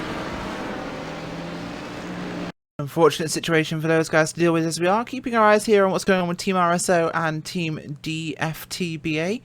Don't forget to be awesome. One of the best team names I've seen in this series, but we'll keep going with this one as it's spreading out a little bit, running down towards turn number 12 at the moment. Spread out a small amount. We've just got a replay there, the Madcape incident that Cam was just telling you about. Yeah, I mean, as you can see, it was hard battling between those two GT1s. I think Madcape figured, hey, if I can cut the nose off of this, if I can get ahead of it, it doesn't matter how my exit will go. And then as he tried to come back onto the track, I think we can all just see what happened there. So all three cars are continuing, but Madcape carrying quite a bit of front-end damage from that. Certainly is, and that will be a major impact on their race performance overall. Have a quick look at the front of your field, actually, and the timings. Isaac Price in the car for Core Sim Racing brought the gap to 12 seconds from 4:16, I believe, to Coanda. Running a little bit slower than Marta Piatella now, but they have been running well. Core Sim Racing holding their good station in second place, not looking challenged. Just the same way Team Chimera looking in a solid third position at the moment, so barring incident, your top three in prototype looks to be fairly set, but the gaps aren't as big as we have seen in the past, potentially. Jack Keithley on a good charge in the Chimera car, 53.9 that time by, the fastest lap from the prototype field this lap, Connery. Yep, and we just got news that there was a warning for the Speed Asylum prototype car. They've been having their own issues this race, and issues just keep building up since they have been warned for unnecessary risk, abuse of the track limits. And another interesting thing here, Shinya Machini Sim Racing is in the pits, and this is way off pace for what a normal GTS pit stop would be. Well, that's an interesting development. I think it's been a while since. I mean, it's been some time since GTS came in for pits, but it hasn't been that long. I mean, they came in on lap 90. So now it's lap 107, so 17 laps. That these cars can go much further, Connery, right? Sorry, I was just a little bit distracted by Team GT having a little bit of a spin yet again. Ricciuti just struggling with the traction of that car a little bit. He got stranded on the side of the racetrack, just had to let a lot of cars by, lost a lot of time. I think I've seen what happened, possibly. We haven't necessarily had the amount of time, Rachel, that we would like to talk about the track itself, but there's those big sausage curves through the snake. That is corners, I think, 4, 5, and 6, and the Machini Sim Racing car ended up knocking into one of those and spinning out. I wonder if perhaps it did underside damage to that GT3 Audi. It's certainly something that could have happened. It's actually not the GT3 Audi that's the problem, it's the 21 car of Team GT's prototype that's having issues. But they are having multiple issues. They could have actually hit the curbs, as you mentioned, but the car's looking pretty much pristine. Peter Koch has just looped it and then looped it again on corner number 11, right, the turn right before the long straight. And as he was bumped in the rear by the Heisenfeld Core Motorsports car, this was not for position. But Peter Koch, as he's ended up spinning it twice, and sorry, Rachel, this is like the second time we've done this in a row, but I saw it happening. That was definitely a bit of a out of my way please from Hookersfeld Core Sim Racing there, as that's not what the Hookersfeld Core Motorsports, sorry, I keep mixing up the two cores. Coming up now behind Vendaval Sim Racing, who are going to be put down a lap by Core. The only other cars on their lap are your leaders, Torrent Motorsports, and third place VRS Quanta Sim Sports. So fantastic performance from those three cars to keep that pace up for so long. Yep, they are, and VRS Quanta Sim Sport and Team Chimera are on the pit road right now, so your prototype leaders deciding now is a good time to pit. Looking like we're starting to see that cycle developing again, as yes, Coanda heading down to pit road. Piatella is in. Will we see a driver swap from Coanda as JRT and We're seeing, I believe, also friction getting in as Martin Kroenke back in the car for Coanda. So it is a driver swap for them. Looking at the entry of the laps they've run, it looks to be 2 stints each they're running. We're expecting this stage, Connery, this will be Martin Kroenke in the car till the end. It should well be. I don't think they'll stick him in just for 1 stint, since there's probably going to be about 2 more pit stops 1 or 2 more pit stops. So I'm not entirely sure here, because we also got the LMP PRT Black car also on that long pit strategy, so it may be 1 less pit stop for them. So it'd be interesting to see how this plays out in your prototype field. It certainly could play out well. They're playing a more defensive strategy now in terms of what Coanda could be running. Their earlier aggressive strategy seems to have been metered somewhat, a bit of fuel saving running in line with the cars they're around. Of course, we have seen Core Sim Racing have pitted already. Rasmussen back in the car for them. Chimera are on pit road themselves. Fusion Racing are in pit road. Chimera's heading off to pit road with Jack Keithley behind the wheel still. He'll be returning to the track as Thrustmaster Movano are yet to pit in. We could be seeing them heading in. Plus, Pure Racing Team LMP White will be coming in soon, we believe.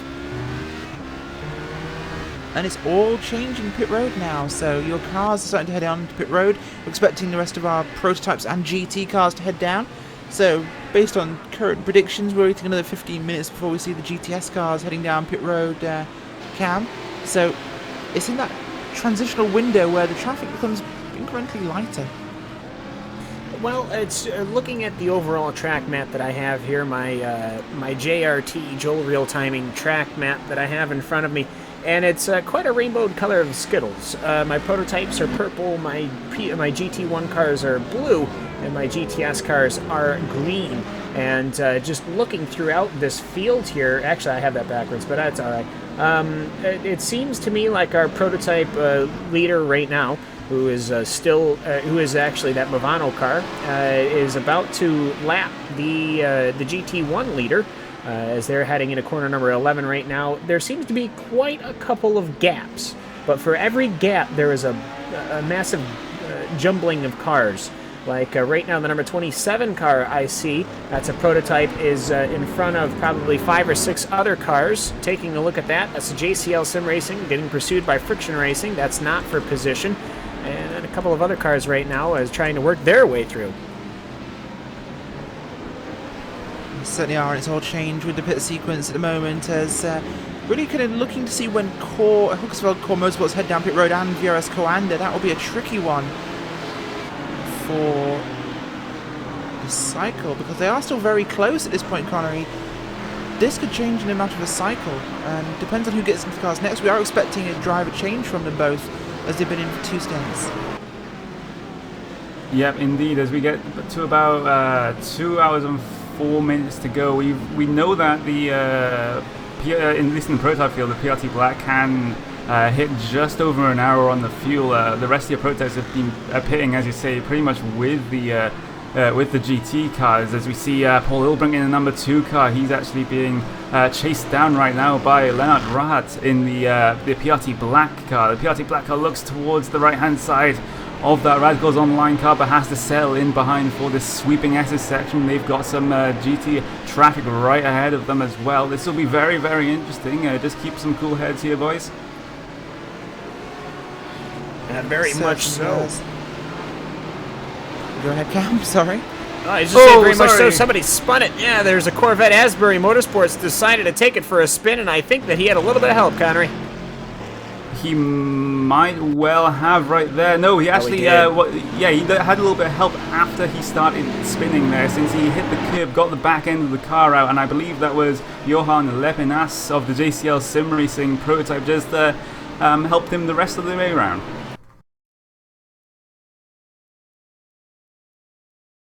Yeah, and so as Zach Rupchik ends up collecting that number 44 Corvette, that could have been very, very bad, because well, Torque Freak Racing's David Barraclough, for like the 2nd time today now, has had to take extremely evasive action. But for Paul Obrink and Leonard Hart, that was a very, very close battle, to say the least. And now Leonard is going to be trying to close in on the rear of Paul Obrink once again. Yeah, this is the battle that we've seen quite often through this race, especially at the end of PRT Black's extended stint right here. Will they come down pit road this time? But no, they think better of it. There's a CMRC Iris come down pit road, Leonardo Corti behind the wheel of that one as they come down pit road. But Radicals Online still in front of PRT Black just for the moment, coming down into turn 1. This is a very heavy uphill braking zone as well, just very, very tight corner, very difficult to get the line right through here. Here comes PRT Black, though they will just sit in behind Paul Ilbring of the Radicals Online car through this sweeping first sector. This is an absolute joy to drive, Cam. It's especially when the car is feeling very snug and working very, very well. It's just an absolute breeze. Well, it certainly is, especially when you're just rolling right on and you know just where to get that braking right. And I personally really like that section, but it leads right into a section that I don't necessarily like. The thing that, for myself, I'm far more of a traditional road course racer. These tracks are very important in that they test and try drivers who are extraordinarily talented and figuring out exactly what the car is doing with the mental capacity to know exactly what foot, and I am talking in space of feet and inches, to start applying the brake and trailing on the throttle and all of the other metrics that are required to start turning these cars around. I don't have that. But either way, though, I mean, for Paul Ilbrink, I mean, he's managing this very, very well, and for Leonard Rart, he's closing on in. Yep, this battle is just closing up lap by lap, and we have to remind everyone though that the PRT Black still has not pitted yet. I do not believe they are, of course, on that extended pit strategy compared to the rest of the prototype cars. As PRT Black will come in, no, they will not. They will go yet another lap, still trying to hunt down Paul Ilbrink.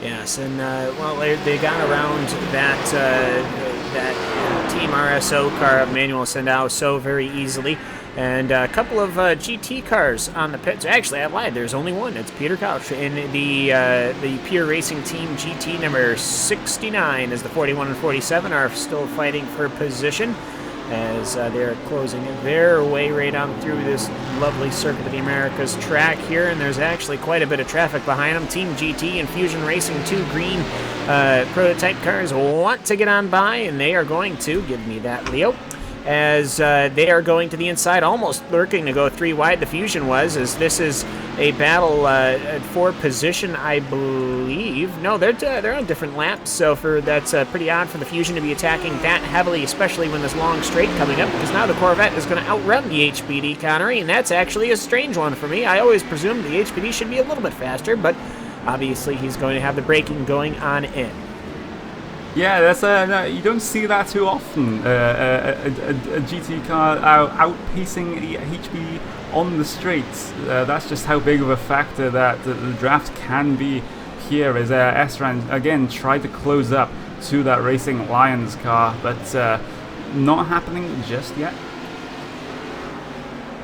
Yes, and for that Fusion Racing car having to take quite a wide exit. They're coming upon a GT1 car of Jurgen Frank right now. This is actually, the last couple of corners are fairly tricky, as Jurgen Frank needs every single inch, and he actually doesn't get it. He goes into the marbles, and he has a trip well to the outside, as he figured that prototype car was diving to the inside. Fusion Racing car has gotten by, as they will go on through. And let's see if we can follow along with at least one of these cars that are in competition here, as let's see if we can find somebody that's actually fighting for a position. Why don't we go on board with Leonard Rart or a Corvette? Let's see if we can find a Corvette, Connery, that manages to check all the boxes. But I don't think I can see one. Yeah, just looking through the field right here, just having a look to see if there's a Corvette that's in the middle of some action. Yeah, you can see the VRS Conda SimSport number 48 car. Let's perhaps go on board with him as he deals with some lap traffic here. Yeah, he's going around Lubermoor Schweitz, as he's got the Gecko Vortex Sim Racing car that's going to go on the outside. Closing stages of this lap, and then afterwards we're going to be going, as soon as he crosses that start-finish line, we're going to be going fan immersion here on RaceSpotTV, as he goes to the inside of that fairly damaged Audi. And did he just Klaus Kivikas, I swear to gosh, he's listening. As he pulls into the pit lane, we'll have to find somebody else. And so he's going to get his service done on his GT car. And Connery, that didn't work out very well. No, he's listening. He's listening. Or he has teammates listening. Clearly. So perhaps we can go on board with Neil Heckins of that Racing Alliance Corvette. He has a couple of cars ahead of him that pulling away just a little bit, but we have to go on board with the Corvette at some point during this race. So this is your RaceSpotTV fan of it. I have a feeling Hugo probably got on the radio and said, they're going to be trying to take a break. Just go into the pits. And so that's probably what happened. Hugo Louis, of course, member of Coanda Sim Racing. So Neil Heckins, he's pulling his V8 Corvette C6R GT1 through the closing stages of this lap. Now watch, this time, Neil Heckins, and when he crosses our start-finish line, we're going to be going on board for a full 2 laps here at Circuit of the Americas. This lovely 3.43-mile, 16-corner circuit. Nope, no pit for him. So for Neil Heckins, we're on board Corvette C6R.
the guttural sounds of that Racing Lions Corvette are a joy to listen to as we enter the closing stages of this new Endurance Series race. We are inside the last 2 hours. We'll just have a little bit of a run down through the top 5 in each of your classes right now. Currently it's Pure Racing Team LMP White leading the prototype field at the moment. They will, of course, they have not pitted yet. They are currently on 10 laps older tyres than VRS Coanda Simsport in the second place in the prototype field. Following behind them is Hort Sim Racing Prototype, Team Chimera and Thrustmaster Nirvana Racing. That rounds out the top 5 of your prototype field. In your GT field is Ton Motorsports currently leading that one. Heisenfeld Core Motorsports in P2. VRS Coanda Simsport P3. SimRC.de Iris 4th, and their teammates right behind them, SimRC.de Crimson in 5th. And in your GTS field is PRT GTS, currently leading that one. Core Sim Racing GTS are in second place. Atonic Motorsports 1, they are in third place. Thrustmaster Nirvana Racing, they are in P4, and IRDK Endurance, they round out the top 5 of your GTS field here, Cam. Well, it has been, and it's been a good run, as Neil Heckens almost has a spin in front of our Coanda leader, as I was about to say. For Coanda, this has been a fairly challenging race, as PRT is up front. I think that fuel strategy, Connery, is starting to pay off, even though they've had a bit of a troubled race, as PRT is actually coming into the pits right now. Coanda will be resuming their lead, but it seems every single pit cycle it gets closer and closer and closer for Pure Racing Team to the front leaders and how far they can go on their pit cycle. Yes, indeed it is, and that should be an interesting thing to watch as we're in the final 2 hours of your race here. I'm just currently trying to look if there's any close battling on track. It looks like that. The PRT Black car again, very, very, very close to that Radicals Online number 2 car piloted by Paul Ilbrink. Again, this is the same as what we saw earlier. The PRT Black, the battle between PRT Black and the Radicals Online car raging on yet again. PRT Black down towards the inside, coming down into the heavy braking zone. Will he get the pass complete? Radicals Online tries to hang it around the outside. They have some lap traffic ahead of them. PRT Black gets the back end, though. This gives the advantage to that Radicals Online machine. There's some two-high battling up front between a GT and a GTS car. A little bit of door contact there as these prototype drivers. Oh, this is all getting very, very congested, Cam. Absolutely, as they're all going to go splitting. The GT car, Paul Ilbrink and Leonard Mart, they split and then come together as they both have to go around the outside of the IRDK Rasmus Larson, who did just make contact with that GT car, that GTS car, I guess I should say. But boy, oh boy, Radicals and PRT Black, that has come alight. Yes, indeed, it has, and we may be having a little bit of a driver interview here, Cam. We've got Marius Golombek right here. And what fine team are you representing here, Marius? Hey guys, Foreign Motorsports, BT1, together with Kevin Siggy. Yeah, well, I mean, it's to say that we have our current race leader in GT then. Have you guys not led us? Have you led every single lap? I think we have. I'm not sure what happened during the pit stops. It might just be that we dropped one lap down then, but apparently so far we have, yeah. Well, I mean, it's Circuit of the Americas always seems to be a very tough track. You just got out of doing a double stint, or was it a triple stint? Looks like it was a double stint, but either way, though, how is Circuit of the America treating both you guys in this Aston Martin? I know you guys just got that 60 kilogram weight penalty. It doesn't seem to be slowing you guys down at all. Yeah, well, first of all, it's quite the challenging track. It's certainly a difference to Le Mans, which is the first race I did together with Kevin, the official Le Mans a couple of weeks ago. I mean, it's basically the exact opposite, so it's especially hard because you can't really see the apexes of turns at some points, and when cars are coming by and HPDs are especially fighting around you, you really need to be fully aware of what's going on around you. Because, well, the track is so wide, so it fits like 4 cars next to each other, but then a turn comes up and it's like 90 degrees and suddenly all the room is gone. so there's no real space to focus on during a turn. You just have to stick to your line and just be careful that you don't do anything silly. Yeah, but 60 kilos, I mean, it's been quite controversial. I mean, this obviously, I can't really argue against it since we're doing quite well in the race, but I would lie if I say it has been easy. I mean, the guys behind us, Core and VRS Quanda, are doing a great job, and especially Quanda showing that the Corvette is competitive. I'm not really sure about the handling of it. I mean, that's probably the most annoying bit about the car, because it just seems to handle so much worse than the Aston. But I guess overall, I'm not really sure how it's going to pan out for the next couple of tracks, but so far, looks like the balance is quite right, and well, I can't really, like I said before, I can't really argue against anything if we're leading the race at the moment. Yes, well, I mean, it's they say they're going to be balancing it on a track-by-track basis, and they seem to have done a fairly good job here. There are many times where the Coanda lap time is going faster, if not similar to you guys. I know Coanda had just had a pit stop, and you guys are still waiting on a pit stop, but overall, though, it's been a fairly good race. How have you guys been doing as far as the multi-class action goes? So far, I can only say positive things. I think we've had a fairly relaxing race. Just as I pitted in my second stint just now and handed over to Kevin, I've had a little incident on the pit entry. I was just trying to go to the left as early as I could, but since the tires are quite worn and the car just seems to roll a lot over the front, I might have been in the middle of the track before pitting. And I was just trying to go to the left, so I think it was Joel Guess from Vortex behind me who really had no idea where to go and just tapped our rear. But I think there's no damage for either one of us, so that went well. Glad for him being aware in that situation. Yeah, overall, it was pretty good, to be honest. I've thought of much worse to happen, especially if it comes down to GT3s being overtaken and then HPDs coming past you, which are already in a fight. And it's always hard to be the middle class, I guess, so. Well, it certainly is, but you guys seem to have a fairly good configuration for your Aston Martin, excuse me, as Stefan Moljahar is running fairly closely with Atomic Motorsport. We'll keep our cameras right there as my screen turns flash purple here. My JRT timing as Stefan Moljahar has just set the fastest lap in the entirety of the GT3 class with a 2:04.723, so very quick lap from him. But either way, Marius, I mean, looking through here, the Aston Martin seems to be a fair bit durable. There have been quite a few bumps and bruises along the way, not with your guys' car, but just overall. And as you were talking about how technical this track is, sort of lends to that. What do you think Twin Ring Motegi is going to be like? We've thought about that, and I think it's going to be quite similar because it has the same kind of corner components this track has. It has these fast S's as well as slow bits and hairpin type turns. So I don't know, if somebody asked me like what setup would you use, I'd probably suggest picking up COTA as a base. So it's also just a wide track, a new type of track, if you can call it, the Tilke track maybe.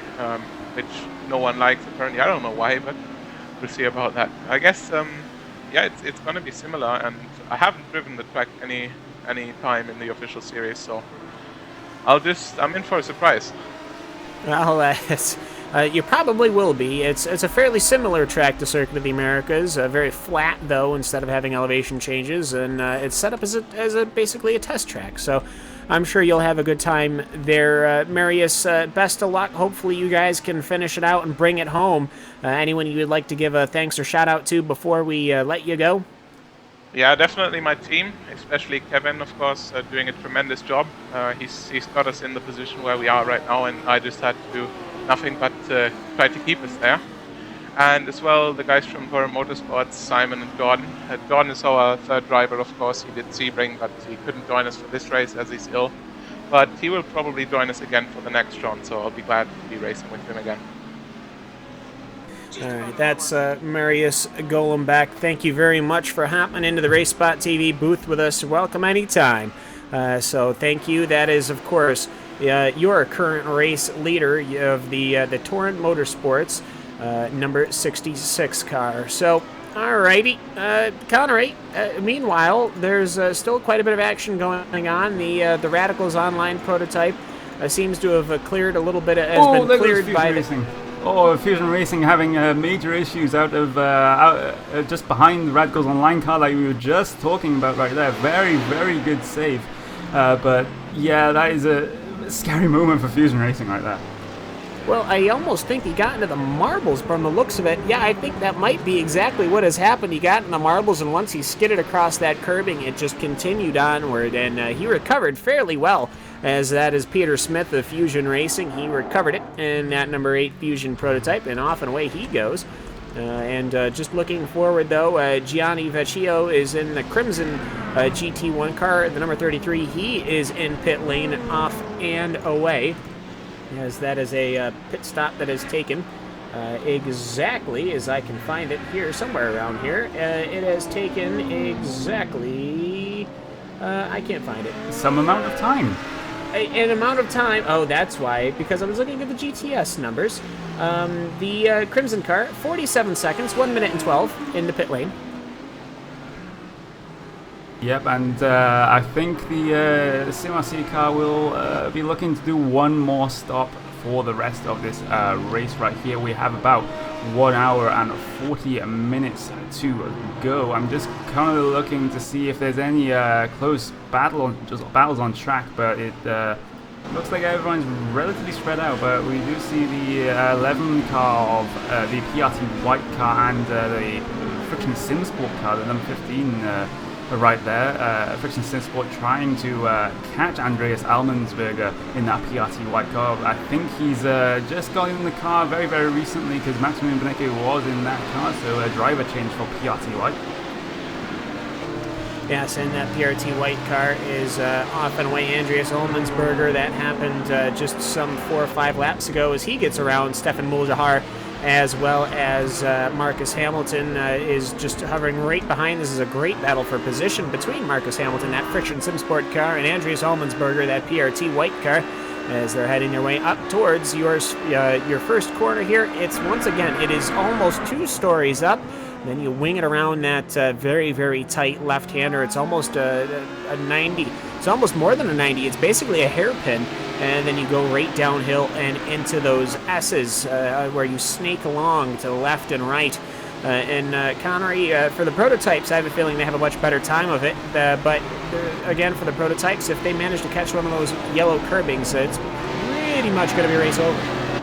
Yeah, those yellow curbs are very, very vicious, especially for these prototype cars. But yeah, it gives the sheer amount of downforce that these prototypes have. The SE section, it's just a breeze to drive, like I said a couple of minutes ago, really. But Friction Sim Sport, they are doing very well to actually just stick with the PRT White car here, because the PRT White are on about 10 laps fresher tyres at this point. Obviously they'll have slightly more fuel to negate that a little bit, as PRT White just sit in the draft of Peter Koch in that PRT GT car. So teammates will be making their way through on each other here, but Peter Koch didn't make it that easy for his teammate to get through right there, but it's be interesting to be a fly on the wall in the PRT comms right now.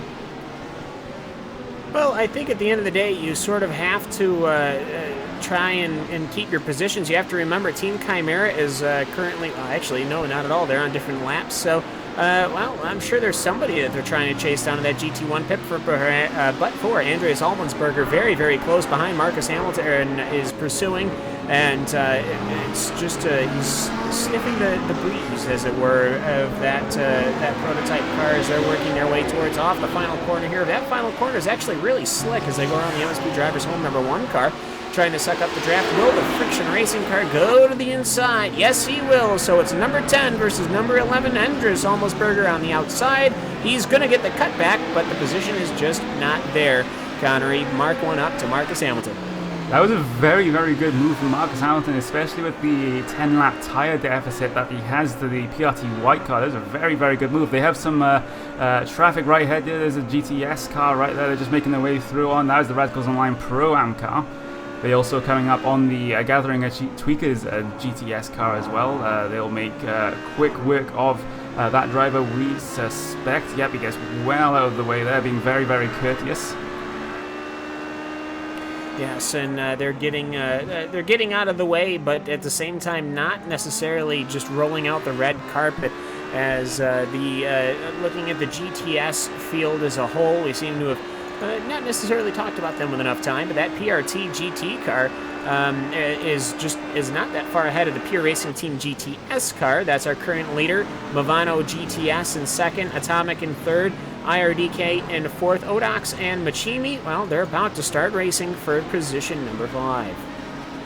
Yep, and we have a battle building up for second place in your GT division. Rens Broekman has caught up to the back of Niels Koch in that Heukensveld, the core motorsports car. Heukensveld will have to defend from the Coanda Corvette right here as they come through, and they will complete lap 127 for these GT cars. On the run up into turn 1, they've got a little bit of 3 wide ahead of them between a couple of 2 different classes there. There's GT and the GTS just getting involved with each other right now. We do not think that is for position, in fact, but these guys will be catching those guys pretty damn quickly. Yeah, and just looking at that battle between Odox and Shinya Machimi, they've got GT1 traffic coming on through. That is actually another fight for position, Core and Coanda.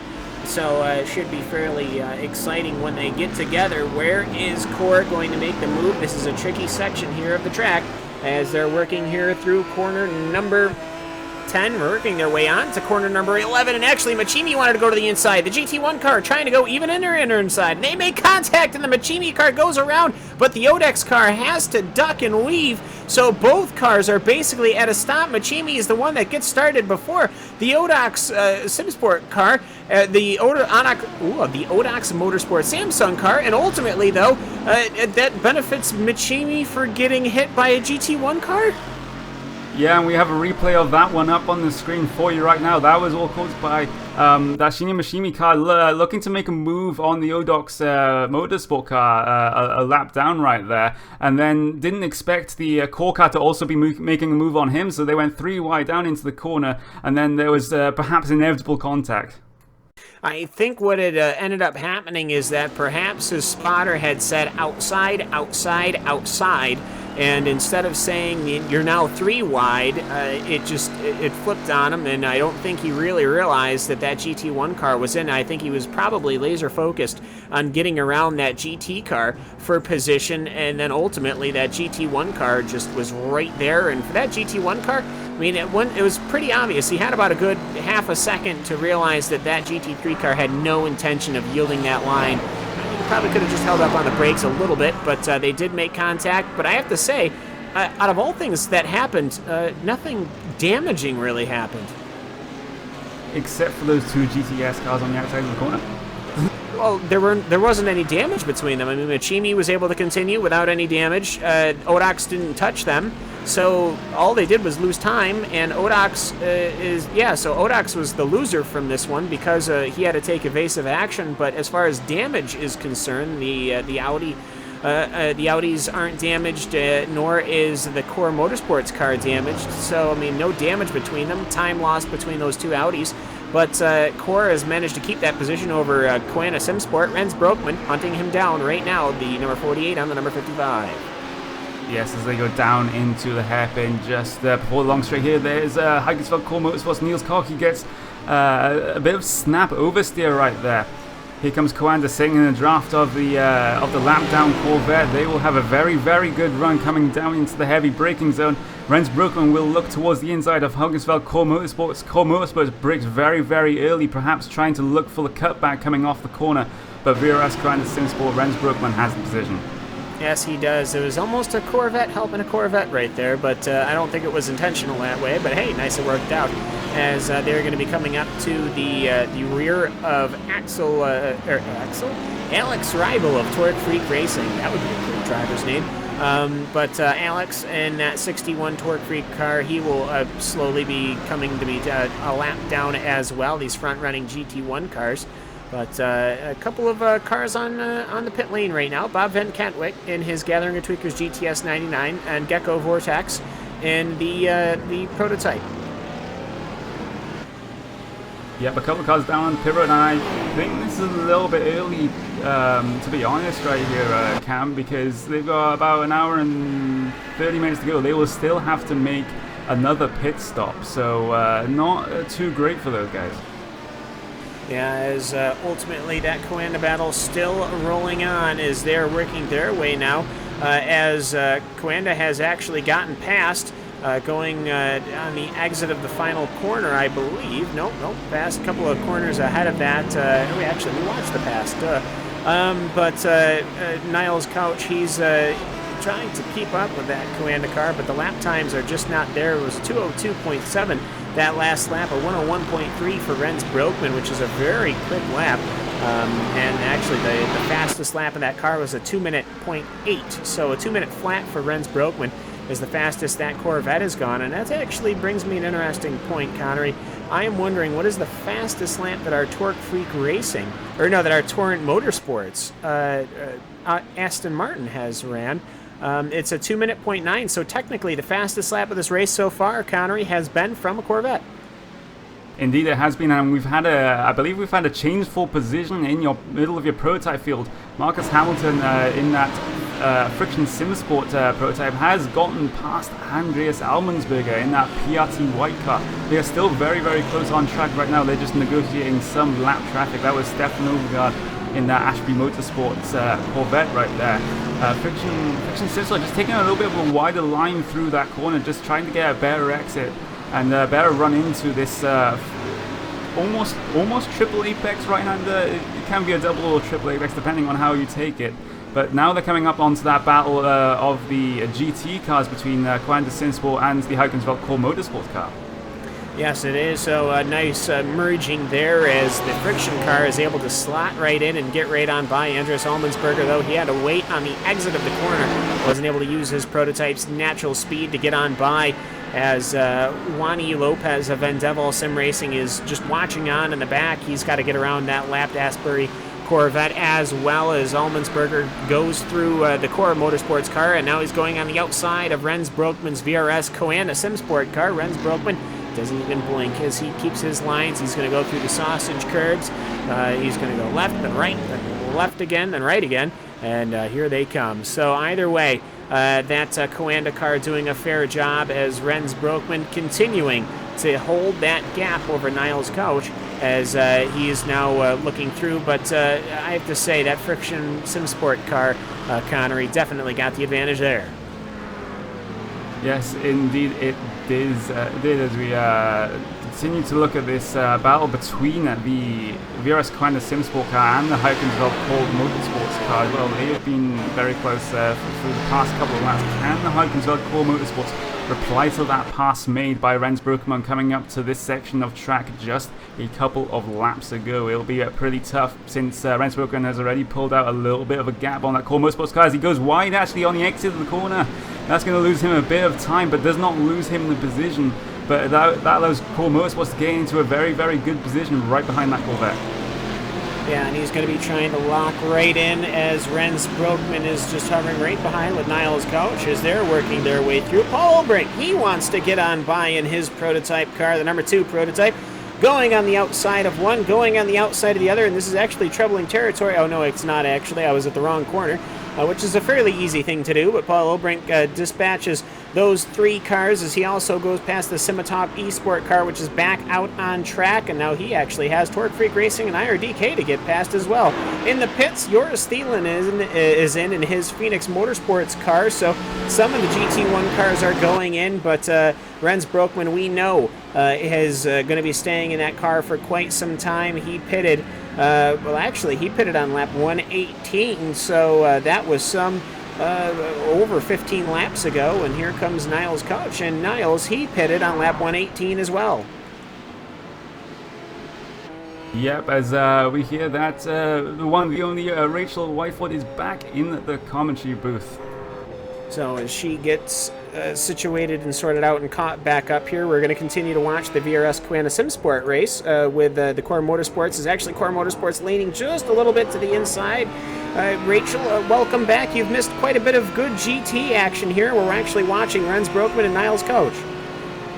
Well, thank you, Cam. I have been here the whole time listening because I have to go away to eat my dinner. It's one of those races that does kind of go through European evening meal time. But it's been fantastic racing from what I've heard, and right now things seem to be hotting up for the final 1 hour and 30 minutes of this race. And well, what else could be bigger than a finish in Texas? So just as they're rolling right on through, and Connery, I mean, I have to say, between Rens Broekman and Niles Couch, both of these guys are handling the lap traffic fairly well, and actually it's pretty even between the two. We've seen gaps evaporate and gaps increase tenfold because of how people are attacking the traffic, and I don't think we've seen much of a difference between these two.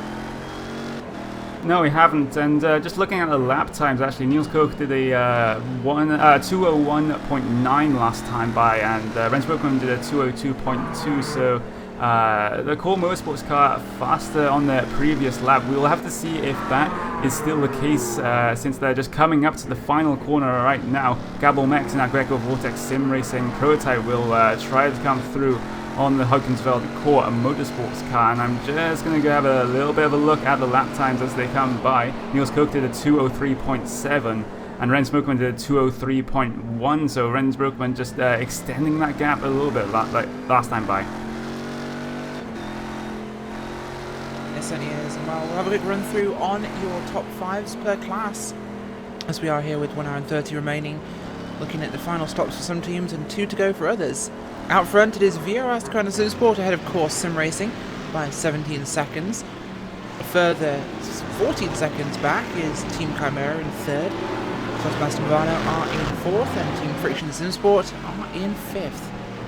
Down in your GT category, it's Toro Motorsports, VRS Koana SimSport finally back ahead of Hukkersveld Core Motorsports, although not by a lot, which has been the story of the race. Fourth place, SimRC, Iris, and Vendaval Sim Racing in fifth. Down in your GTS category, it's once again the Pure Racing Team GTS team. Thrustmaster Murano GTS, Atomic Motorsports, IRDK Endurance, and Shinya Mishimi Sim Racing. IRDK Endurance, the Mercedes is on pit road at the moment whilst they get service. They're down and away after one of their stops. Should be expecting one final stop for them and they'll be done, so we'll see how they can whittle out in the final sequence. Connery, this race so far has been a race of strategy. There has been a lot of battling on track, but it's been quite obscure to see some of these strategies. We've seen teams pitting at different times. We know the GTS cars have gone so much further per stint. They're definitely in a 5-stop. The majority, though, of your GT cars, if not all of them, are on a 6. The majority of the prototypes are also at a 6, but a few are on a 5. So, do we think that they are losing time, or enough time, to not end up with a good finish? Or do you think people like Pure Racing Team's LMP Black car could be a sneak top 5 finish?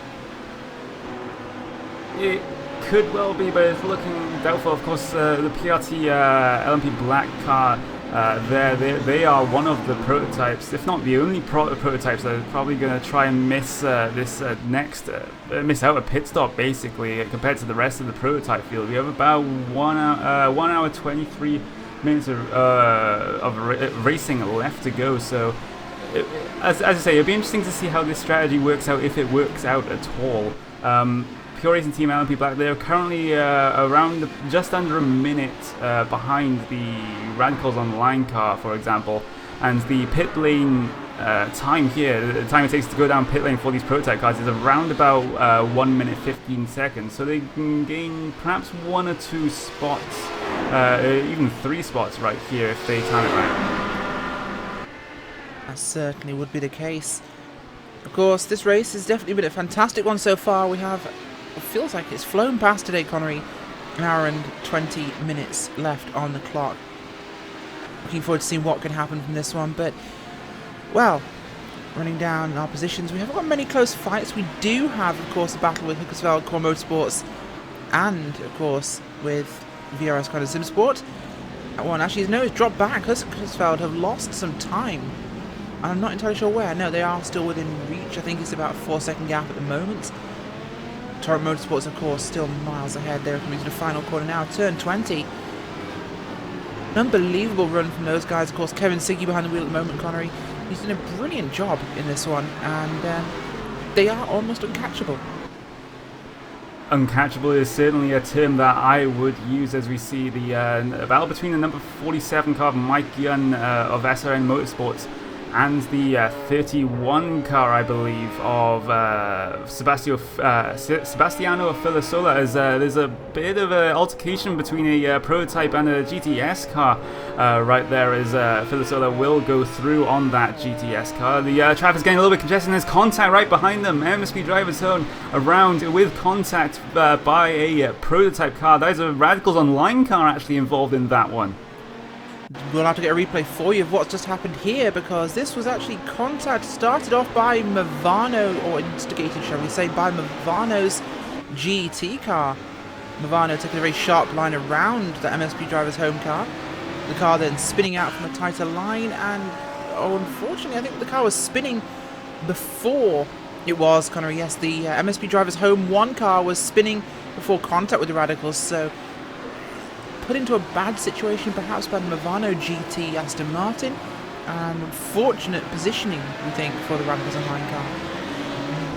Yeah, and this is pretty important for the battle between the Radicals Online car and the PRT Black car as well. So it looks like there's a decent amount of front clip damage to the HBD. The front right-hand side of the car next to the headlight has been pushed in quite a lot. The wheel is exposed right there, so that will mean they're down in terms of aerodynamics. So they'll be losing time because of that, and they can't really afford to lose time to that PRT Black car.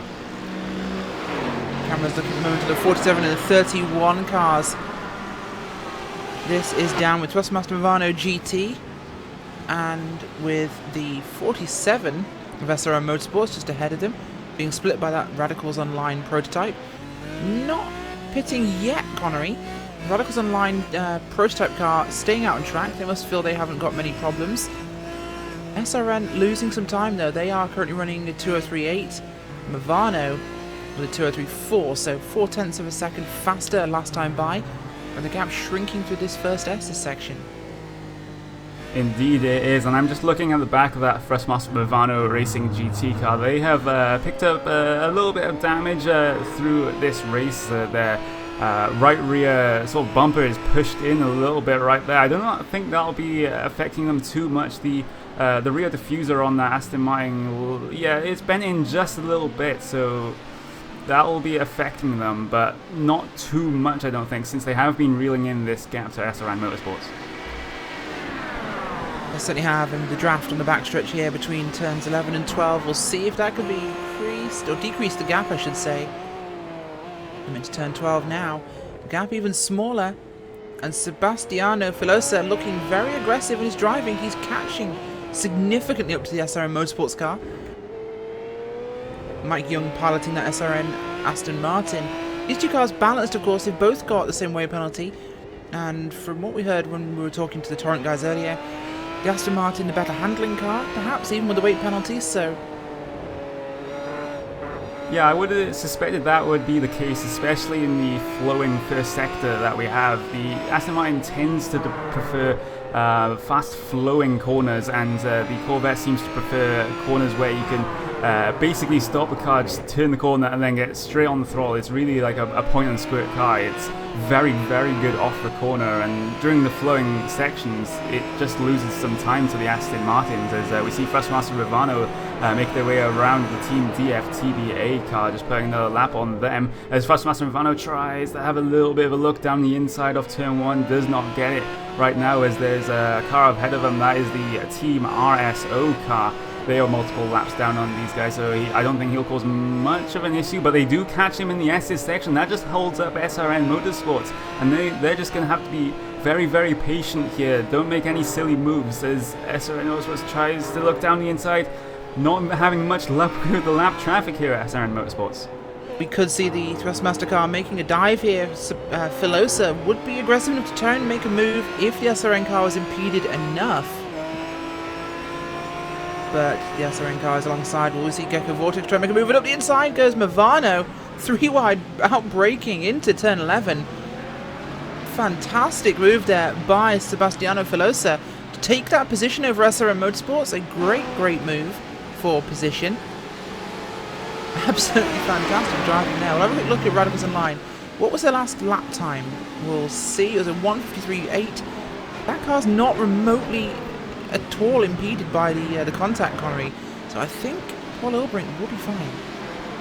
Yeah, that actually surprises me, since it is actually, I believe they may have pitted and got that repaired, since last time I looked at it, it did have some damage to the front end car, but it looks all clean right now. So yeah, they are not suffering any consequences from that contact. Certainly not, and that would be to their advantage, of course. Currently running in 6th place ahead of Friction Simsport. Friction being dropped back at the moment. Have a quick look down towards your GT field. Obviously, what is going on with VRS Crown Simsport and Hookersveld Core Motorsports. Hookersveld are still much further back than they were. Vendevel Sim Racing, though, look to be ahead of Sim RC. Iris, they are, I believe, this is going to be interesting to work out now. I think Sim RC are miles ahead. They're about half a lap further along the road than Vendevel Sim Racing, which would explain the difference, as we have a car slow on the outside of turn 19. I think that is the MSP driver's home car, Connery. So Cam even, not Connery. Yeah, Connery's fine. not here. Cam, Con, whatever. I believe it was the car that had been slow is now recovered and is getting back up to speed, as we have a replay right now. Well, actually, there's a Core Sim Racing GTS car that's heavily damaged. Maybe they have something to do with it. Fuel. I believe there could be a fuel issue here for them, because they are running very slowly around the outside of 19, and they've been running slowly for quite a while. We're trying to work out what's actually happened with this car. Engine is blown. We've seen the replay there. The engine is gone on the MSP driver's home car. That rear contact from the Radicals Online prototype has unfortunately done for them. And Lumbe Schwitz has unfortunately to bring that car into pit road. They couldn't make it all the way to their box, so they are stopping. And Marcus Hamilton has received a black flag. 15 seconds stop and go. Oh no. For That's going to change everything for them, yeah. That is friction. That's not the same incident. No, that's that is for an avoidable contact, and I have a feeling this is lap 145. I have a feeling, as I was looking around. Yep, 33 car, yes. This is what I was looking at here, because there was a car that was missing the entire front clip, and I knew it had something to do with what you were talking about, but actually, as it turns out, there were two separate things going on at the same time. Oh no, I see the incident now. They're going into turn number 12. Well, that has changed everything for them. Friction Simsport will be dropping down even further after they serve this penalty. Hamilton behind the wheel, of course, will be probably coming in this lap, we believe. As he heads down towards turn 12 on lap number 147 here in Circuit of the Americas. An hour and 10 minutes remaining on the clock.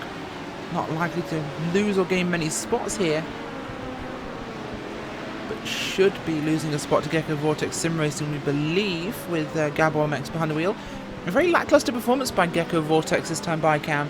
This is not what we normally expect from them. We're used to seeing their cars right at the sharp end. Yeah, we normally see Gecko quite involved in this, and actually that car that I see missing the front clip actually happened some 12 laps ago here, and so that's my apologies for missing that one. But yes, for Gecko Vortex, I mean, we normally see these guys very quick, and that was a self-car incident with Claudio Klima, the Core Sim Racing car. But for Gecko, it's a bit odd for them. But you know what? I will say, if you can't get along with the track and you can't get along with the car setup, you just can't make it work. As the Fusion racing car has a massive slide, Rachel, there's just not much you can do. You just want to get out of here.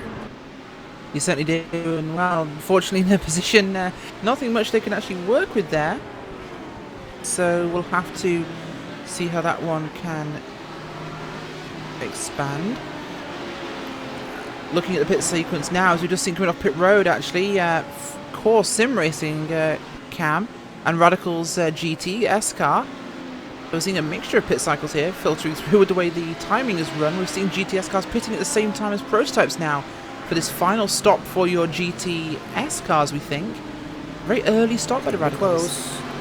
Yeah, it's going to be close for the GTS cars, I think, but I could be wrong. They might not even need a fuel save. I just don't know. An hour and 12 minutes left of this one. That leaves it a little cut and close to me. But yeah, normally we see our prototype and our GT cars coming in at the same time.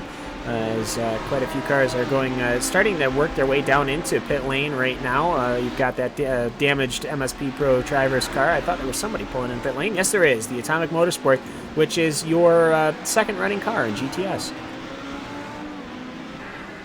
Certainly is, and of course we'll see how they will filter through this one. But at the moment, Pure Racing Team GTS are leading in your GTS category. Doing a spectacular job. They've led every lap today so far, other than pit cycles here, Cam. This has been a really dominant performance from that team that we saw so strong in your prototype class last time, but almost lackluster today in the prototype division.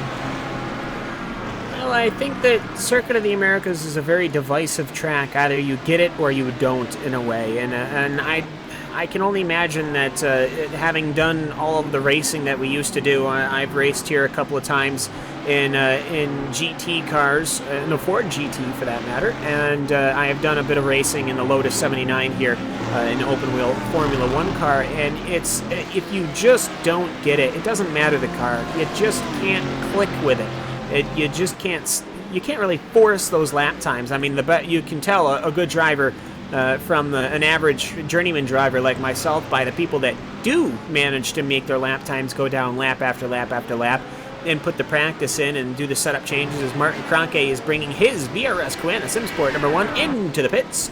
And that'll give the lead to Team Chimera, but with a 35-second gap, Rachel, I don't think he's got much to worry about. No, certainly not. 35 seconds, a significant gap in the field for this one, but just waiting for this one to really expand at the moment. It's become a very stale segment. We're waiting for this final stint to really run through. Once we have our final stops through in the books, Cam, we should be seeing a much wider race. But we are having a quick look at what's coming in 41 and the 61. I believe this is down with Talk Freak Racing and Racing Lions. Things getting quite aggressive there, actually. The Radicals Online GT car filtering through as well. And Talk Freak Racing with the 41 ahead, and that's the Corvette up ahead of the Radicals GT1 car. The Radicals Online team, though, they are running in GT1 in the, I believe, about 5th place. So that car is a number of laps, one lap up from the cars around it. Yeah, and that Radicals car just leading traffic coming on through there as that Radicals car is up into, it is officially the 6th position in class, and as such, with the other cars, they're down in 11th and 12th. So there's that going on. Of course, the Fusion prototype isn't necessarily helping. That Fusion prototype race will get a ton of TV time today. They seem to always be involved somewhere in the action that's happening on track. Absolutely, Cam. They always seem to be finding their way into something. But the Radicals team have been very strong so far in the new Endurance Series, with good results so far last season. In fact, I believe if I look at those points, they did suffer in the prototype class, finishing 9th. But down in your GT field, they had a good run as well. And they were, I believe, 4th place last time at Sebring. Down in your GTS division, though, not as strong. Their Pro-Am team finishing down in the 13th place in class, so not what they would have liked. Pure Racing Team GTS, they're dominant in the first round, and they're looking dominant again in the second one. No, absolutely. And also, I have to give a shout to the Ruba Galeen Racing team. These guys, they started from the pits due to a qualifying infraction, due to just a trouble with a line coming through, their pit stall being on the other side of the start-finish line, so that ended up having an issue there. They are on the pits right now, but they're in 9th position. They just came out of the pits, and with a 1 minute 15-16 lane, they will lose a position to Movano, but they're out in 10th position. That's a good recovery from those teams. It certainly is, Cam, and we're looking forward to seeing how this one will unwrap in the final moments. 4 minutes, and then we tick into hour number 6 of round 2 of the Neo Endurance Series. Whilst we have a bit of downtime between the pit cycles, we're going to give you a few laps on board with one of our front-running cars. We're going to go on board, actually, with VRS Grand Sim Sport for a couple of laps whilst they deal with traffic, which has been the story of the day here at Circuit of the Americas. You can ride on board with Martin Kroenke whilst we just have a few moments and we'll bring you into the final hour of coverage. Join us in just a few moments.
The lack of adverts is weird.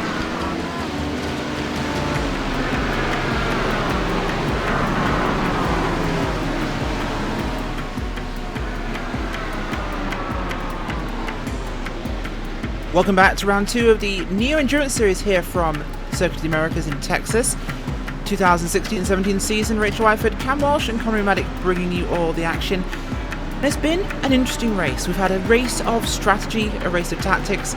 There's been plenty of on-track fighting. But here we are, the final hour of 6, and it's all to be decided. Every car will need to come in and make a stop, but a bunch of the GTS cars coming in for their final stops already. Now, it's the final decider for the GT and the prototypes, Cam. Absolutely, and the strategies are all starting to come together. With VRS, Coanda, Movano is not that far behind, 13 seconds. We've got that LMP White strategy. Don't know how that's going to work out as we are still ticking of time down here at the 6 hours of Circuit of the America. 1 hour and 3 minutes left to go. I believe people have to really just come in and take a splash at some point. But at least that's the prototype division. GT1 and GTS, well, that's a bit different. certainly is, and the GTS field has been rather quiet for the last couple of hours. No real action. We've had some cars getting close to each other, but not a huge amount. We look now, we've got some heavy traffic with, I believe, I'm trying to find where these guys are on the racetrack now as we see Shinya Mishimi coming in for their final stop. We also have Core Sim Racing GTS down the order somewhat. They're running further back than we imagined. But at the moment they're going to filter through in this cycle. We have Pure Race Team GTS have pitted. Thrustmaster Movano GTS have not pitted. They're due in shortly. Looking back up through our order, we look at the GT cars, and Lucasfeld Core Motorsports are running back in third, with the gap widening still to VRS Canada SimSport here, Connery. Renz Brotman back in the car. He started this race. He's been very quick, and he helped start that second place. Right now, looking like if he stays until the end, they're not going to lose second place.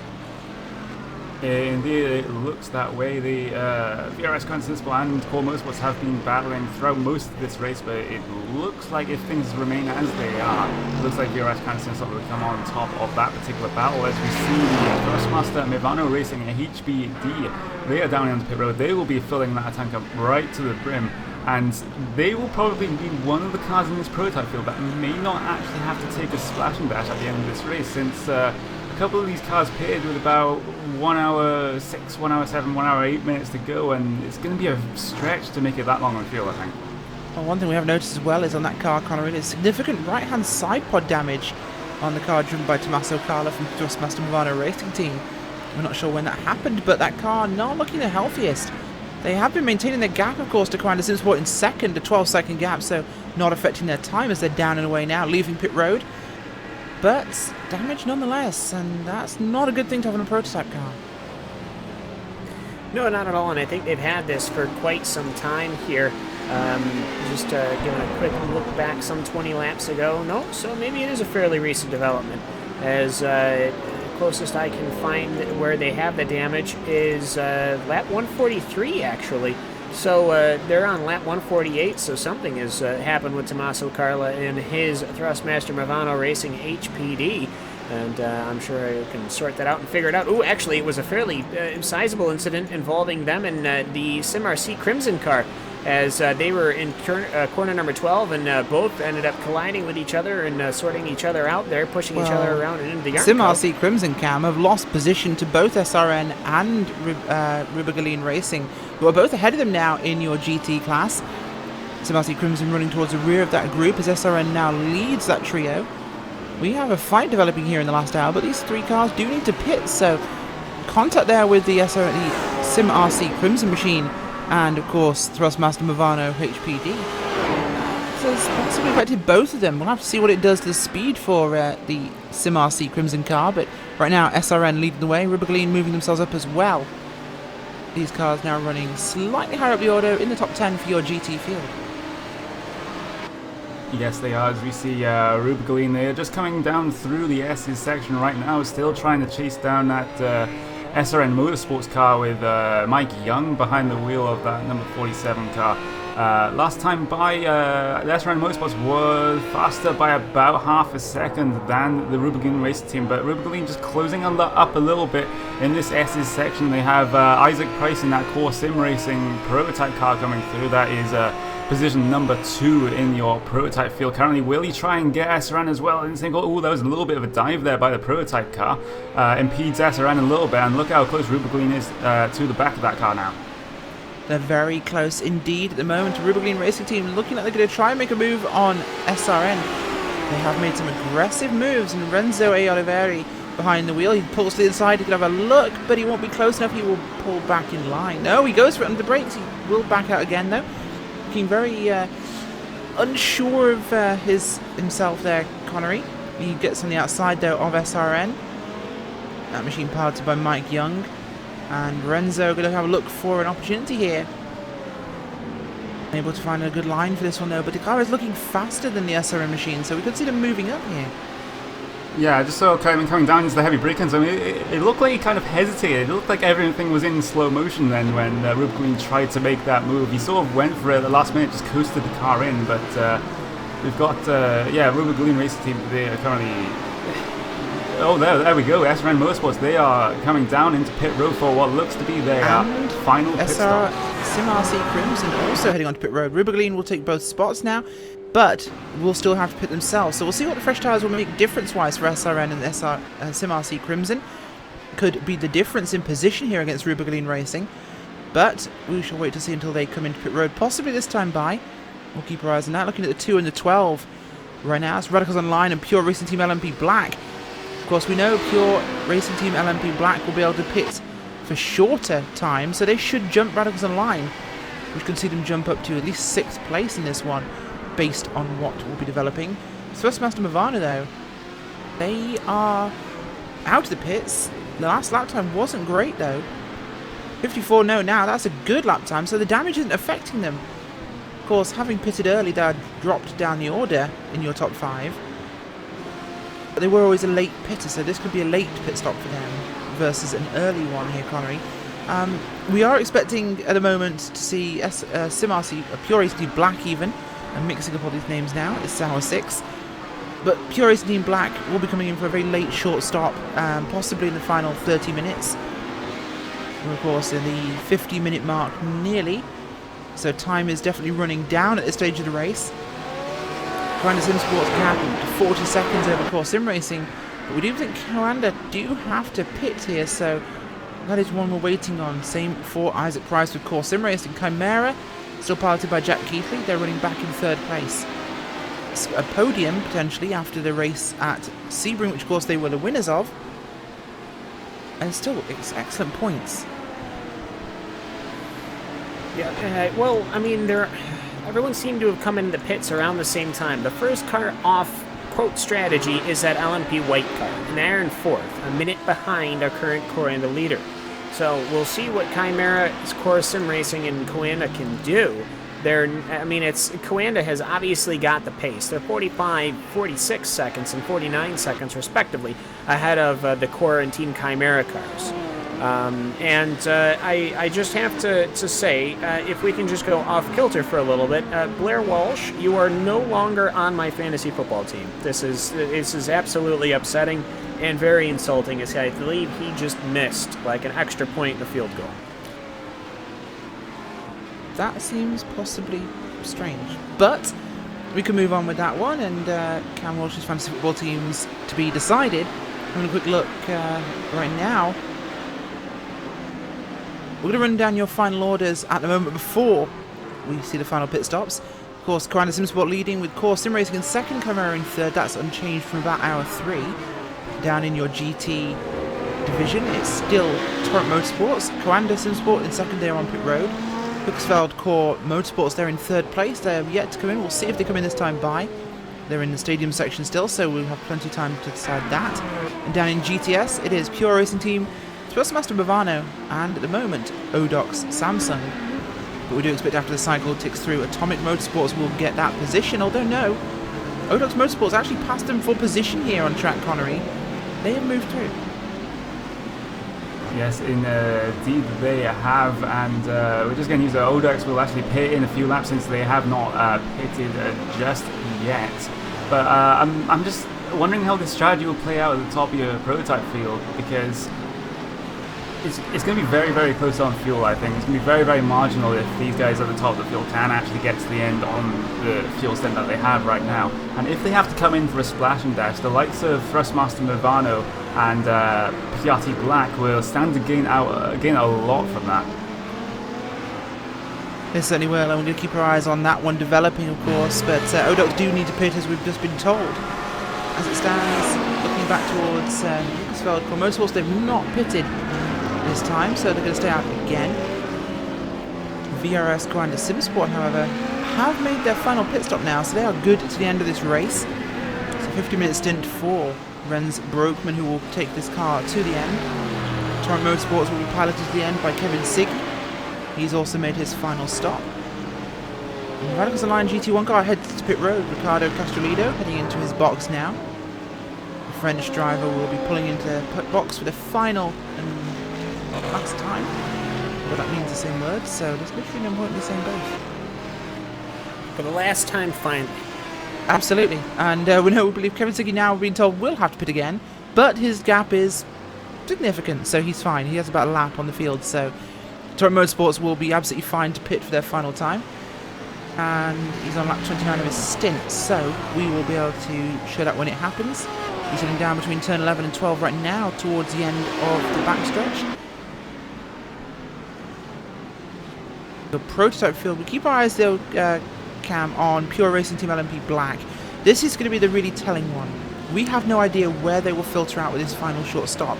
It's going to be an advantage, but just by how much is the question.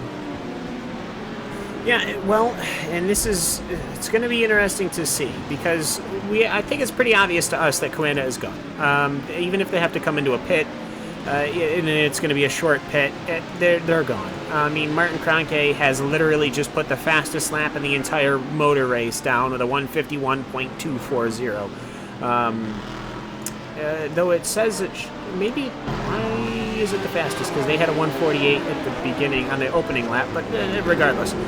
So it's a 151.240 for Martin Kroenke. That's light years ahead of everyone else, almost 2 seconds a lap faster and almost 3 seconds a lap faster, respectively. But as we see the PRT white car coming in for what is obviously their last pit stop, it's just starting to come together as far as this prototype strategy goes. Torrent also in the pits as well. That's Torrent Motorsports, your GT leader. And here comes Pure Racing Team LMP White, pitting from 4th place overall in your GT, your prototype field.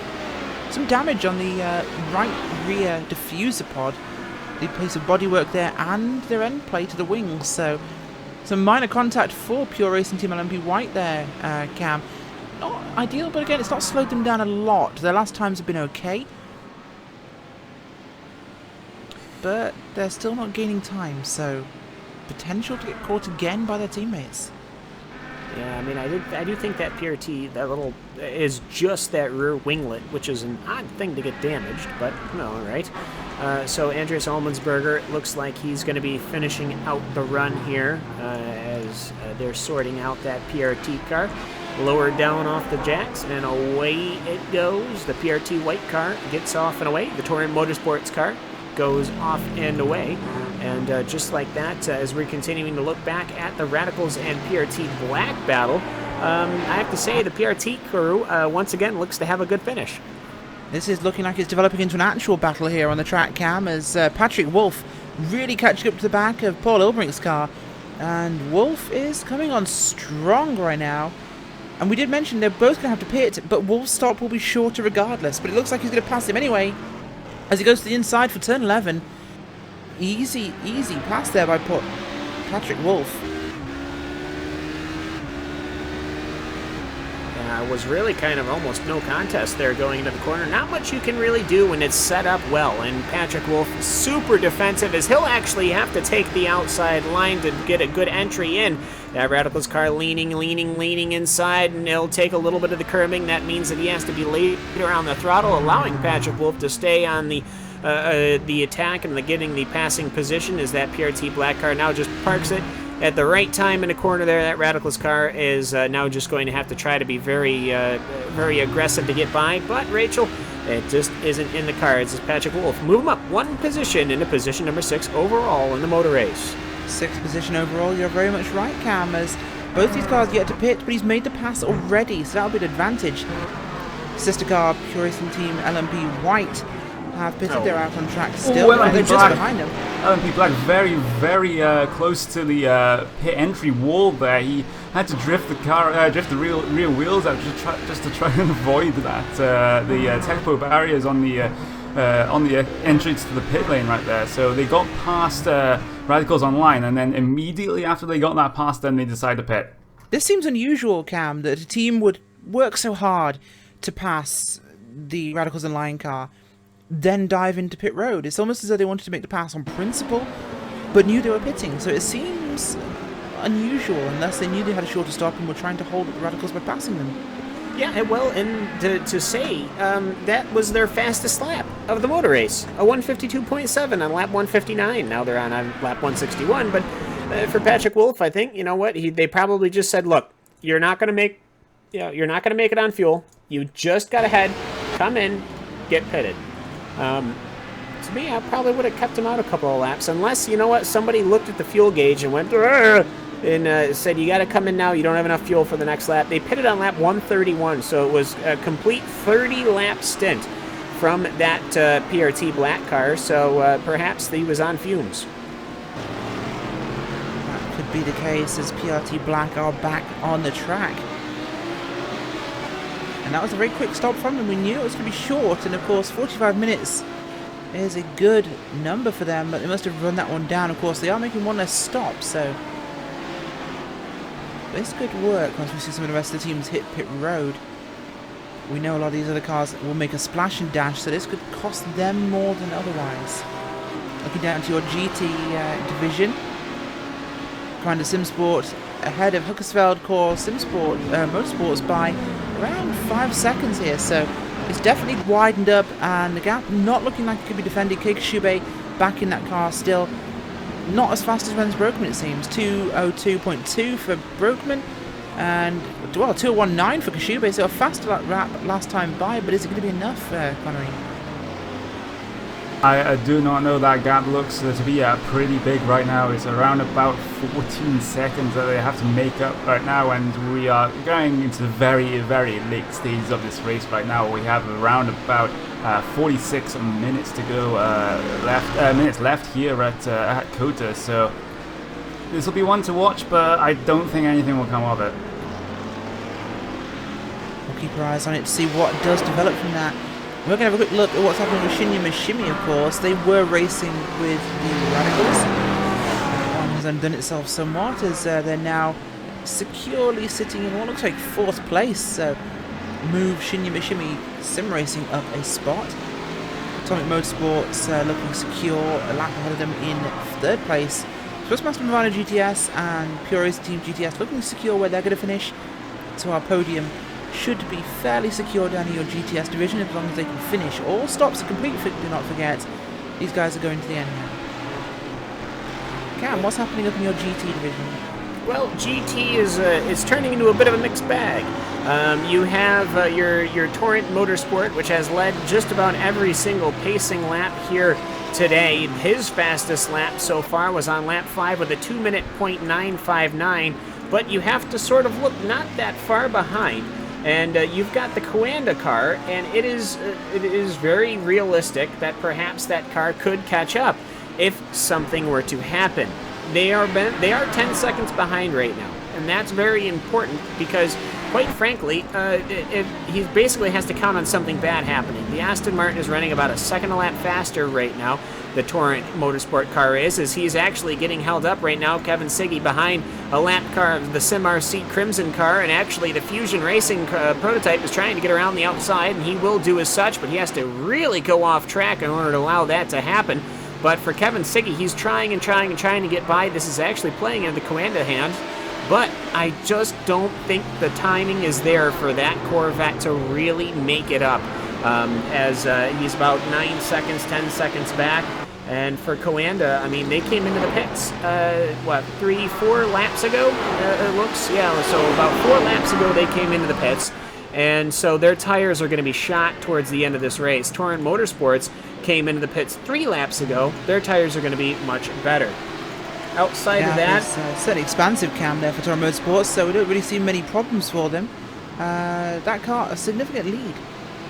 Yeah, outside of that, the Rubigaline Racing Team and Team Chimera are fighting for position.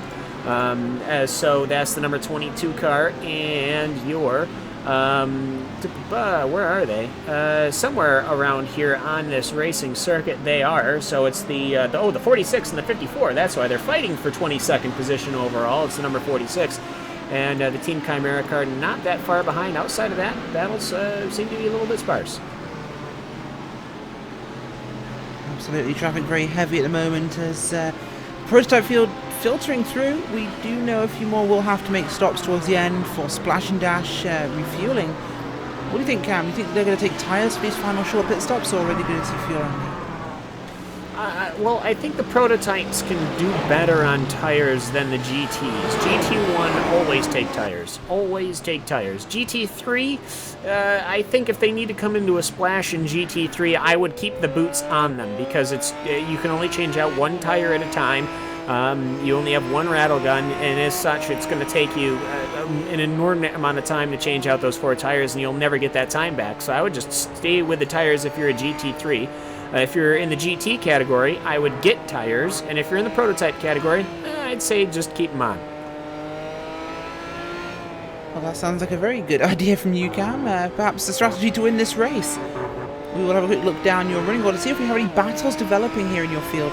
Things very quiet in this final 40 minutes of the race, as the 46 and the 54 are going at it now. Again, that's the Team Chimera car, and Rubigaline, sorry, not Shinya Mishimi.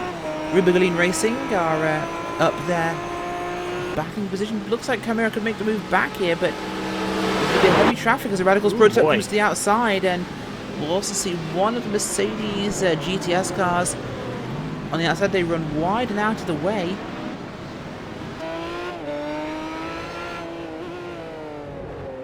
And that has allowed Renzo Olivieri to keep his position in that Rubigaline Racing car. Paul Ilbrink, though, he managed to well, that was going to be those Aston Martin's position. But other than that, I mean, Paul Ilbrink, well, he made that a little bit wide. And Paul Ilbrink, of course, he himself chasing down Thrustmaster Movano, but I think that they're quite now. They're probably 30 seconds apart at this point. But sorry, yeah, Cam, pit stop for VRS Caranda Sim Sports prototype class car, pitting from the lead of this race.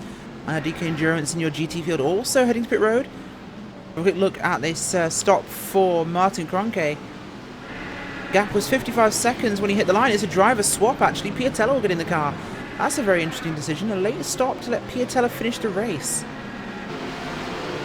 Well, 40 minutes to go. It's not that much. It's not that crazy to think that perhaps Piatella needs some laps to get the fair share in. I don't think that that's true, but it is, to say the least, that Martin Cronke has done a significant amount of laps. There isn't any pressure. But if it is, it's sorted out by marshalling. So Marty Piatella, he'll finish it out for the rest of the day, and they're going to be out. Actually, Core Sim Racing has just taken the position, as well as Chimera has just blown by.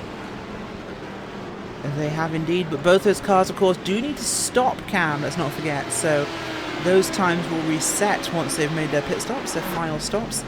So we'll have to see how this will filter. Core Sim Racing and Team Chimera, though, will we expect to end up behind VRS Caranda Sim Sports. So Thrustmaster Movano is the 4th place runner. They are last car on the lead lap at the moment, just passing their own GTS car. It's a 3 of Thrustmaster Movano. Heading out of the final corner now along the front stretch, and it's been a good race from them, Cam. Tommaso Carla behind the wheel right now. We did mention the side pod damage they had, but it's himself and Enrico Di Loreto. And they've had a very quiet race. Apart from the incident they were involved in, that one, that car has kept itself to itself. Yeah, or keeping itself out of trouble, to say the least. And honestly, sometimes, Rachel, the quiet races are the good ones to have. Is your prototypes right now. Your Jack Keithley and your Marcus Hamilton are trying so very hard to cut and weave through traffic. They're not that far behind.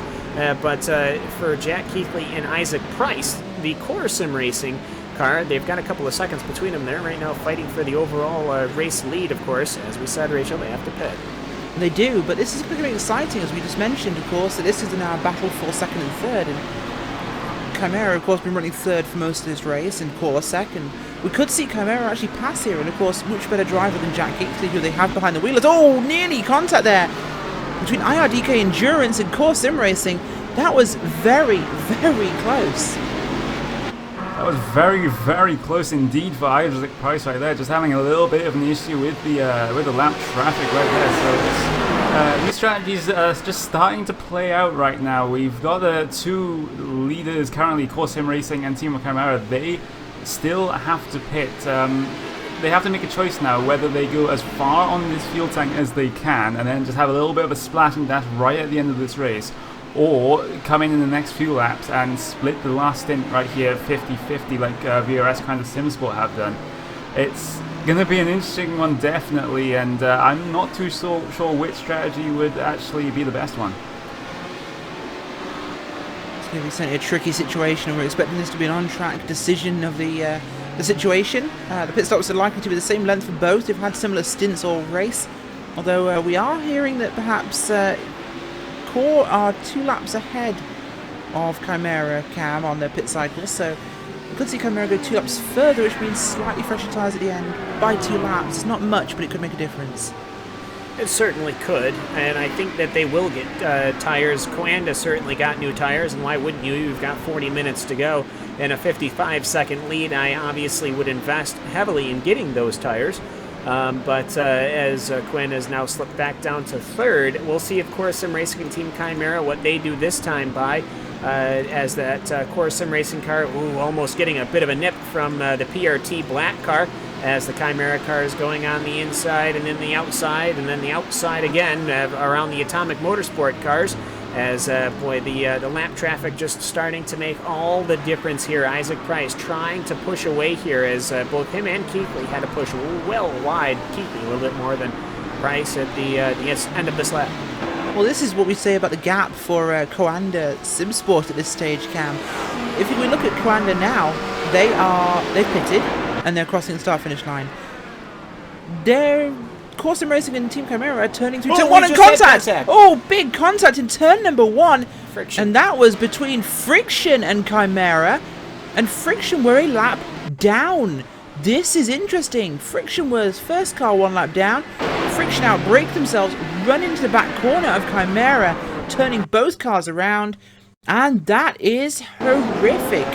Marcus Hamilton breaking out of nowhere, dive bomb of the century into the back of a car a lap ahead of him, turning the pair of them around. This is going to have to be a very huge penalty from race control, Cam. Well, it's going to be a flat penalty, but it's I think it's pretty obvious that Marcus Hamilton had really made no intention of passing Jack Keithley. Perhaps Jack Keithley was braking early to try and get the undercut. I think that's exactly what happened. And it's not like he was doing anything crazy. He wasn't braking super early. Marcus Hamilton just got it wrong, trying to get around that GT3 car. And once he started going on that crash course, he just tried to brake and brake and brake and hope that perhaps they would not make contact. And at the end, they did. And that is very tough for Jack Keithley. But you know what? I will say, out of all the cars, out of all the drivers in the field that you would look at and say, all right, you got to make a recovery from this, it would probably be Jack Keithley. It certainly would be, but unlike last race at Sebring, where it was actually the Pure Racing Team LMP white car with damage at the end, now it's Chimera, the winners last time out. And they have damaged the rear quarter. The left rear quarter is actually significantly damaged. And as I'm saying this, I'm watching furious typing, smoke coming off the Neo Endurance Series live protest sheet, as both the 15 and 24 numbers were entered. We're expecting a quick decision to come back from this with what is essentially 30 minutes left on the play clock, so they're going to have to act quickly. And unfortunately, it's not going to be a sufficient punishment because Friction are a lap down. They weren't racing Chimera, so Chimera has been disadvantaged in their battle with Core Sim Racing, which was very close, let's not forget. They were seconds apart. And Friction, any punishment they get will not affect them, other than perhaps drop them back a place against Pure Racing Team LMP Black. So this is quite a crazy position to be in. I've never seen a lap down prototype take out one of your podium runners. Well, it's probably certainly not the first time, but Friction immediately coming down pit road even before there's a penalty to get their pit stop out of the way to serve whatever penalty they need to serve, because of course you can't serve both at the same time. But either way, Friction they will lose. They'll lose positions to PRT Black, to Gecko, and probably to Mad Cape throughout all of this. Overall, though, either way, it's like I said. Normally, whom else is in there? It's Jack Keithley and Ben Tusting, as well as Daniel Johnson. Normally, Rachel, we hear that, well, they try to tell him to take it easy, just okay, calm down, you know, everything's going to be fine. I don't think anyone's really said anything now. No, and I don't think you need to. Once Jack's blood is up, Jack is going. And watching behind Jack Keithley, Marty Piatella just kicking the back end of that VRS Coanda Simsport prototype out as he just rides calmly behind these guys. Of course, the gap is about 6 seconds between Core Sim Racing and Chimera. And Coanda sitting about half a second back, just calmly waiting to make a pass here. But We'll see what the distance is at the line this time by as we got the updaters. Actually, no, Chimera is catching back up to Core, but they've made 2 seconds up. So, looks like Jack has been... Something has ticked in Jack's brain, and Jack has decided to go to full Keithley mode, which is a great thing for his race. It's a great thing for our viewers, and a great thing for us broadcasting, because we, and I tell you now, are going to have the best final 30 minutes of a new Endurance Series race. Even better than the chase against Pure Racing Team LMP White last time at Sebring, because Keithley is now angry. So hold on to your hats, or hold on to your Stetsons here in Texas, because this is going to be worth watching, Cam. Well, it is, but this is an important note, though. This is a battle for second position, as Keithley and, as a result, Isaac Price also still have to come on in and get a pit done. And with Marty Piatella holding on right behind, and he is holding on right behind. They had a little bit of a gap with a GT1 car. There makes contact right ahead. Bob Van Katwick and Juan Caroni, the number 27 prototype car. They both get it so very wrong going into corner number 12. I think people are starting to get a little bit exhausted as Danilo Piazza was black flagged for contact as well. You can see the replay right there, Rachel. I think people are starting to have a lapse in judgment. Big mistake there by the JCL Sim Racing car and Juan Caroni. Up the inside of the Gathering Tweakers car, that will not go down well. As you're right, lapses of judgments are happening right now. As the Team GT car receiving a stop-and-go penalty. You're right, that's an incident they had earlier on, unjustifiable risk with Racing Lions. As, looks like the Lion had the last word. But right now, Core Sim Racing are being caught here. Chimera are on pit road for their stop. They're coming in a little earlier this time. They were actually shorter on laps, so they're coming in before Core. This is an interesting change in the strategy. Maybe they've done the math and they know that they can put on tires now, and if they wait any longer, they won't be able to put tires on without it making a difference. Yeah, I'm being told now by Randolph Cheneth, one of the I think we call him Team Chimera's Public Relations Officer, I think is the safest title for him. He can confirm that Jack Keithley is angry, and now I'm just imagining his helmet filling up with froth as he gets quite. You can see the steam from here from pit lane. There is steam, there is steam coming off the helmet. Now there he goes, and he's away. So Jack Keithley back on the racetrack, and it's time to see what he can do. Can he still secure second place in this race? This is going to be the interesting fight now. This is what we're looking for. Coanda up to second place, of course, having made their stop before these two. This depends on where Core Sim Racing come out, of course. They will need to make a slightly shorter stop, we think. But the gap was coming down already, and Keithley's now on fresh tyres, so the charge is going to be surprising. We're looking forward to see what this can do, Cal. Well, we certainly will. I mean, Keithley, let me see. Let me get the official timing here with my JRT Joel Real Timing app. Team Chimera, 20 seconds. They did not take tires. I do not think they did. So for Jack Keithley, he just has enough fuel to get across the start-finish line. And I think we have Randy Chenroth joining us right here. Randy, they didn't take tires. Jack Keithley's not happy. And he has at least one car ahead of him in the name of Isaac Price. Yeah, Jack is pushing hard, and I know that he's frustrated after that incident. I honestly haven't been able to watch the whole race. I just got finished doing the first round of the Blancpain qualifiers, but I know Jack's going to be pushing hard, and I know that I think some actually just happened to Simon and Jamie in the GT1 car. I didn't see what that incident was because I'm not in the session, but Jack, I think, is pushing hard. I think he wants that top two if he can get it.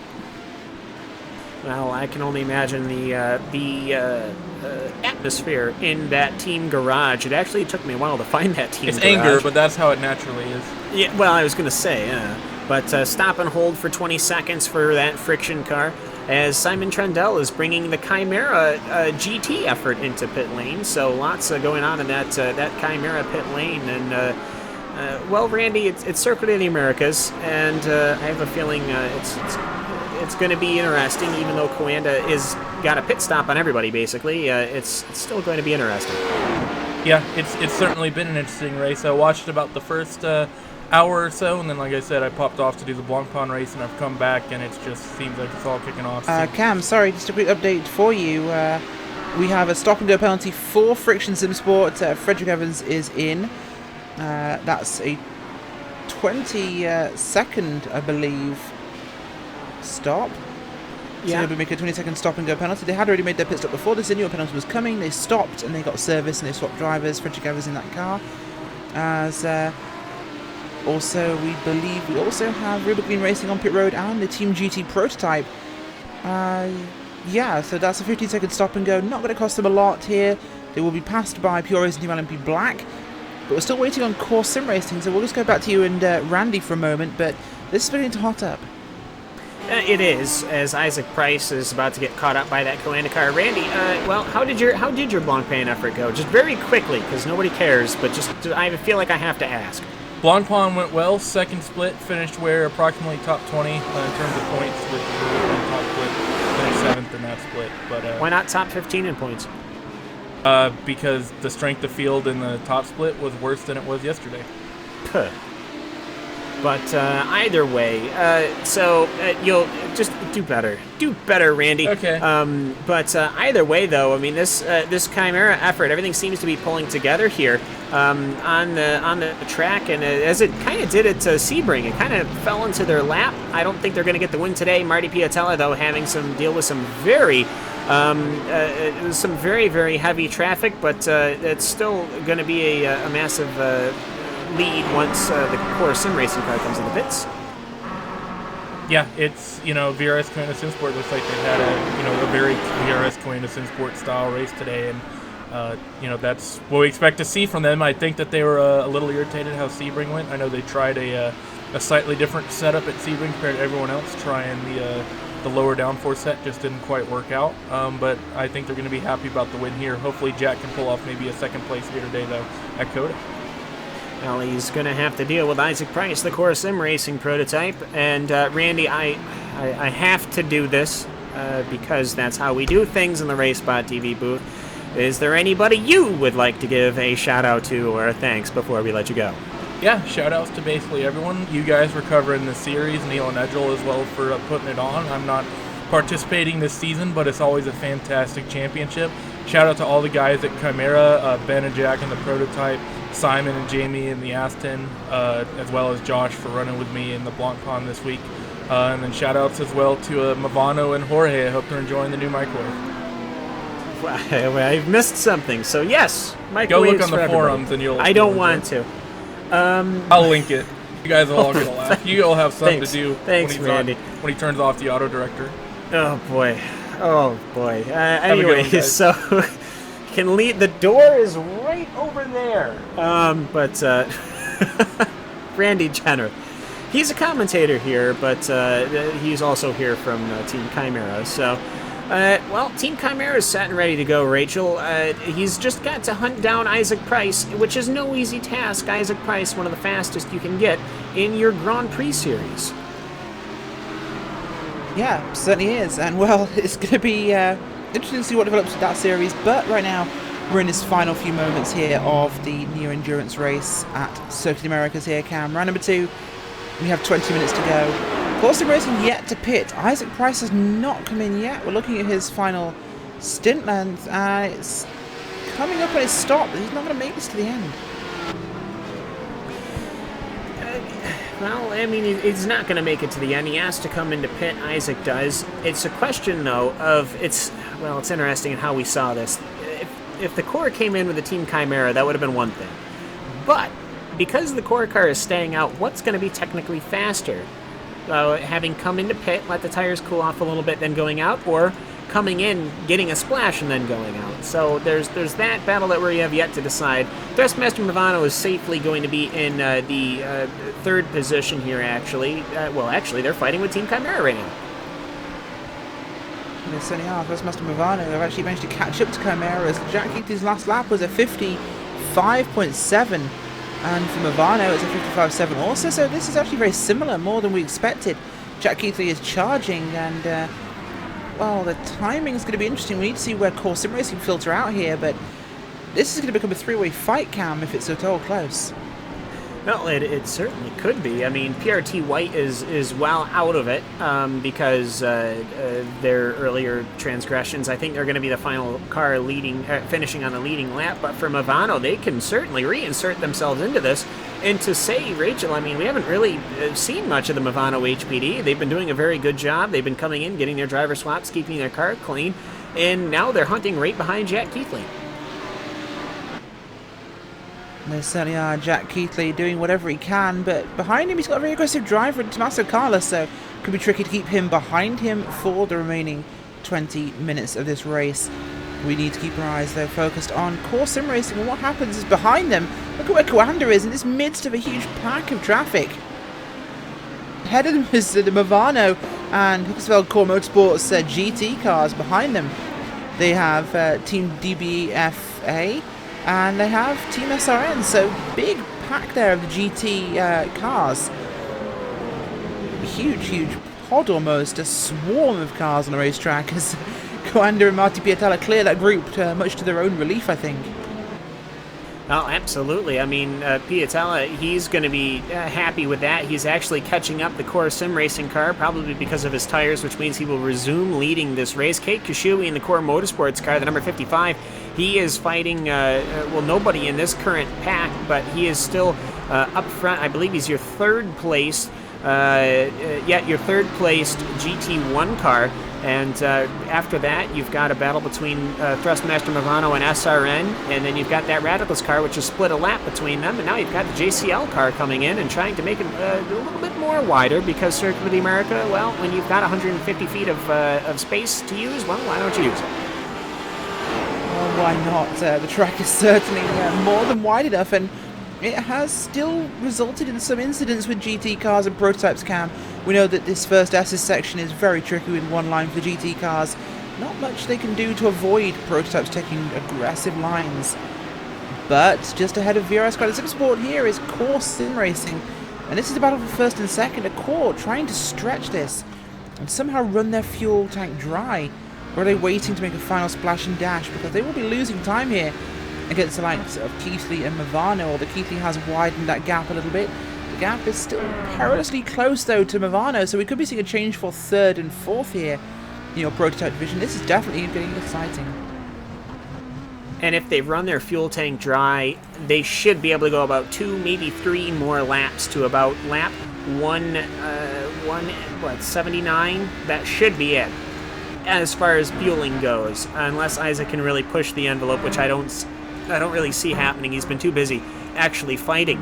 And as such, that is probably going to drop him the whole of pit lane. Well, let's take a look-see here. Their whole of pit lane took 44 seconds for Team Chimera. You want to know where 47 seconds behind is? You tell me.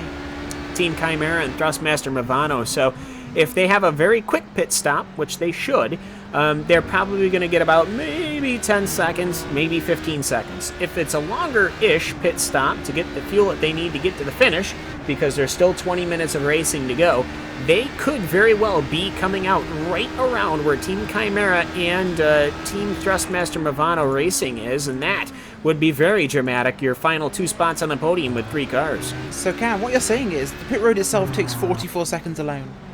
They're going to spend more than 3 seconds on pit road in the pit box, so they are coming out behind Coanda Sim Sport and Thrustmaster Movano. It depends on how fast they can drive once they do. They need a good entry, they need a good exit, but I have to say, for Team Chimera, they were in their pit stall for 20.5 seconds, and the overall lane was 44.8 seconds. What that means is that if they spend they're going to spend about 10-15 seconds in the actual hold, getting the fuel gun attached. So you're saying 44 seconds included the actual time stop? Yes. Okay, that makes a bit more sense. This is going to be very close then. We do, like you say, it's now widened up to 48.5 as Chimera and Thrustmaster Movano have been racing there half a second apart. Of course, Sim Racing, though, the gap has not really shrunk between themselves and Coanda. So we are really kind of crossing our fingers to see how this one goes, but we do know that Chimera needed less fuel to make it to the end. They'd stopped later, so they theoretically had a shorter stop, but they didn't take tyres. We know that This core may take tyres, may not take tyres, but they're going to be taking less fuel. So this is really difficult to work out. We're going to have to see what happens and what comes of this moment. But a quick look down actually at your GT division. Looking at, I think at the moment, this is the car of... It has slipped out of my brain like a slippery thing. So I'm looking at the list of list of names, and I can't see the team I'm looking at. Isaac Price is in from Core Sim Racing. This will be telling. This will be exciting to find out when he does come out. Absolutely critical to the final podium finishes in your prototype division. There's also a penalty for JCL Sim Racing at their prototype. That was way back in 12th position, so not too much for us to be involved with there. Oh, so very close to the wall. Isaac Price is. Maybe he thinks if they're closer. Maybe he thinks if it's closer to the wall, they can fit the gun in easier. We are looking at Chimera. They're coming through the final, the huge right-hand bend, the horseshoe under the tower. They'll have 2 corners to go before they will come out. As you're right, yeah, Core are leaving. So that was a very quick stop from Core Sim Racing.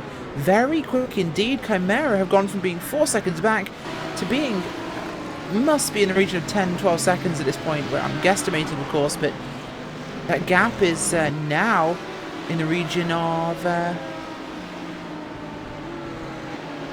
lot. That's a lot of seconds, but that's nowhere near close enough. 15, 16. I have to say, I'm looking at this. This is a shot cam. It is, because didn't Chimera pit after? Yeah. Core when had they were a longer together, stint. Chimera pitted with... Core had run a longer stint. Yeah. Chimera had had a shorter stint and basically came in with more fuel on board already and had a shorter stop and had pitted before them, so should have had advantage at this stage. They must have taken way too much them. fuel. They must have taken way too much fuel, because just look at the pit stop. 13.6 seconds is about 20 seconds of fuel, which, I mean, Chimera took 7 more seconds of fuel. I mean, that just seems kind of excessive. The problem is, though, Cam, the times haven't been as different. Where's this time come from? Because Core have been running 1:54s. If we look at the laps from Core Sim Racing, they're averaging 54s. Which is... Must have been through the pits. Okay, they've been into the 53s. Isaac Price has been pushing very hard. They've touched the 53s a few times. But it's exciting to kind of work out what this difference is, because Keithley's been running similar lap times. It's not been enough to really open up a gap of about 12 seconds, unless, if we're being very... I mean, Jack Keithley's had in the last 10 laps 52s and 53s. He's been driving just as fast as Core. So Core have taken considerably less fuel. This could be the difference. The lap times don't lie, they're the same. It's been the pit stop that's made the difference. It certainly could. We just had a massive accident going on the final corner here. 4, 5, 6 cars are involved, perhaps. Thrustmaster Movano Racing is on its side. Sebastiano Filosa is currently precariously on the outside of the exit here.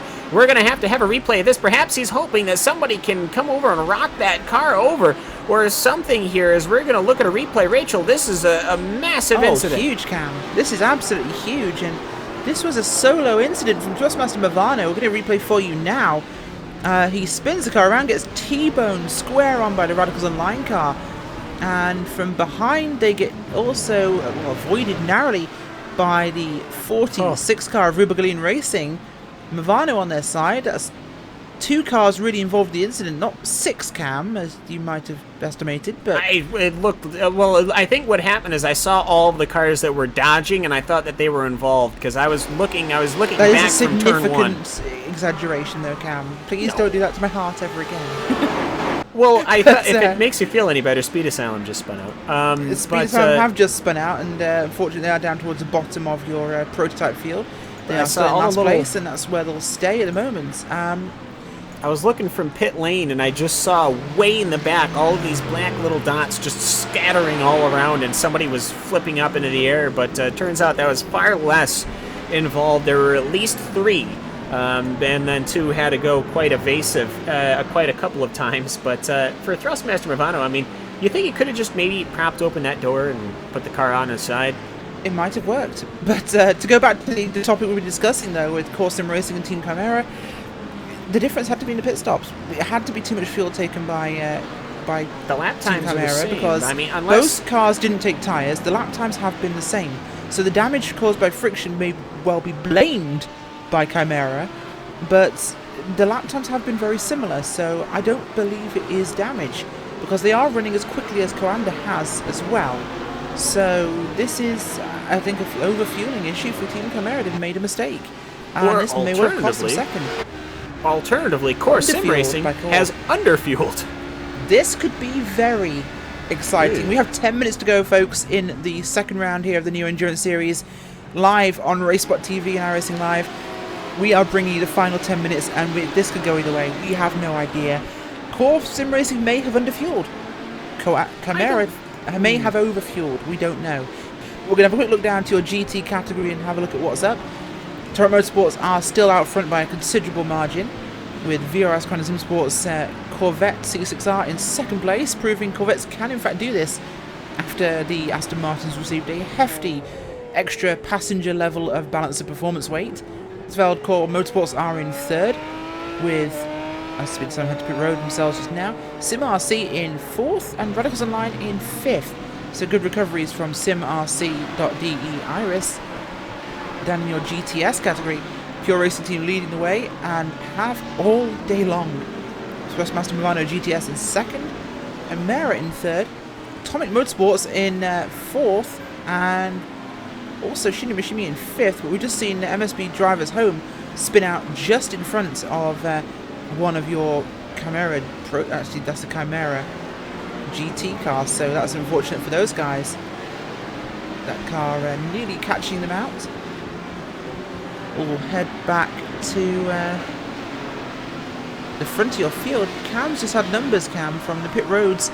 Yeah, just 7 seconds. I think the only gap that we can find that's difference between Core and Team Chimera is the actual incident itself, the actual rolling of the car and the rolling of the car backwards and stopping the car and restarting it again. But it was only 5, 6, 7 seconds of a difference between where Core was and from where Chimera was. So overall, I mean, Core does have it's almost like a 20-second gap, and actually Movano has just looped it on corner number 1. Tommaso Carla has spun the car, and that was going into corner number 1, so Team Chimera doesn't have to worry about an attack from the rear anymore. He just cut it too close. Yeah, he cut it too close to the curbing and tried to cut the car over, and he immediately looped it. He certainly did, and a big mistake there from Tommaso Carla. Jack Keighley with breathing room he very much needed, but it's unlikely he will actually be able to catch Core Sim Racing. That gap has widened to nearly 20 seconds. It's about 18 seconds at this point in time. So third place is going to happen.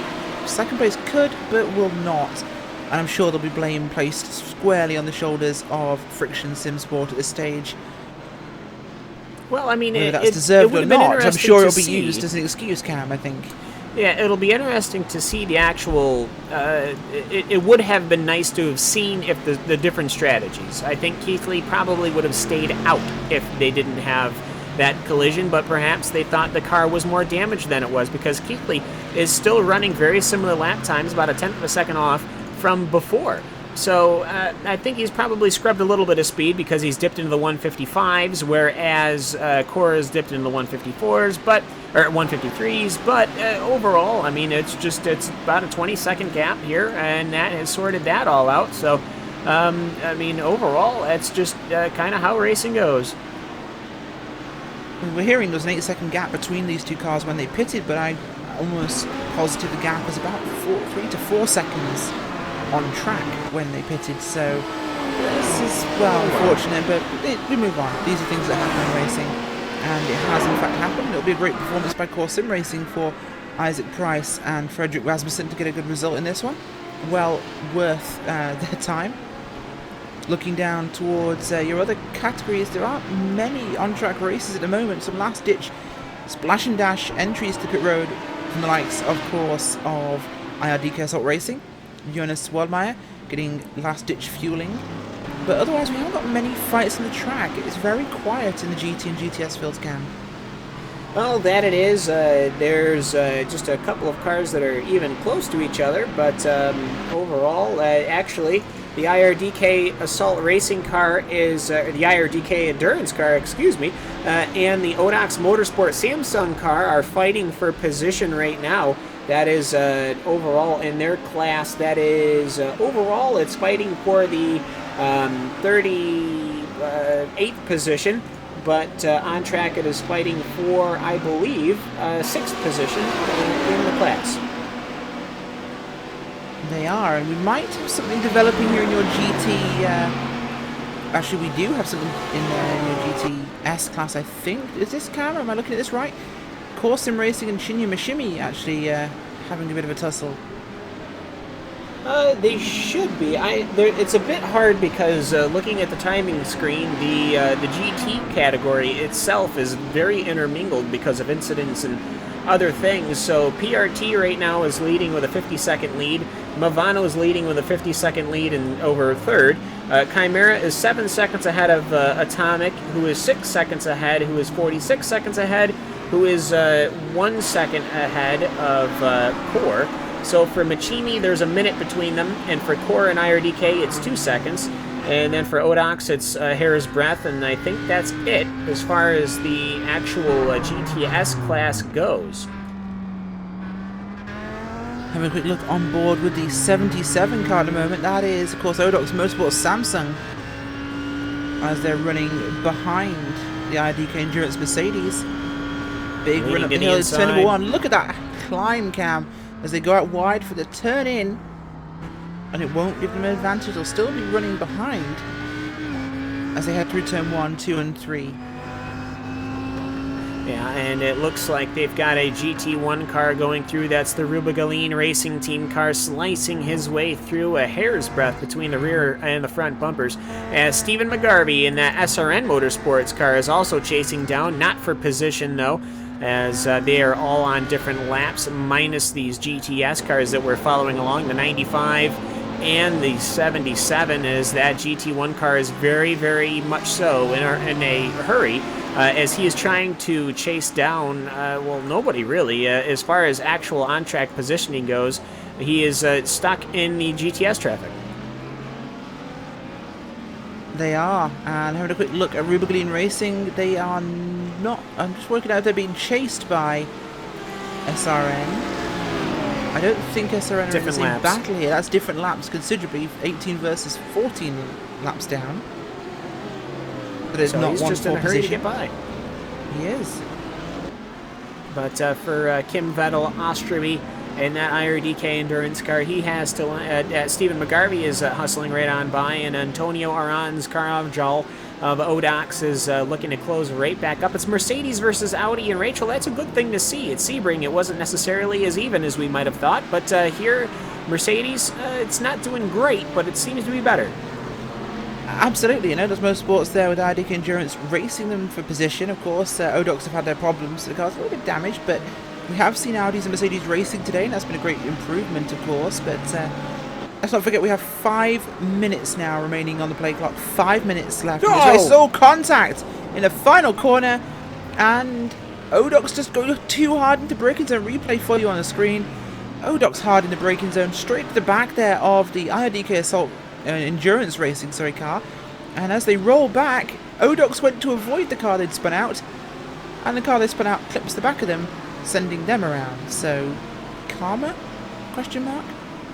Well, I think what ended up happening is Kim Vettel Ostrowby got that rear damage and got that bump, looped him around, and either he was letting it coast back to get out of the way of the oncoming traffic out of the Phoenix Motorsports car, the Simatalk eSport car, or perhaps he was just clearing the track, or perhaps he wasn't too happy at the current ongoing dilemma. But either way, both cars, he ended up holding. He held as the Odox car went in front of him and got started, and IRDK ended up keeping the position, albeit with a bit of rear end damage from that secondary tap. But they're actually going right back at battling.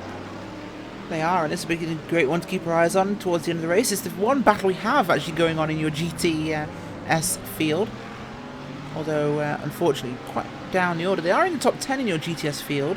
I believe, if I'm correct with this, they're running in, as the field is a mixed mess, it's quite hard to tell in order. 1, 2, 3, 4, 5, 6th and 7th place. This is for 6th and 7th place. Odox got the inside for turn 11.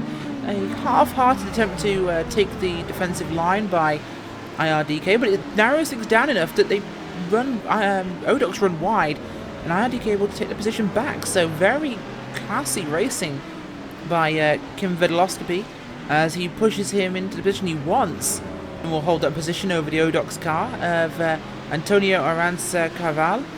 Carval making a few little mistakes here and there, Cam. And if I was in the IRDK assault car, to endurance car, I'd be making this a very defensive, difficult pass to make. Yeah, and that IRDK car, well, I mean, he kept his line, and he didn't really leave the racing room. When he went off track, it's not up to IRDK to ensure that that car comes back on track without an issue. So Odox ended up having to yield that, and that's going to climb into a gap as they're going up the front stretch and up into corner number 1 once again. But just trying to see where else people might be fighting. The SRN car and the Phoenix Motorsports car are on the same lap, but they've got about a 5-second difference between the two as the laps are ticking down, as the time is ticking down. So we've got just 2 minutes and 36 seconds. So really, Rachel, it's about 3 to go, maybe 2 to go. I think we're looking at 2 to go at this stage, Cam, as we have 2 minutes and 20 seconds. We look at where VRS Kind of Simsport are. They are in the S's, so with a 1 minute 56 lap, they will cross the line. Next lap, they'll be getting the white flag this time by the line. So white flag this time by, and we'll have 1 more lap remaining here at Circuit of the Americas. And it's been a fantastic race, Cam. It's gotten a little exciting, perhaps too exciting in the last 40 so minutes of this race. But we have had a great adventure here in Texas, and it has not disappointed. The new Endurance Series, of course, providing the brilliant entertainment we expect from it. Fantastic endurance racing, sim endurance racing at its best. And right now, we're seeing a masterclass from the class leaders here. VRS Kind of Sim Sport and your prototype class have been absolutely unbeatable. Torrent Motorsports and GT with their Aston Martin entry have been fantastic, and in their Audi R8. Pure Racing Team GTS have had a masterclass in how to drive a GT3 spec car around a racetrack in a multi-class environment. Jonas Wallmeyer and I believe also Maximilian Weng have had a fantastic day out with that car. Absolutely perfect driving. Right now, Marty Piatella, teammate of Martin Kroenke, heads through turn 20, and we're going to look at the clock. Actually, this will not be the last lap. This will. Yep, we're this just will be the last picking up lap. the So white white flag right is being shown now. So white flag out for Marty Piatella of VRS Kind of Sim Sport as he heads into the final corner, or the first corner, for the final time here at Texas. 187 laps in the book, 188 when they cross the line for the final time. And it has been a dominating victory for that purple, orange and white car. Purple, barely orange and white car, really. But yes, certainly, as he has lapped all but 4 cars, and with, I'm sure, a little bit more time, that Movano car would be spun. Would be if it didn't get spun, it would be further ahead, obviously. But with that spin, though, it almost would be a lap down. But for Marty Piatella, an absolutely sensational run from that Coanda car, both him and Martin Kroenke, the pilots of the day. And that number 1 car, well, it's number 1 for a reason, as Marty Piatella taking it to corner number 12. There's also a gap between Odox Motorsports, Samsung, and RaceSpotTV Endurance, so they have actually broken that little position up there. And he has slowed down. He's slowing down pretty considerably. He is. He's letting people through.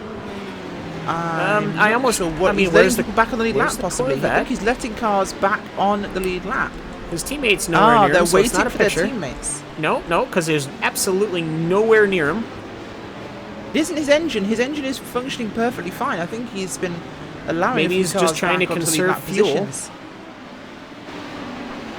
Everything's fine. Hugo's telling us everything is absolutely fine. I'm sure it's fine. Multiple cars are waiting around the track as we are now 2 corners to go for Marty Piatella.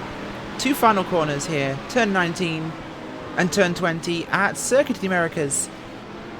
VRS Coanda Sim Sports number 1 car will win after 6 hours of racing here at Texas. Marty Piatella and Martin Kroenke will take the checkered flag for your prototype class and the overall win. Of course, Sim Racing have a few corners left themselves. They will take 2nd place. Third place, looking like it'll be Chimera as well here, Cam.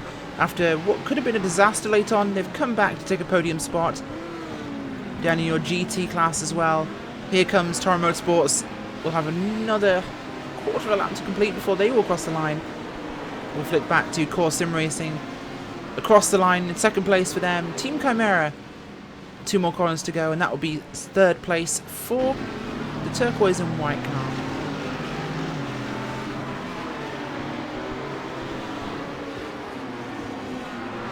Here comes Torrent Motorsports from your GT category. Dominating victory from the boys from Torrent. They have led every single racing lap in this race.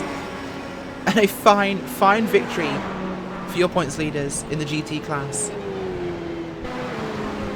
And finally, Pure Racing Team GTS have actually a few more corners to go. Half a lap almost for those guys. But again, similar to Torrent Motorsports Camp, they've had a fantastic race.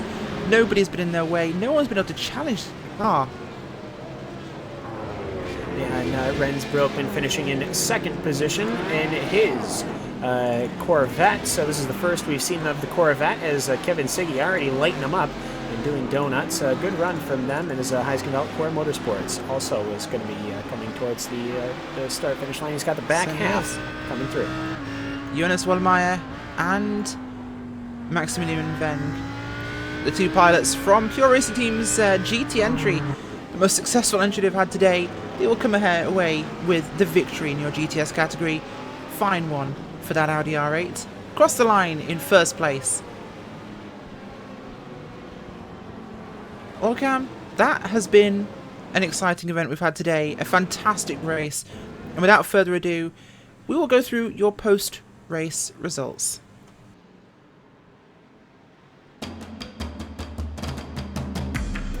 Coming home with a win today, an overall race victory and prototype victory, VRS Coanda Simsport. Second place in class, Core Sim Racing.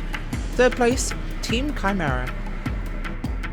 Fifth place was Thrustmaster Movano HPD, and Pure Racing Team LMP White rounds out your top 5. Down in your GT category, winner was Torrent Motorsports after a dominant day at the game.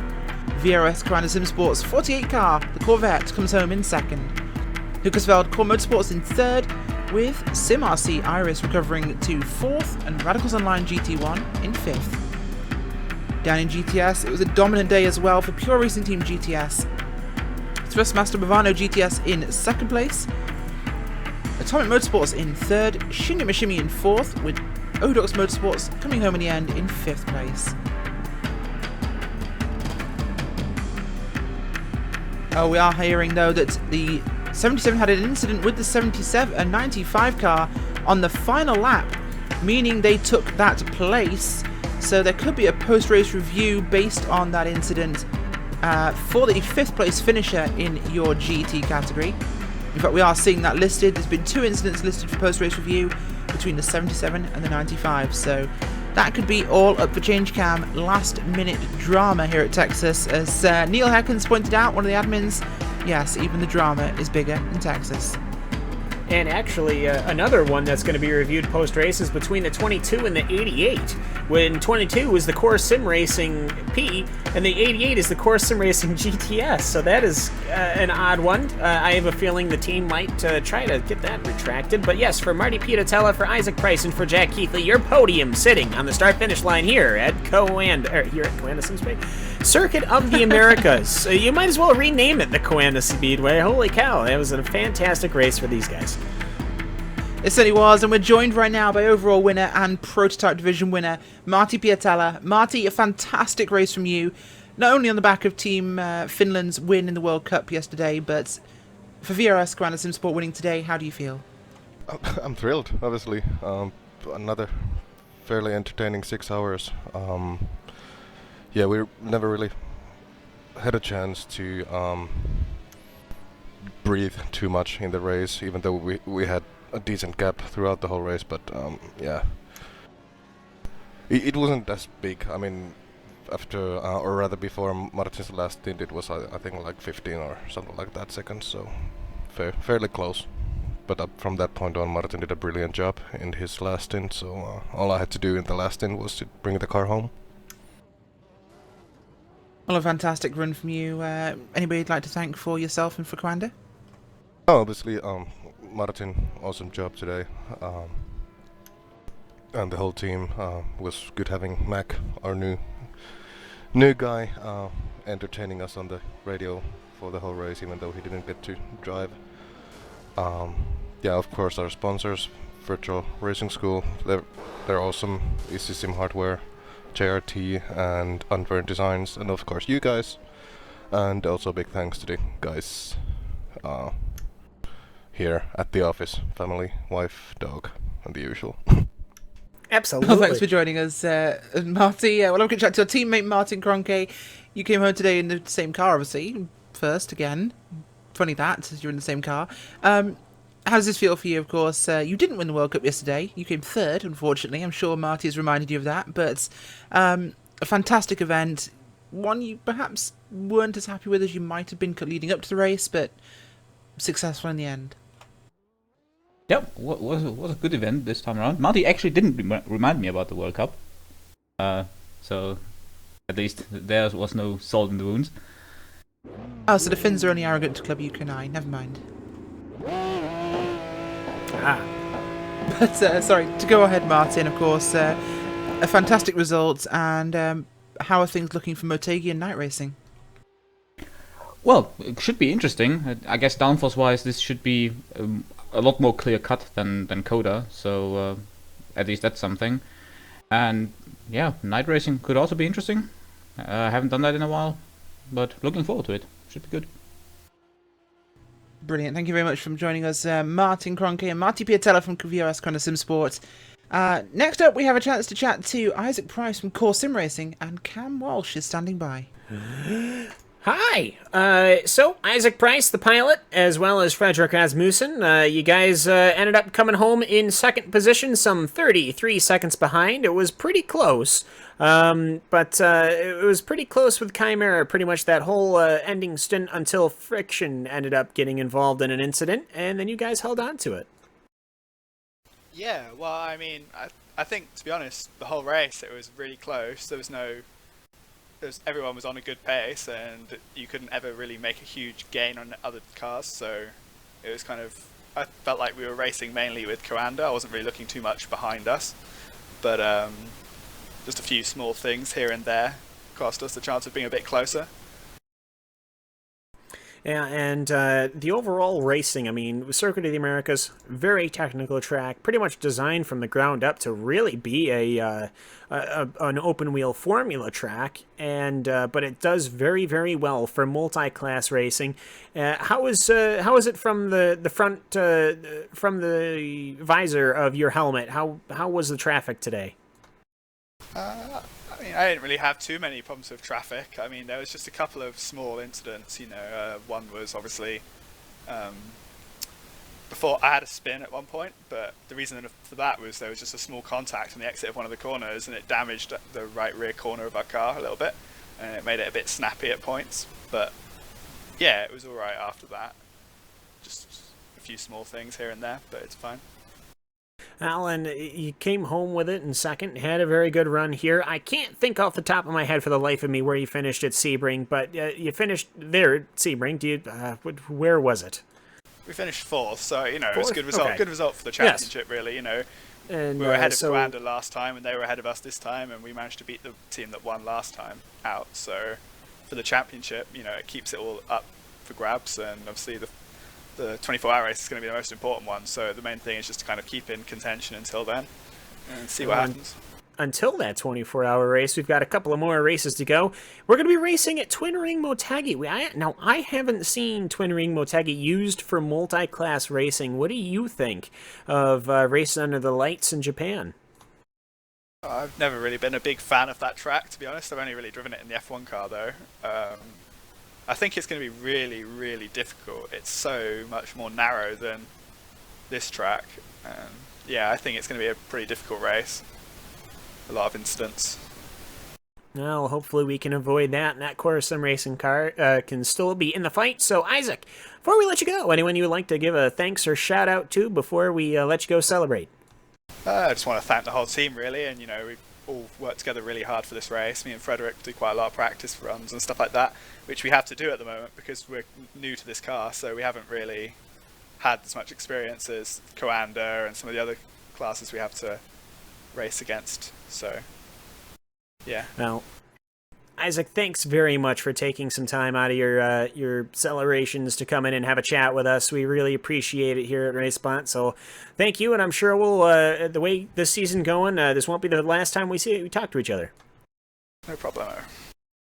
All right, Rachel, that's Isaac Price, Core Sim Racing, finishing in number 2nd. We have some GT1 drivers to talk to. Before we do, we just have a quick word with Jack Keithley from third place finishers Team Chimera. Jack, third place on the podium, not quite the win you had last time out at Sebring. Tell us about your last stint. Last stint, it was, well, I didn't quite realise the extent of the damage I had until I noticed whenever I'd clear laps. And just for the record, I could count the amount of clear laps I had on my hand before that last run, and I had more clear laps in that last run with damage, which was really annoying. But yeah, the car was just a little bit toast, and yeah, that was a decent little battle there with Tommaso. I was trying to use obviously the lap cars to try and gap us, because as well I could see I think he was on high downforce, so I thought if I could break the slipstream, get away from him, and it looked like I'd nearly done that, and then he spun, so I was like, oh, finally, and I just relaxed. Well, unfortunate end to the race, but still a podium is a great result for you guys. Congratulations to Coanda. Anyone you'd like to thank, Jack? Well, I do want to thank my team. I mean, as well, I've only been able to practice for a few days because I had no internet for 2 weeks, so been pretty rushed. Also, if she's watching, I just want to give a shout to my girlfriend. So I hope she's doing all right. Thinking I've done okay. Well, hopefully you'll be let off for spending Sunday afternoon on your computer. But thanks for joining us, Jack, and congratulations to you and the boys, and we'll talk to you soon. Yes, thank you. Oh, next up, we also have Marius Glombeck from the Torrent Motorsports team. Marius, a fantastic run for you guys, almost unchallenged. Yeah, thanks a lot. I'm really glad it worked out, and I'm really happy about the win.